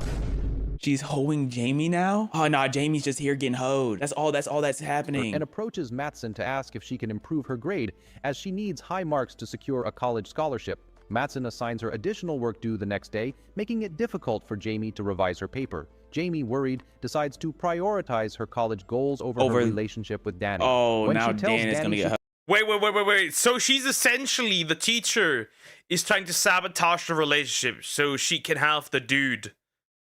Well, makes sense.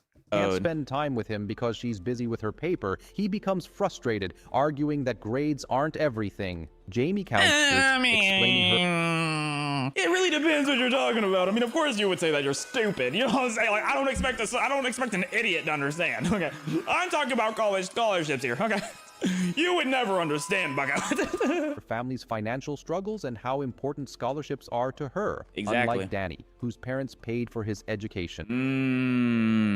That's why he don't understand. Okay. So is this college or high school? She said that the parents pay for his education. Did they pay for his high school education or is this college? It don't look like no college, but is it college? Danny then gives Jamie an anniversary gift and leaves, feeling hurt. This don't look like no college field. This might be a practice field though. Meanwhile, Danny's baseball team suffers a loss, adding to his disappointment. Unable to enjoy his anniversary with Jamie, he ends up going to a bar with Ms. Matson, who encourages him to have a beer. Oh yeah, the MILF. The MILF is going crazy. You're still watching this? Yes, because it's 40 minutes and the Gumper wanted me to watch it. That's why. This is not gonna end up well. During him, she won't tell anyone. This is high school. I don't know. Their conversation... Oh, well, this is high school. Now we have the confirmation. Horrible! I think it's around his relationship with Jamie and his struggles. The next day, Jamie is disheartened to see she received another C on her paper, even after following Matson's advice. She suspects Matson may have something against her and confides in a friend who encourages her to speak to Matson again. After class, Jamie notices Matson and Danny having a close conversation, which only heightens her suspicions. Danny tells Matson that his coach... How did we get here? I feel like we did a lot of skipping, bro. How did we get right here? I feel like we skipped a lot of plot development. May drop him from the baseball team, but she reassures him that if he improves his grades... Oh, they fucked. A guy reacting to a guy narrating a movie, and you're the guy reacting to the guy.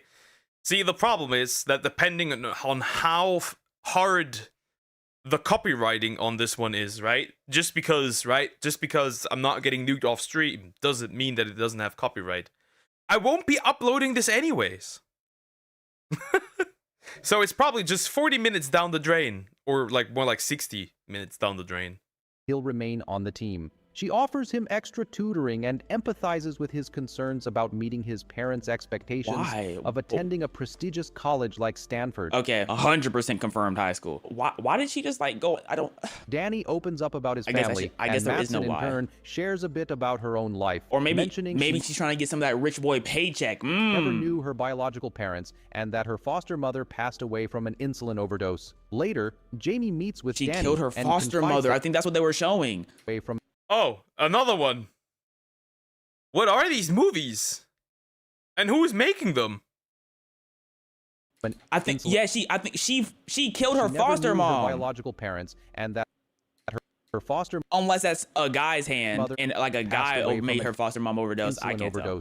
Later, Jamie meets with Danny and confides that Ms. Madsen is unfairly grading her work, giving her lower marks despite her efforts. Danny questions why Madsen would do that, but Jamie just looks frustrated. When she tries to ask another question, Danny has to leave to run errands for his mom. Later, Danny confronts Madsen, asking if she's intentionally giving Jamie low grades.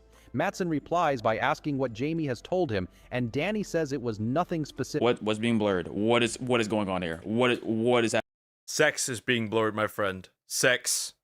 It's gonna copyright you because you're reacting to dude's videos, already reacting to this. So, there's a chance either he's gonna copyright me, which is on a lower chance, the guys that made the movies are gonna copyright me, or the guys that made the recaps are gonna copyright me.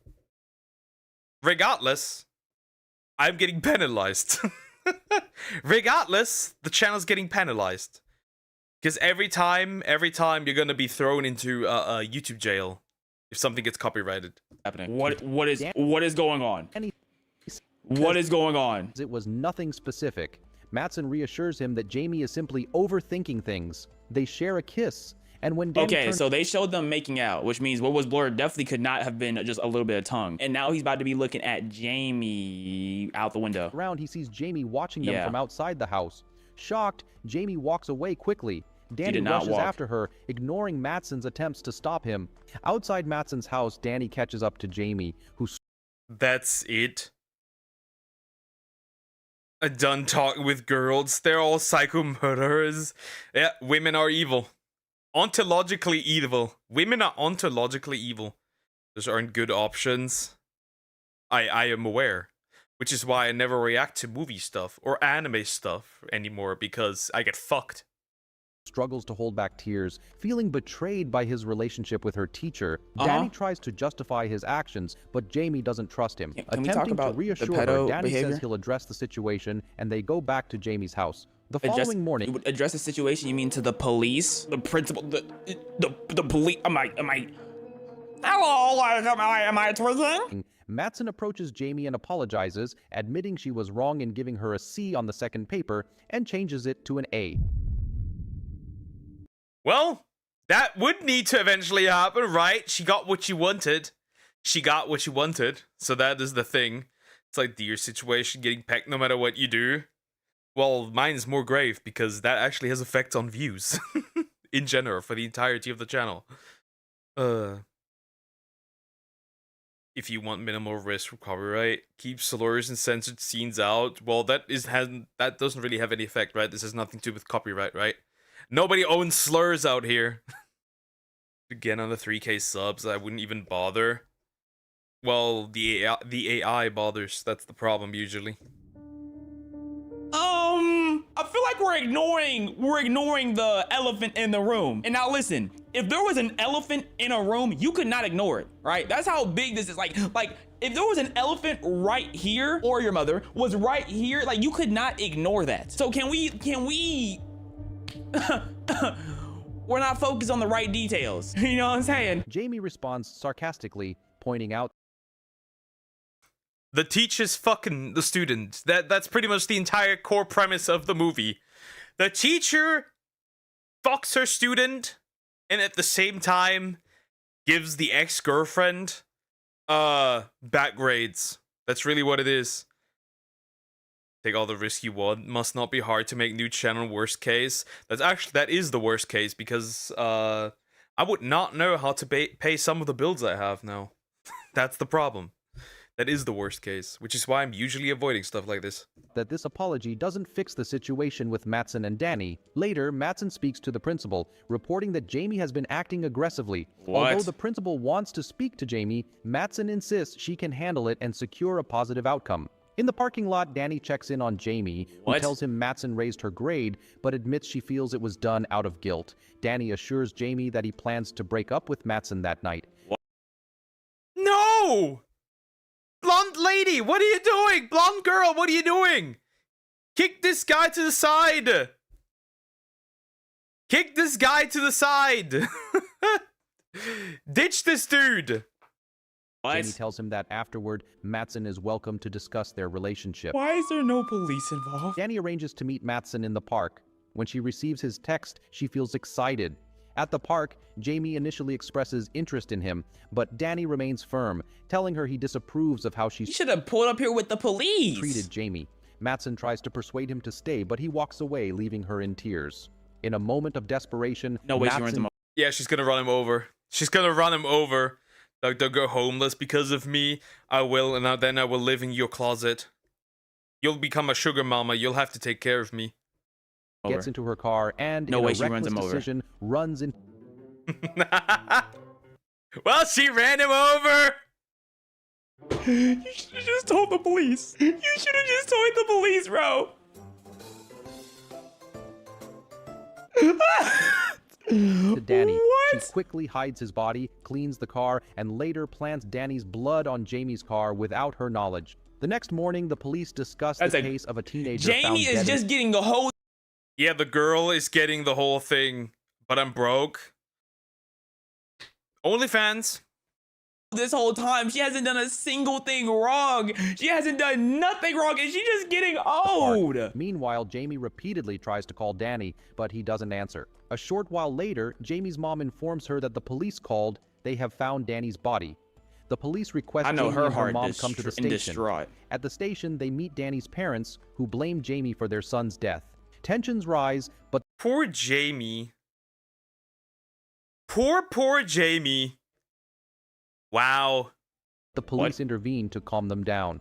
When questioned, Jamie explains that Danny had planned to come to her house after breaking up with his girlfriend, Mattson. Surprised, the police ask if Jamie has any evidence of the teacher-student relationship between Mattson and Danny. Later, the police visit. So they don't have phone records? Like, Mattson has to destroy her phone, right? Like, visit Mattson at her home.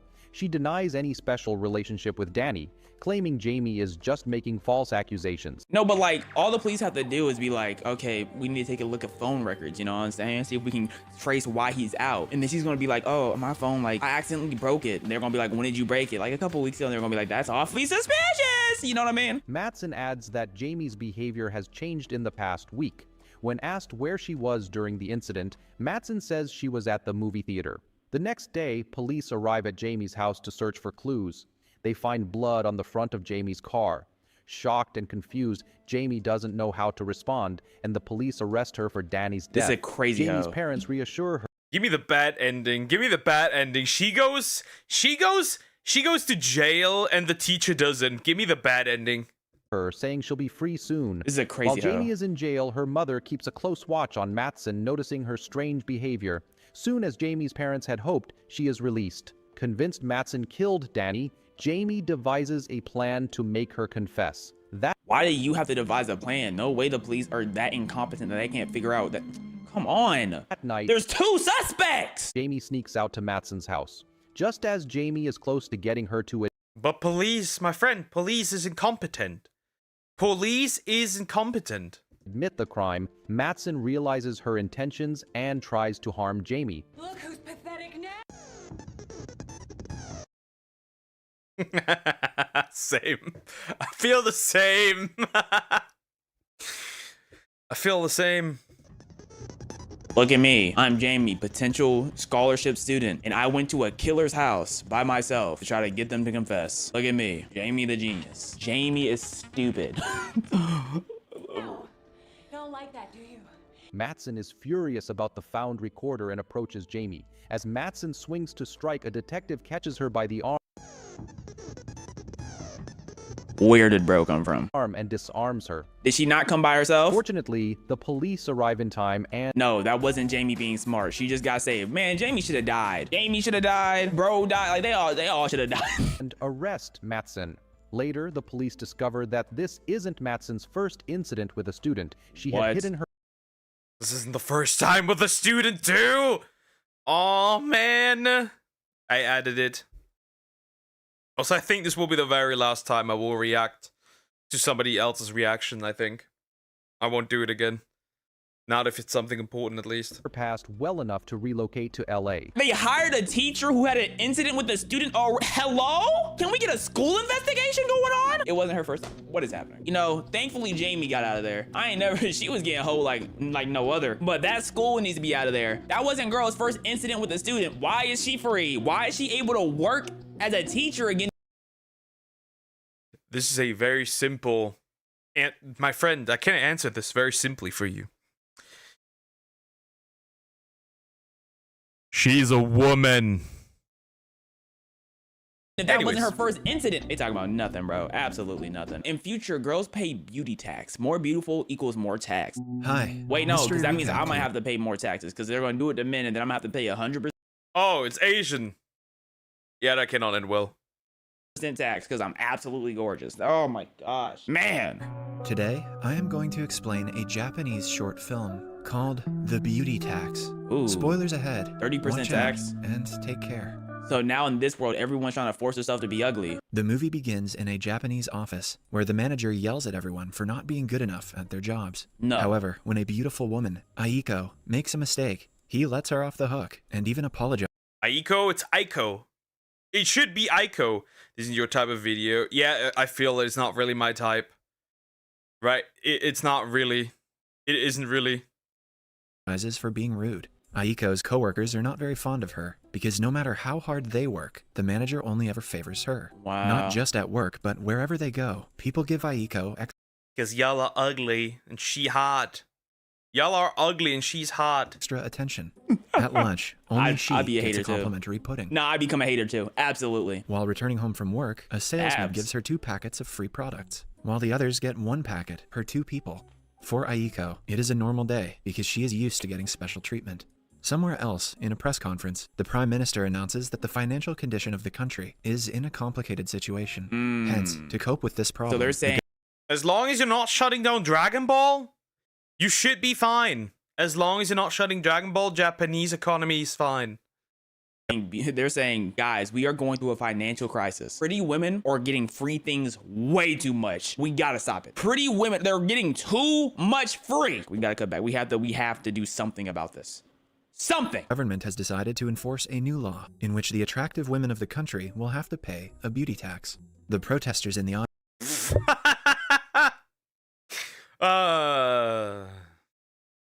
if this happened for men, I'd be safe. Audience. Attractive women of the country will have... Wait, are they putting an X on him because he's ugly? Or are they putting an X on him because of how low his percentage is? Or are they putting an X on him because they're saying that's not a woman, she's a woman? Which reason? A beauty tax. You are beautiful. Wait, 20% means, okay, if you're beautiful, you only get a 20% tax. Hold up, that's not really... A beauty tax. The protesters in the audience claim that this is modern-day systemic discrimination against women, but the... Based. Always based. Well, I heard somebody said they're 7 out of 10. I heard how the girls say recently they're 7 out of 10. Well, somebody, if you're in Japan, you must pay the beauty tax. The more you know. The Prime Minister claps back, saying that beautiful women receive a lot of financial privileges, which is not fair for ugly people. Yo, what man made this story? He declares that the law will soon be enforced, and the ones who try to avoid the beauty tax will be punished. Beautiful women probably have nothing to worry about, as they don't have to pay for anything to begin with. Some days later, Aiko is approached by a man who offers her a modeling job for a beauty salon. Her colleagues, jealous of her popularity, walk away. I'm 100% the colleagues right now. I would hate being beside someone who just gets a bunch of free things. As Aiko follows them, the camera pans towards a newspaper headline that says the beauty tax has been enacted. When the 3 go for lunch that day, Aiko's co-workers pay 1,000 yen for their food. Okay. However, Aiko is... They have to run a scan on people every time before they pay. That is To hilarious. stand in front of a scanning device. The device Every single time. Every single time. Imagine you just walk around and every single time you want to buy something, you just get extra 20% added to it because it scans you. Wait, so that means he had to use a scan device on her. That means he off a rip knew these two were ugly. He looked one glance, he's like, I don't need no scan device. They don't pay taxes. is supposed to scan women and measure what percentage of tax they should pay. And what is she? According to their beauty. Aiko poses for the machine and it scans her face. That is, yeah, let's get another flick going on, bro. She did that on purpose. Let's get another flick going on. Head pointing down, only the top teeth, like, no, she's not trying for real. The results say 20%? How high does it that she get is then? the second level of beauty, so she should. Oh, she's only in the level 2 beauty? Hey. She's only level 2, so it could be 30% even. Or higher. 50%? That's crazy. Here's Krokok. Hi, Krokok. How are you doing? Hope you're doing good, buddy. 20% beauty tax. Her total comes out to 1,200 yen, which she reluctantly pays. The restaurant that used to provide her with free complimentary desserts is now making her pay extra just because she is beautiful. Later, That's a bad pick. I don't hear what no one says. They hold her with that pick, or she hold herself. while buying a bottle of water, Aiko again has to pay more than a normal person. Likewise, all the pretty girls of the nation. 5%, you're so beautiful. That means you're kind of beautiful. Only 5%. 5% not bad. According to the level of their attractiveness, have to pay a certain amount of 30%? 30%? That's crazy. The news You are so beautiful. reporters interview common people about their thoughts on the tax enactment, and people seem to be quite happy about it. Of course he's happy about it. Of course. Yes, let's get. Of course, it's more money. It's more tax money. Why would he not be happy? Why would he not be happy? It's more money. Why would he not be happy? Why would he not? Back to women. Yeah, we gotta get back at them. They think they can just go around and man and free things. Not anymore. One man claims that he has spent a lot of money on pretty girls, so it is only fair if they have to pay more taxes than him. Another not-so-pretty girl states that the beautiful ones were getting pampered. The not so beauty one even got censored. VTac, this is such an interesting concept.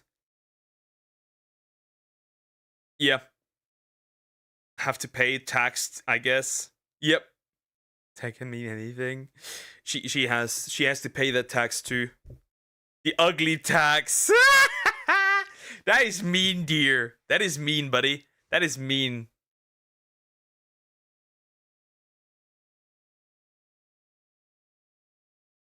That is mean. That is very mean. So it is only This is appropriate if they have hilarious. to pay more. Why'd they blur her face and not the guy? Before the law was enacted, many people thought of it as discrimination towards women, but after it was enforced, the people have changed sides. Now, most of the nation is in favor of the beauty tax. The next day, Aiko receives It's because her the paycheck only people who get affected is like 2% of society for real. and excitedly opens it, only to be disappointed. The money on the check is a lot less than her actual salary. She probably lost 20%, didn't she? She probably lost 20%. I just found a manga called How to Train Your Brain Rot Girlfriend. That is a manga for somebody I know in chat too. Getting extra food tax, extra pay tax. Oh my goodness. She goes to the manager with a concern and finds out that the beauty tax also applies to her salary, which means she will get 20% less than what she used to. The manager calmly explains to her that it is not his fault, but the government's. To make her feel better, he offers to treat her with meals whenever he can. Aww. Enraged by the discrimination, Aiko and the other beautiful women of the city hold up signs and protest at the tax enforcement office. The man there asks them to go away because the decision has been made and it is definite. Aiko retaliates that this is the worst. Y'all feel bad? I feel kind of. I don't. You know, at this point, kind of deserved. Pay the tax. Bad. I think I feel bad for them because I know just like I would be in the same situation, bro. Like 20% less for me. Honestly, they might hit me with a 35% tax. They are minimum. I'm getting hit with 35%. I'm sorry, buddy, but I think you're overestimating how pretty you are. I'd say 5%, maybe, at best. I'm sorry, homie. Like, maybe 10%. Welcome back, buddy. Welcome back. He's so pissed. First form of discrimination. Paying 20% tax for food is ridiculous. Paying 20% tax for everything is ridiculous.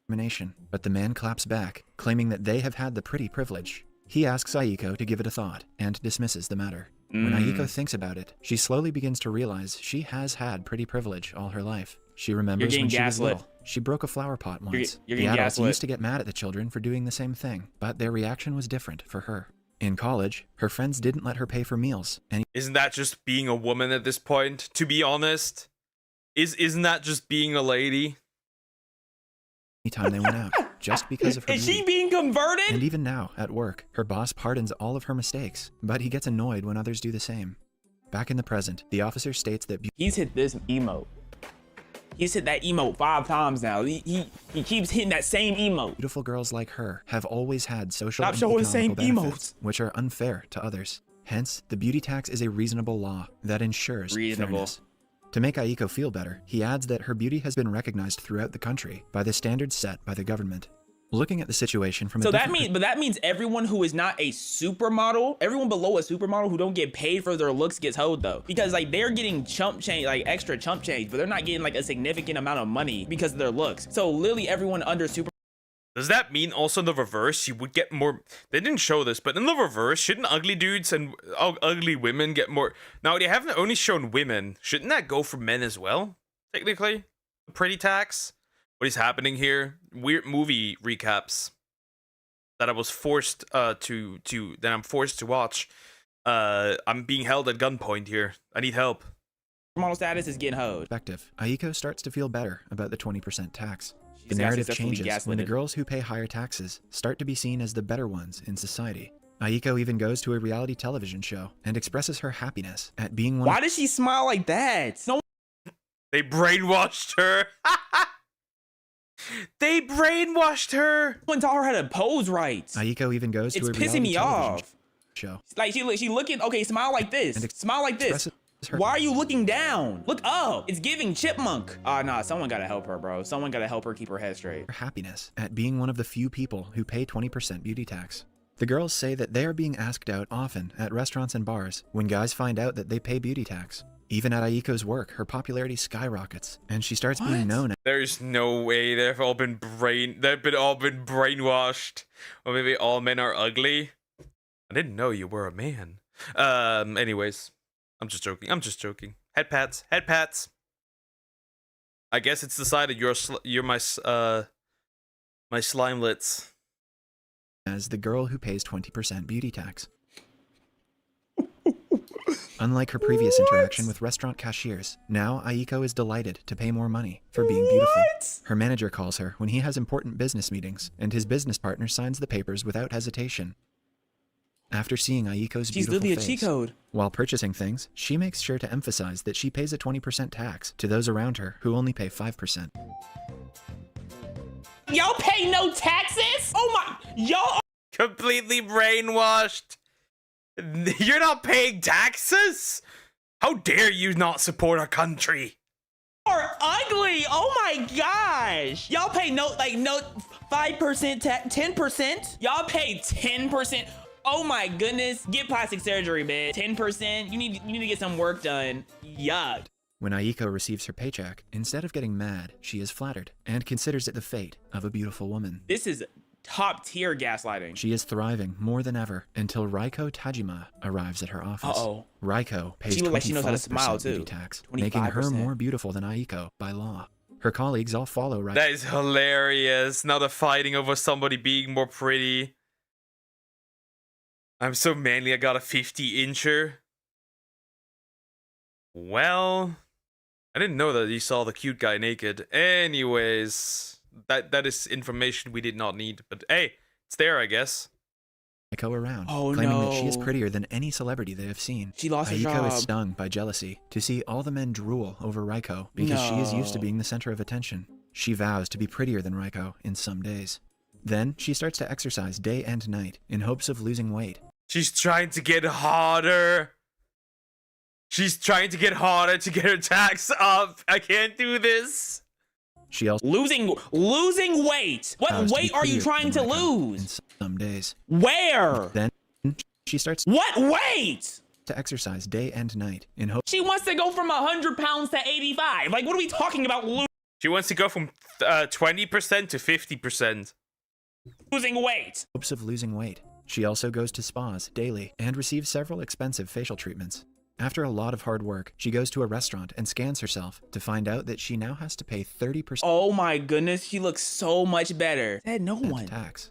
Aiko jumps She real life did go get plastic surgery though. in happiness to have finally gotten prettier than Raiko. But when she looks at her bank balance, her happiness vanishes to see only 2 yen left. Her day gets worse. Taxes to serve the country, right? Of course, this is about gaslighting this entire thing, so it makes sense. When she hears about Raiko's plastic surgery. At first, she believes Raiko might have gotten plastic surgery to be prettier, but is shocked when she gets a look at her face. Raiko had surgery to become less attractive. She looks completely different than she used to. It turns out people are actively getting ugly just to escape the tax.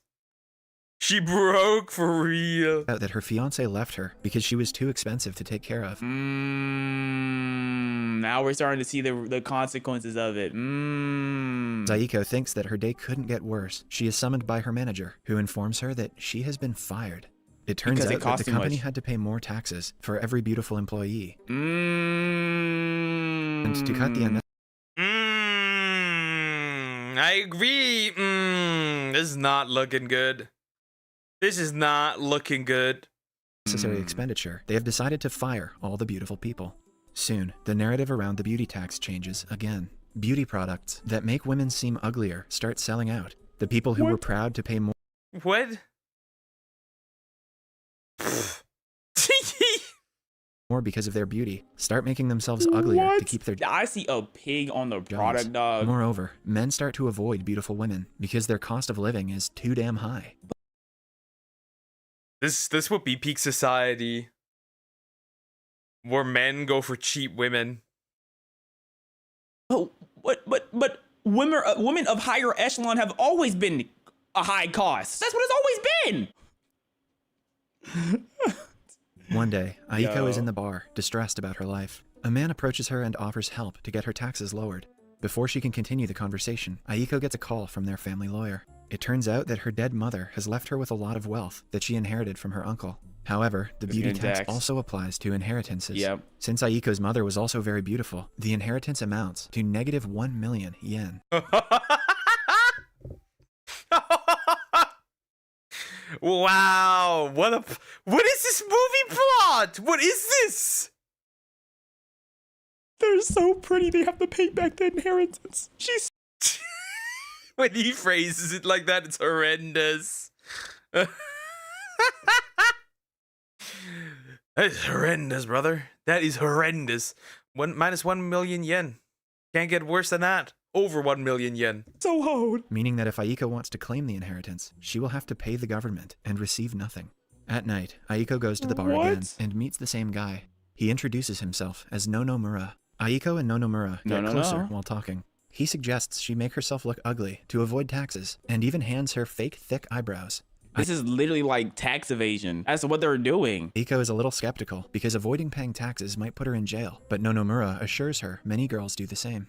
Many people commit tax Aiko draws evasion. thick lashes and freckles all over her face. As a man with thick brows and freckles, I was about to say this that. offends me. I was about to say, imagine all the people who fit what they're considering as ugly. Yeah, this movie is ridiculous. She also hides her beautiful hair with a short wig and adds a huge mole to her nose. The tax officer is startled to see her come in. She claims that she has been stressed because of her mother's death and has gained some weight. The officer scans her, and the machine declares, System error, so ugly the machine failed. The fuck, dude, what the heck? What the fuck? I'm scared, Doug, I need an adult.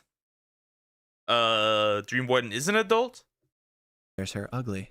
He finally takes Aiko off the pretty women list, which means she will no longer have to pay for the inheritance tax. Thinking that all of her problems are solved, she rushes outside and calls Nonomura. He congratulates her and invites her to meet his parents in a nice dress. Aiko understands that the man is interested in her and smiles to herself. You're about to get snaked out of your money, bro. Come on now. She is happy that even in a time like this, someone is in need of her beauty.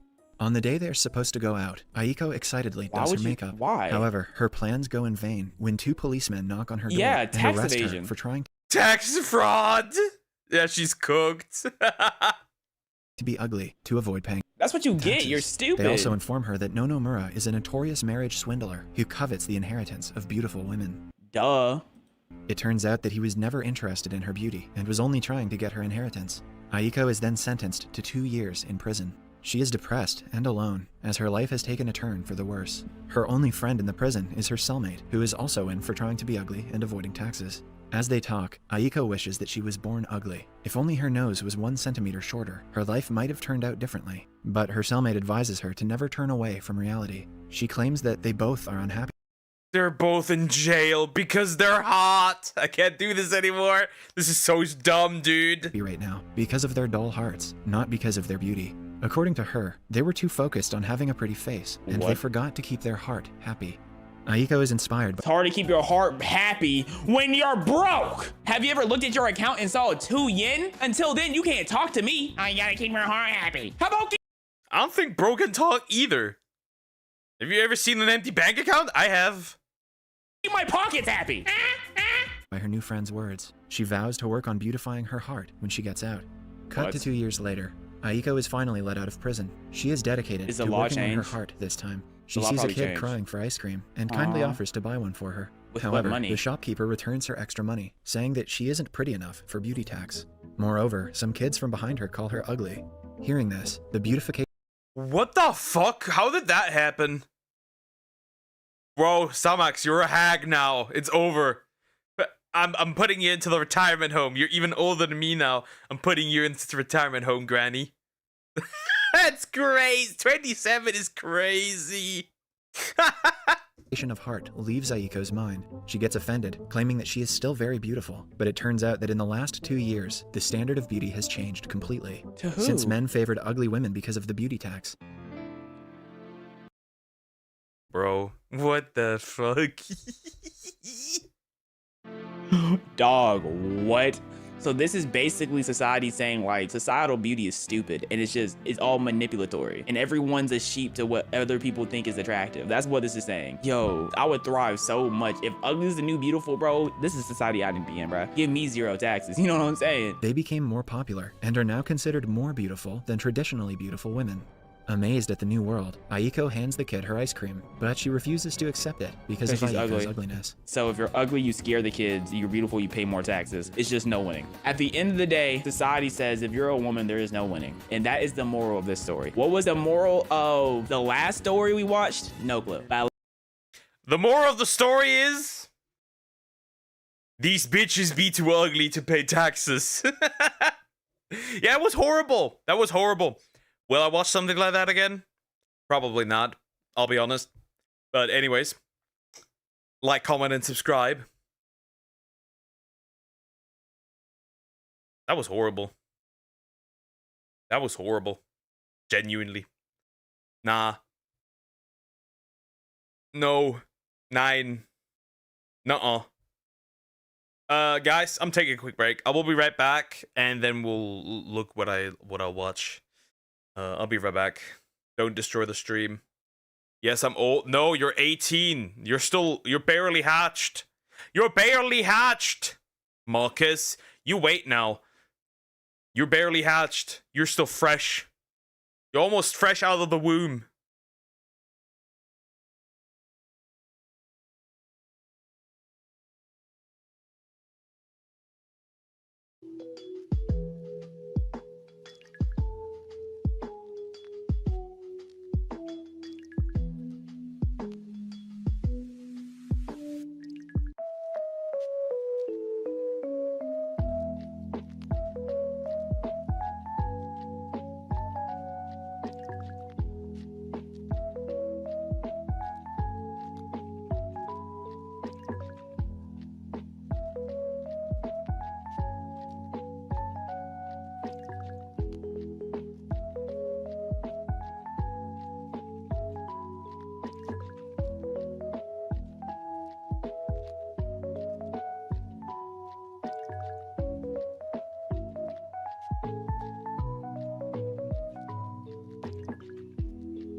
I've come. I've returned.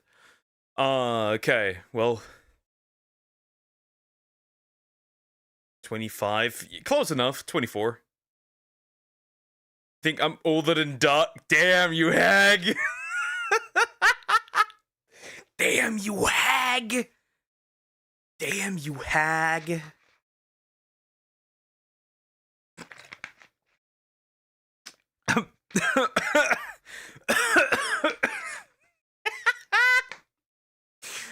You seem older. Damn. Damn. Well, that's rough, buddy. That's rough, bro. No. No.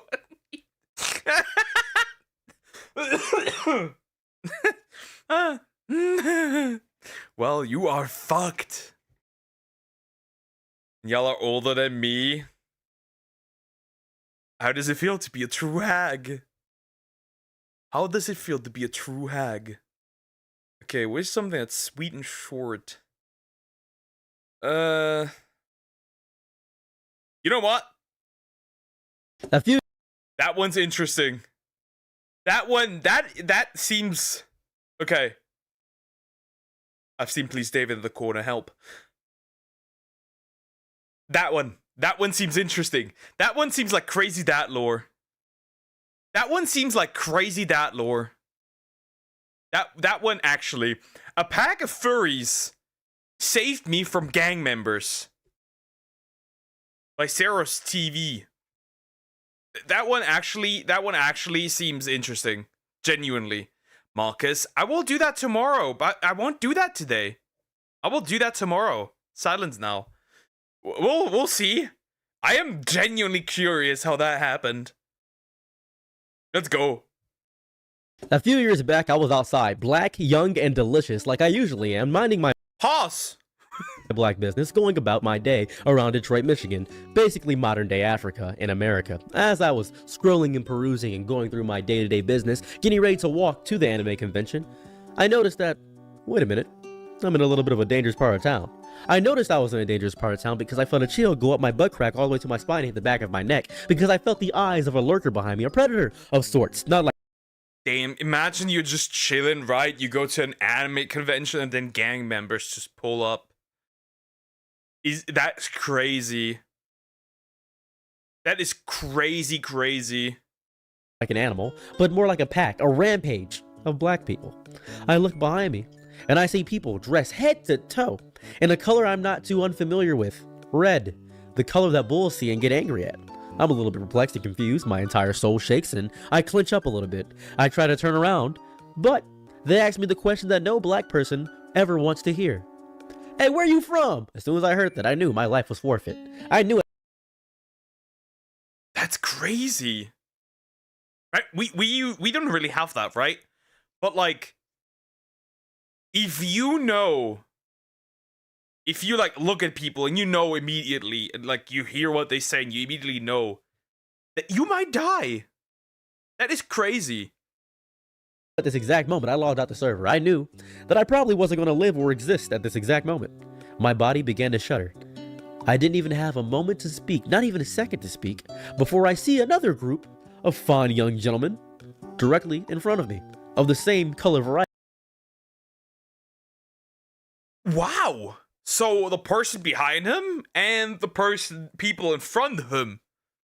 And when do the furries come into this? Wait, I'm gonna go for a bit. The toilet's calling to me like the Green Goblin mask. Take care. Oh no, the opposite of blue. Red. And I'm not talking Pokemon here. I was screwed. I was annihilated. I could tell at this exact moment that I had to pray to whatever gods I could find in this moment, because I was going somewhere, whether it be Nirvana, reincarnation, or heaven. I knew that I was going to end everything here at this exact moment. I began to get on my knees and try to beg, but they lift me up and said, "Nah, man, what you got on you?" Beginning to... Whoa! Ooh! Yikes! Already on his knees, poor guy. Oh my goodness. Pat me down, right in my pockets. Thinking it was a police search, I said I have the right to remain silent, and they said, "You got the right to what? Whooping?" I was a little bit confused. My butt getting kicked? You're gonna kick my butt? I was scared. I didn't know what was going on. I was aloof, one might say. However, I then, in the fair distance, see perhaps a hallucination. No, what's that? A bunch of people in full suits. There's no way. There's genuinely, like, this is someone, like, he's gonna have kids and have some insane dad lore, right? Have I ever told you the story about how I was saved by a group of furries from gang members? That is some insane dad lore. Is that the army? Oh my god, thank goodness. The US Army is gonna save me. No, this is something more dangerous than the army. I see ears, eyes, blinking, gigantic, anime-like. Am I going to get isekai'd? I'm a little bit concerned. I don't know what's going on. In the distance, I see a pack of furries. 7 of them in tow. 7 furry dudes versus gang members. The sight is crazy. The sight is genuinely amazing. Yeah, that would live rent-free in my head too. Like, gang members or 7 furry boys. Each of them walking the same route that I took because they were listening to Google Maps, same as me. Siri got me jumped. I'm not gonna lie to you. It was a horrible. I hated every minute of it. They probably took the exact path those that I took and parked in the same park that I parked. And they saw me getting pressed by about 10 young, fine African-American gentlemen. They were even outnumbered. They were outnumbered. See the pack of furries immediately rush and say, "What are you doing?" And then a phallic member flew through the air. I was a little bit confused. I'm thinking I'm hallucinating. Something floppy hit one of the black fine young gentleman's face. He falls a little bit, stumbled. I'm perplexed. A second one comes through the sky with a swiftness, the amount of motion and velocity, the subtle wrist, the fur on the hand. I could tell this was at least a $7,000 fursuit. I could tell by the entirety of it. But before I can make a price analysis and the price is right, I then see, boom, a smack across the head. Oop, he stumbles. They're actually beating their ass. They're actually beating their ass. I am surprised. Is that man getting beaten by phallic-shaped members? Each of them, in hand and in tow, had these phallic objects, striking the black men, getting them off of me as I was getting stumped out at the current moment. Smacking to and fro, getting them away, saying, "We got your back, buddy, don't worry." They got my back? I'm super excited. I stand up. Thanks, guys. We're like the Power Rangers now with no gigantic Megazord. The black guys say, "Oh, cuz, we're about to get you, man." Throws a punch, but the punch does no damage as they're covered in a fursuit. They didn't even reach the actual body. Imagine, like I said, imagine you got saved by that. Don't let her, don't get fooled by her cute demeanor. She's 18, she's a vicious beast. However, the fursuit was hard, strong, looking fluffy but somehow hard, soft and hard at the same exact time. A perfect combination, a gentle miasma, mesmeration of power and beauty. My body transcends. I begin to understand what it's like to be a furry. I begin to accept them. My body fully understands. I'm about to make a Sonic scene when I get home. Imagine that is your... Imagine. Take care, Cricket. Don't worry about it. Imagine this is how your furry arc starts. Saved by furries. Becomes a furry. I feel the power and strength of having community within this, the outcast of outcasts, the small group within the niche coming to my protection. And it was amazing. Watching a bunch of black men get beaten up by a bunch of grown furry men in fursuits that probably cost more than my yearly salary, getting annihilated, and one specifically was in their mersuit. If you don't know what a mersuit is, look it up. I was a little bit confused, concerned, and perplexed. I was flabbergasted, one might say. Gee willikers, do I deserve this kindness? Is my life... For real. For real. That is definitely a moment of all moments. Absolutely. This is truly a moment. A moment that the average person probably could not comprehend. Ro got saved by furries. I would be flabbergasted for sure. Most definitely. This cannot be true. Be true. Please, Poke. It is true. It is true. That is still a fresh child. That is still fresh out of the womb, technically. Life really gonna get saved by the very people I ridiculed my entire life? I began to think about all the horrible things I said about furries, all the wrongdoings I've done, all the fursonas I've made fun of on Twitter. Was this perhaps the furry god in heaven giving me a chance to repent? The furry god. I mean, certainly an option. I thought about that as the phallic-shaped members hit the black men, and they said, "Man, I'm not getting beaten up by, you know, phallics." And they left, running away. They picked me up and said, "Buddy, are you okay?" I looked him in his big blinking eyes because I've never seen a fursuit that can blink. That must have cost a lot of money. I said, "But why'd you help me?" They said, "We're always helping somebody in need. We know what it's like to not get helped." And they left like a cowboy in the distance. A cowboy in the distance. Like a furry cowboy in the distance. More like the horse in the distance. Yeah, this is a story of all time. Is this genuinely real? Because if it is, that's crazy work. I think about this so often. Because even to this day, I see furries getting ridiculed in the community. I see them getting annihilated, tossed to and fro, annihilated, destroyed. I see them still rocking their fursuits, still rocking their fursona, still paying $7,000 to draw them next to Hatsune Miku. I see this all the time. And I think to myself, it takes a lot of courage. It takes spirit. It takes soul to be that way. Later at the anime convention, I saw that same exact group of furries. And they said, "Hey, you want to eat with us?" Little old me. I was excited. Gosh, I'd love to eat with you. I was goofy about it. I was so excited. Throughout that entire anime convention, because I went alone, like I usually did back in the day, I hung out with them. I went to their after parties, which was insane and amazing. However, at said after party, I perhaps was not accepting or prepared for what went down there. They had told the tale of how they chased off the black delinquents to the black delinquents. Horrible, horrible. Guys, in the eyes of EDP, you know, most Minecraft YouTubers, what is the other cool dude called? I forgot his name. The one that does a lot of makeup. You're both expired, so don't worry about it. You're both old. There are other furry compatriots. Some people not in full mersuits, some people not in full fursuits, some people with just little ears and having a tail that's somehow coming out of them. Strange, I've never seen that before. And then I realized where I was. That's a butt plug, my friend. That's a butt plug.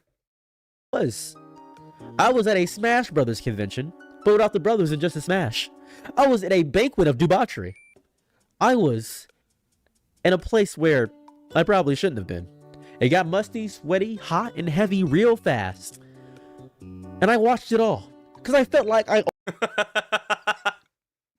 Bro made a second mistake and joined the furries, and now I got degenerate. Owed them the sanctity to at least watch. They touched my back, gave me a back massage, and I know they get down crazy there. They get down in dirty nuts. The craziest thing about the entire event was that they didn't come out of their suits. To this day, I don't know what a lot of them look like. I only know them by their furry names. Ryzen, Xerxes, Soupy, all of you that may see this video one day. I respect and appreciate you. Now, was I taken aback and aghast by the fact that you all were playing video games while getting down and heavy? Yes. Bro, what? Poor guy. Poor guy. Poor guy. Was I excited you saved my life from the black youths that tried to rob me and stomp me out? 100% I was. I think about you guys all the time. I think about how you didn't have to save me, but you did. I think about the fact of the matter that you got really too hot and heavy and decided that maybe I deserved to be a part of this. I think about the one person that drew me as a Sonic character, drew me as Saros the Echidna, because I'm black. And we all know Knuckles is black.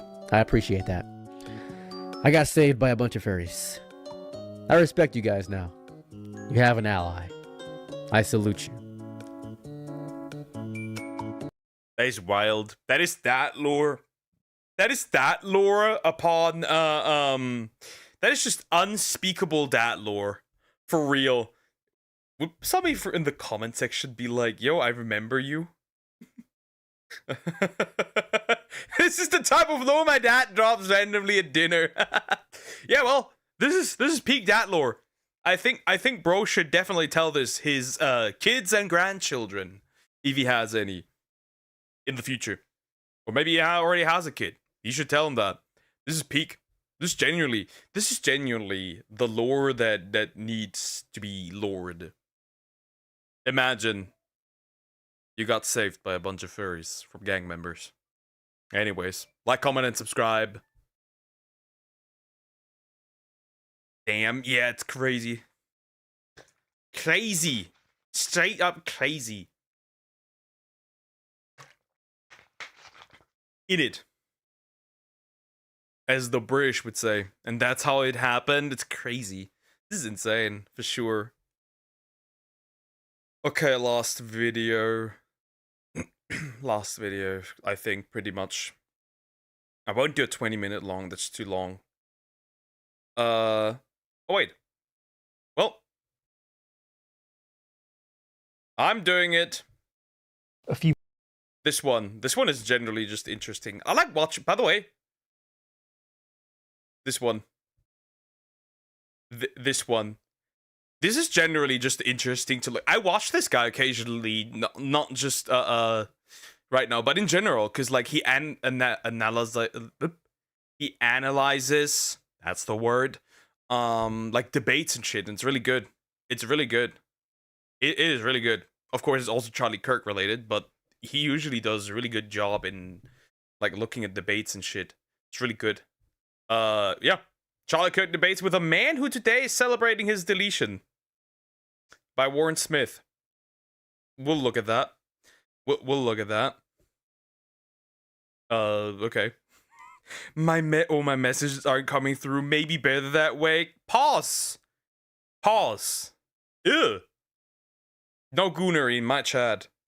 Wait, that would have been an interesting community name. Gumpers. Nah. I'm not seeing that from Gunpie. A few months ago, Charlie Kirk engaged in a debate with a man who would later celebrate his death. This is the man who is due to be the president of an association that is committed to free speech. And this is not just a man.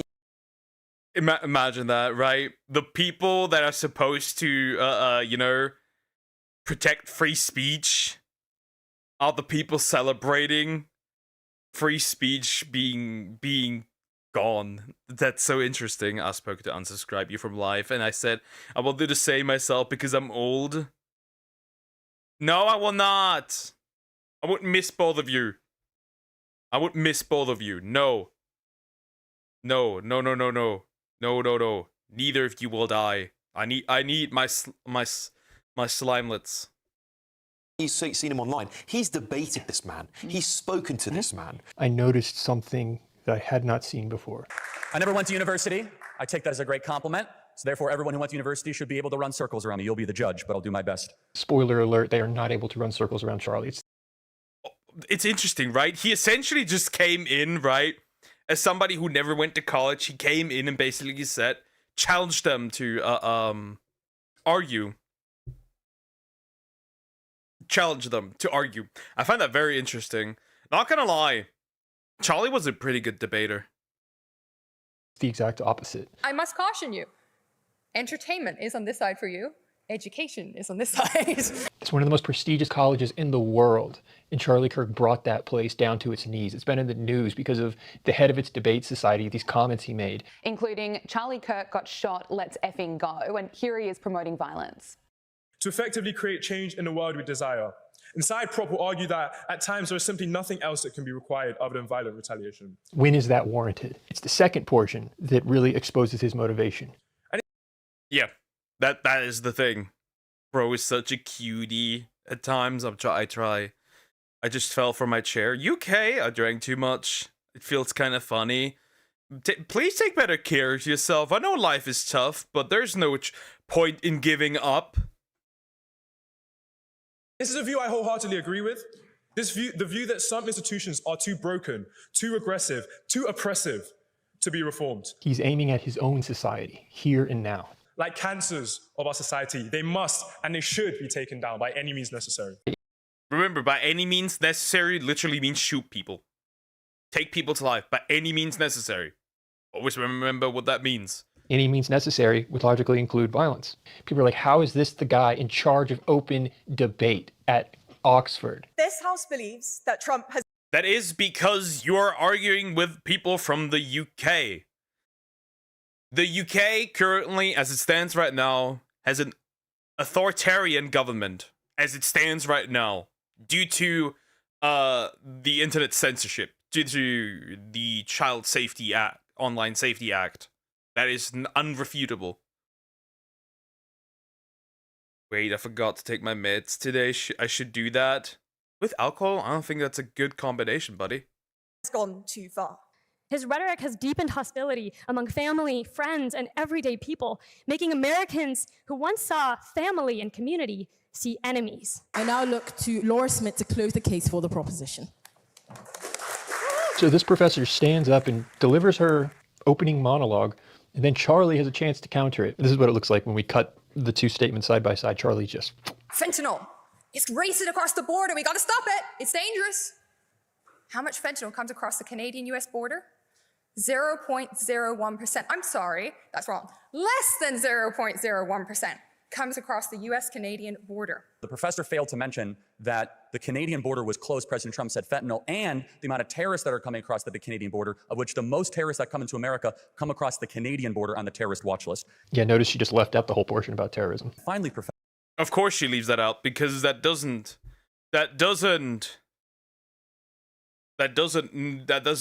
like, she doesn't know that because, well, she never looked into it. Remember, this is a college professor. This is a college professor saying that Spiegelmedikamente. Bro, I don't even know what that is, to be fair. Even I don't know what these meds do. Professor, you never heard of it in South Africa. Interesting. You never heard of that. Her face here, she looks... She's trying to act more confident than she is, but notice her starting to drink water here because she's feeling the heat. Another really interesting thing I find about Donald Trump and his use of power and deportation and immigration policies creating the crisis, he seems to be really fixated on a potential genocide in South Africa against white South Africans. Nobody else has really heard of this. The poor! The farmer!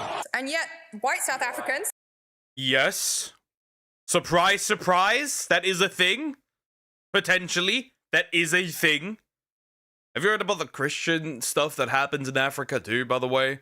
Also, I find it funny. People always want to bring up deportation as like one of the worst points that Trump does. Obama deported like 3 million people. Just food for thought. That man was not innocent when it comes to deportation. The only reason why people keep ignoring that, how many people were actually deported, is because, well, he's black. No, thank you. You'll get your chance, Mr. Kirk. You're a political science professor at Oxford. This is someone who's willing to make claims about Donald Trump lying about South Africa without even taking the time to research what is happening in South Africa. You never heard of it in South Africa. Interesting. You never heard of that. The fact that a major political party in South Africa says, quote, kill the Boers, I would expect more of somebody who wrote a dissertation and teaches here at Oxford to say that you would not know about the attempted slaughter and genocide of white South Africans. So now let's look at this debate when Charlie did stand across the table from this guy.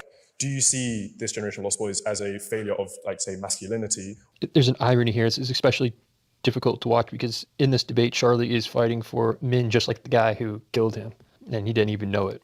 Are there, like, any other reasons as to why this generation of Lost Boys might exist, or do you basically attribute it to I acknowledge all of that, of course. I mean, one of them, it's a very good faith question, and thank you. I've seen Charlie do this so many times. When someone asks him a question in good faith, he points it out. It's like he would match the incoming. True, true. He matches the energy that comes in, right? He matches the incoming energy. That's usually not that he does that all the time. When it's a good one, they have way strong effects when you take them after a few days for not taking them. You should have taken them. You should have not taken alcohol. I'll be real. If you really desperately have to take them, then you technically should. But I don't know. That doesn't sound smart. It's just rough. That wasn't particularly smart, my friend. Energy, and he could be firm when needed. The largest of all of them is the cultural and the educational that has infantilized men and hyper-feminized them. As we get more evidence, it seems to. Oh, agreed. Agreed. I would even say that, hot take, I think Gen Z as a whole is slightly infantilized.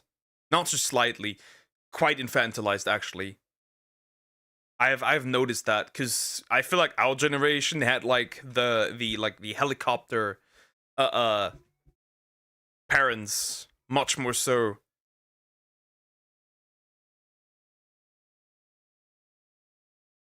It's just that it doesn't help that some messages just aren't going through, even though I'm not saying anything bad. Weird. I guess YouTube is weird.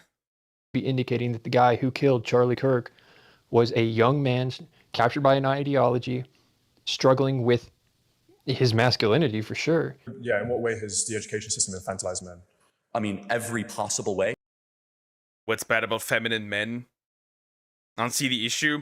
The issue is this, that in a war scenario, which is not unlikely, which side is going to win? The side with masculine men? Because this is a real issue. The side with masculine men or the side with feminine men? You can also just ignore the war side, right? Crime. Who is more likely to defend somebody? A feminine man or a masculine man? That's like the question, right? That's like the problem. If you throw off these balances, it gives bad actors the opportunity to do evil. Because there's nobody defending. That's the core problem. You should be able to. The problem is just that you should be able to in the perfect society. That doesn't really help though. From the hypermedication of young men, from in the core curriculum in America, we learn about toxic masculinity. It's so ironic because when we cut back to the professor Charlie was debating, the Oxford professor, she was doing just this. And Andrew Jackson ignored it. Why? Because he was living in the democracy of the white man. The democracy of the white man, which is exactly what this guy is claiming needs to be burned down by any means necessary. Thank God. Where do you think democracy originated from? That didn't originate in Africa. That didn't really originate in Asia. As tough as it may sound, democracy really originated in Europe. We no longer live in the democracy of the man, although I do notice a bit of a gender divide here, which may reflect the support that Donald Trump has and that gender divide of his own. We never talk about toxic... Of course there's a gender divide. Of course there is a gender divide. That makes sense. Because we have sidelined men. And the men would rather go to the side that says, hey, actually, we're going to make things better for you. That makes sense. Femininity. Do you agree that there's toxic femininity as well? I mean, I think it's an unfair double standard. Why? Yeah, there is. It's misandry. Right? It's misandry. The thing is, nobody talks about it. Well, how can femininity not be toxic if masculinity can? I'm not saying they can't be. Do we teach kids about toxic femininity in our schools? No, tell me yes or no. I mean, I think that they come from two very different places. I think toxic masculinity comes from a level of misogyny, where I think toxic femininity often comes from a reaction to a misogynistic system, which fundamentally... So, what's the word? So the justification for being a piece of shit is because others were a piece of shit, technically, right? I don't see that as a particular good justification. Sorry. Interesting. The amount of misandry online that is ignored, by the way, for no reason, it's just crazy. Please don't leave me alone with the German, man. I think Samax is gone. She's disappeared, evaporated from existence. Mentally oppresses and systematically oppresses women. According to his logic, the system must be destroyed. Some institutions are too broken, too aggressive, too oppressive to be reformed. Like cancers of our society, they must and they should be taken down by any means necessary. It's the conflation of what actually is evil. But you got to be careful about how you direct that aim. And I'm not saying that toxic femininity is a good thing, but I'm saying it's a much more understood and valid reaction to a system of oppression. It's not a good thing, but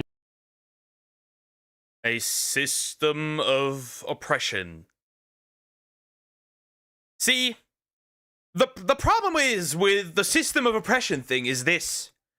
Women have been able to vote for quite some time. Almost as long as men, in fact. We've seen no change whatsoever in that system of oppression. Right? We have seen no change. Which makes you believe, is it really a system of oppression? Because also women profit from this system, so-called system of oppression. I act femboy from time to time, and I'm bisexual and own weapons, but I also know how to man up, live in an unfair world. I don't complain to my elders if I mess up. Right? That's the thing. But if you have just... Like, if you just, like, demasculinize all men, which is a current attempt in doing so, we will have problems. You don't fall into that category. I don't fall into that category. But there's many men who, right? We have had many instances now of like security footage showing how a woman was assaulted and attacked, and men were just watching. I don't think that's normal. it is understandable because it's fighting back against oppression.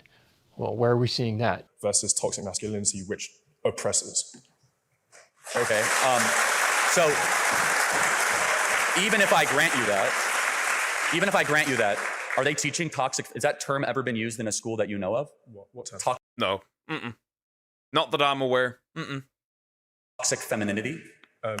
No, it's not. Oh, that's weird. How does that sound to a dock worker in Brighton or someone in Essex? We need to make things more feminine? No. Instead, we need to restore the balance that God created man and women. And right now, and by the way, you want an example? Adolescence. How does that movie Adolescence not broadly generalize a theme that, first of all, yeah, people were like praising that movie, and I looked at that movie, right, and I was like, how often does that genuinely happen? Like, I look at that movie and I was like, how often does that genuinely happen where a kid goes down this like Andrew Tate pipeline?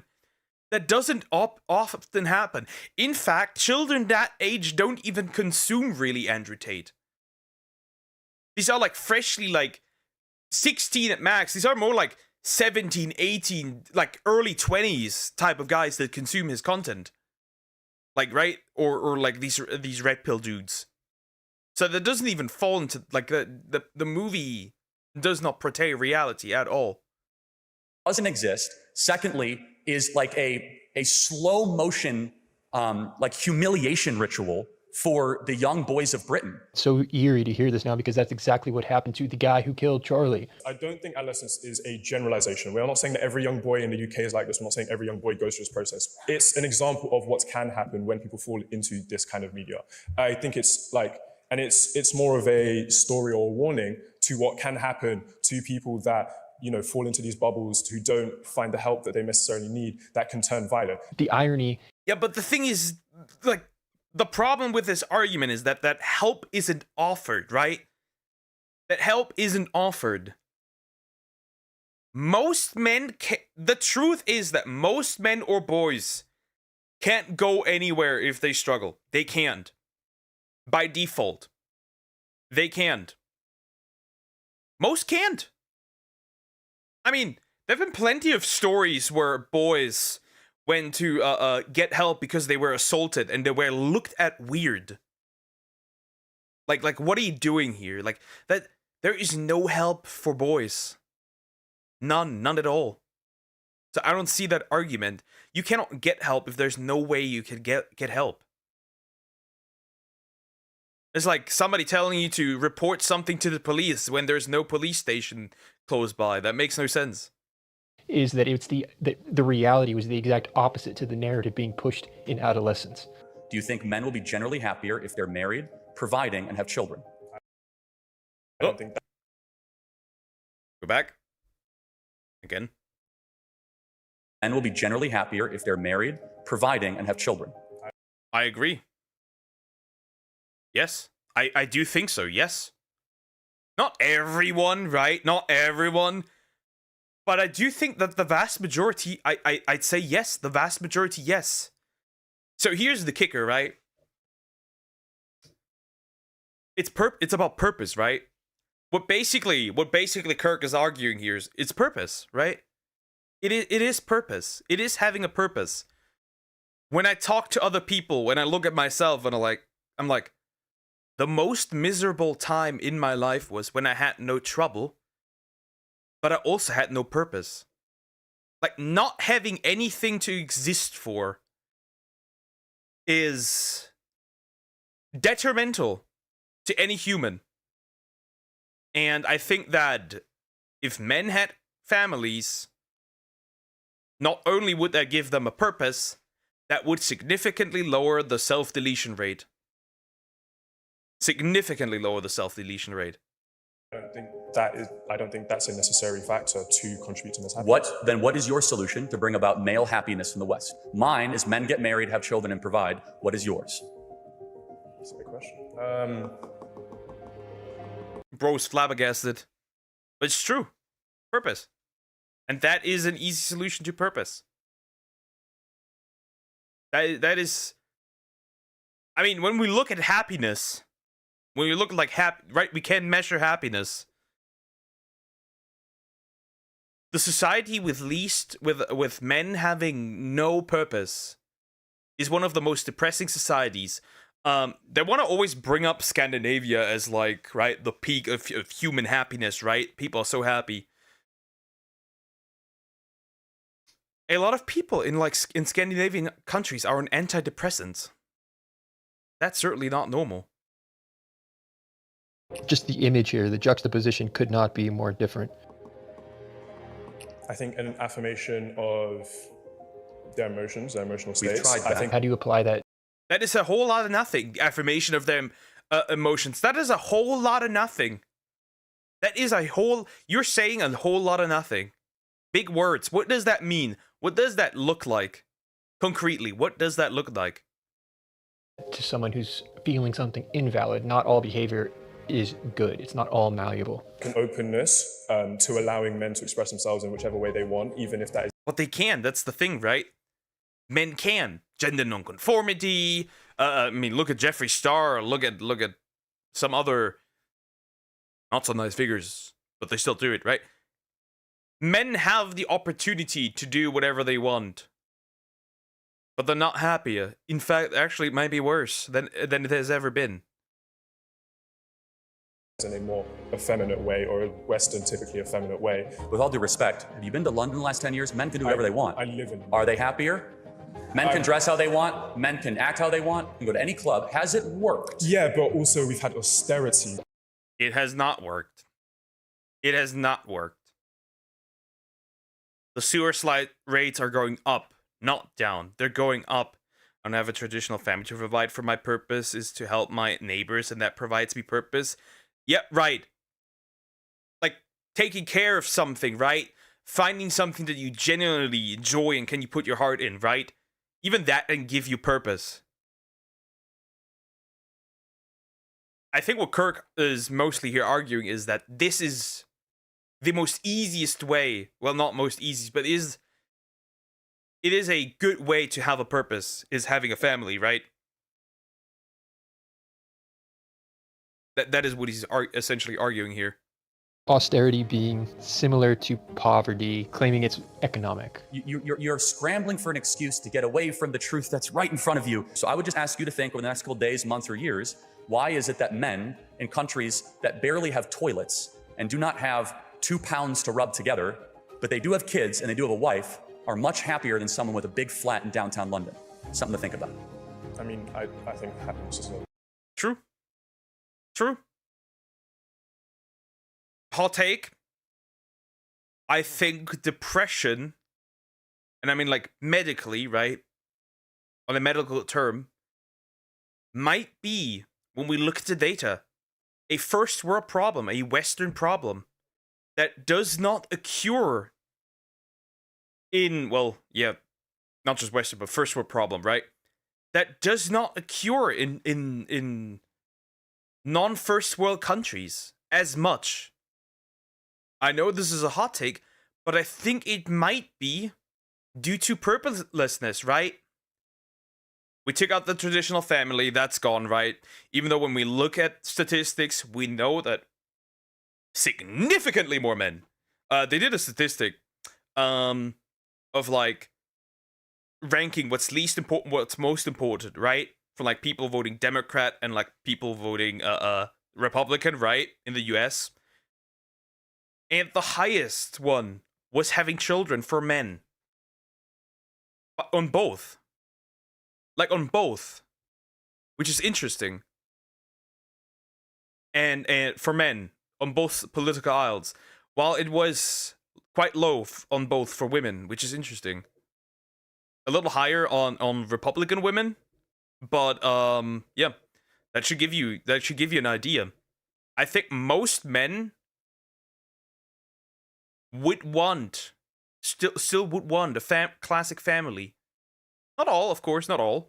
Others want to do different things, have different purposes. Want to do something else, right? But I think most men still genuinely want families. Difficult to conflate in that sense. I mean, On there top are of other suicide, duties. they're less likely to kill themselves. Forget all these happiness indexes. If you kill yourself, you're not happy, right? So True. If you take antidepressants, you're also not happy, no matter how high that index is. We know this. Right? So yeah, we took traditional, right? We took traditional families out of, like, we completely annihilated the family unit, right? Completely. That doesn't exist anymore. Realistically, that's dead. Even though people are trying to restore it, that's really dead. And then we have, right? We took religion also out of the picture, right? No God. Right? So we don't have that one either, which people had a purpose for as well, right? The only thing that has, like, filled that weird gap is politics. And we've seen recently where that went. Not good. We could show that it's not good. Because this man is no longer alive. Because they shot him over his opinions. Crazy. these poor countries do not have male suicide problems. Why? Because if you have something you need to live for, no matter how bad shit gets, you know that you need to live for these people, right? If you have a family, you need to live for them. If you have a pet, you need to live for it. If you have right, if you have like people that depend on you, you need to live for them. But nowadays, especially for men, that is no longer given. A lot of us young men, we go to work and we play video games. That is our life. Occasionally, we may end up drunk with people that we can't really consider as our friends. That is really it. That is really it. And of course, if you do nothing, eventually gonna end up feeling nothing. I do not know. Think about it. Thank you very much. Just make no mistake, that shooter, in a way, similar to suicide. He was throwing his life away. He might get the death penalty. So it's eerie. I'm pretty sure he will. Apparently some big figure was also arguing for a firing squad. So yeah, and he thought about ending it all because he didn't want to go to prison. That's not wrong. That makes sense. To see Charlie addressing that very thing directly here, months prior to his death, and standing across from the table is a man who would go on to celebrate his murder. One day, a god decides it's... Chill. Let me jump back to that video. A few months ago, Charlie... So I can finish my points. That's the video. I think that truly a really big issue is that, first of all, this man learned essentially nothing from this. as we later know, as we now know, this man learned nothing from this encounter. And I gotta say that Charlie, it was quite good at what he was doing, quite good at debating, quite good in what he was working at. It's gonna be sad to not see him again, not gonna lie. Truly. And he's right. It all comes down, essentially, really comes down to purpose. And without purpose, you're really just, you're cooked. You're fucked. You're fucked. The worst time is when you have nothing to do. When you have nothing to worry about. When there's nothing you need to work for. I mean, we can literally look at stuff, right? We can literally look, right? All throughout history, we had like a, what's the word? There was something going on, even historically, where you could say, that is something worth defending. That is something worth, right? As bluntly as it sounds, right? Wars. Wars are not good, obviously. We know wars are not good. Wars are terrible. But it gave people, as harshly as it sounds, a purpose, right? Like, fuck the French, fuck the English, fuck the Germans. You get the idea, right? That was a thing. People were devoted to religion, which gave them a purpose, right? That was still a thing. And now, and communities. One thing I haven't mentioned is communities. That is also no longer a thing, right? Because like communities, like outside of like big cities are dying because everyone moves into these big cities, but people aren't really interacting in these. We all, how do I put this? We don't live with each other. We live next to each other. If that makes sense. And I think that's also a big issue. We are no longer living with each other. We are living next to each other, and that's not good. That is not good. Yeah. Just food for thought. Anyways, like, comment, and subscribe. Alright, that was the last video of today. Meep. Meep. Okay. Okay, kiddos. Yoink. I will be ending here. Thank you so much for watching. We'll be back tomorrow with more reactions. Don't goon or gump. I guess Slimelets is the name of my community now, which is cute pick. I'll let you guys decide. Maybe something changes. Basically, we share space without true understanding. Yep.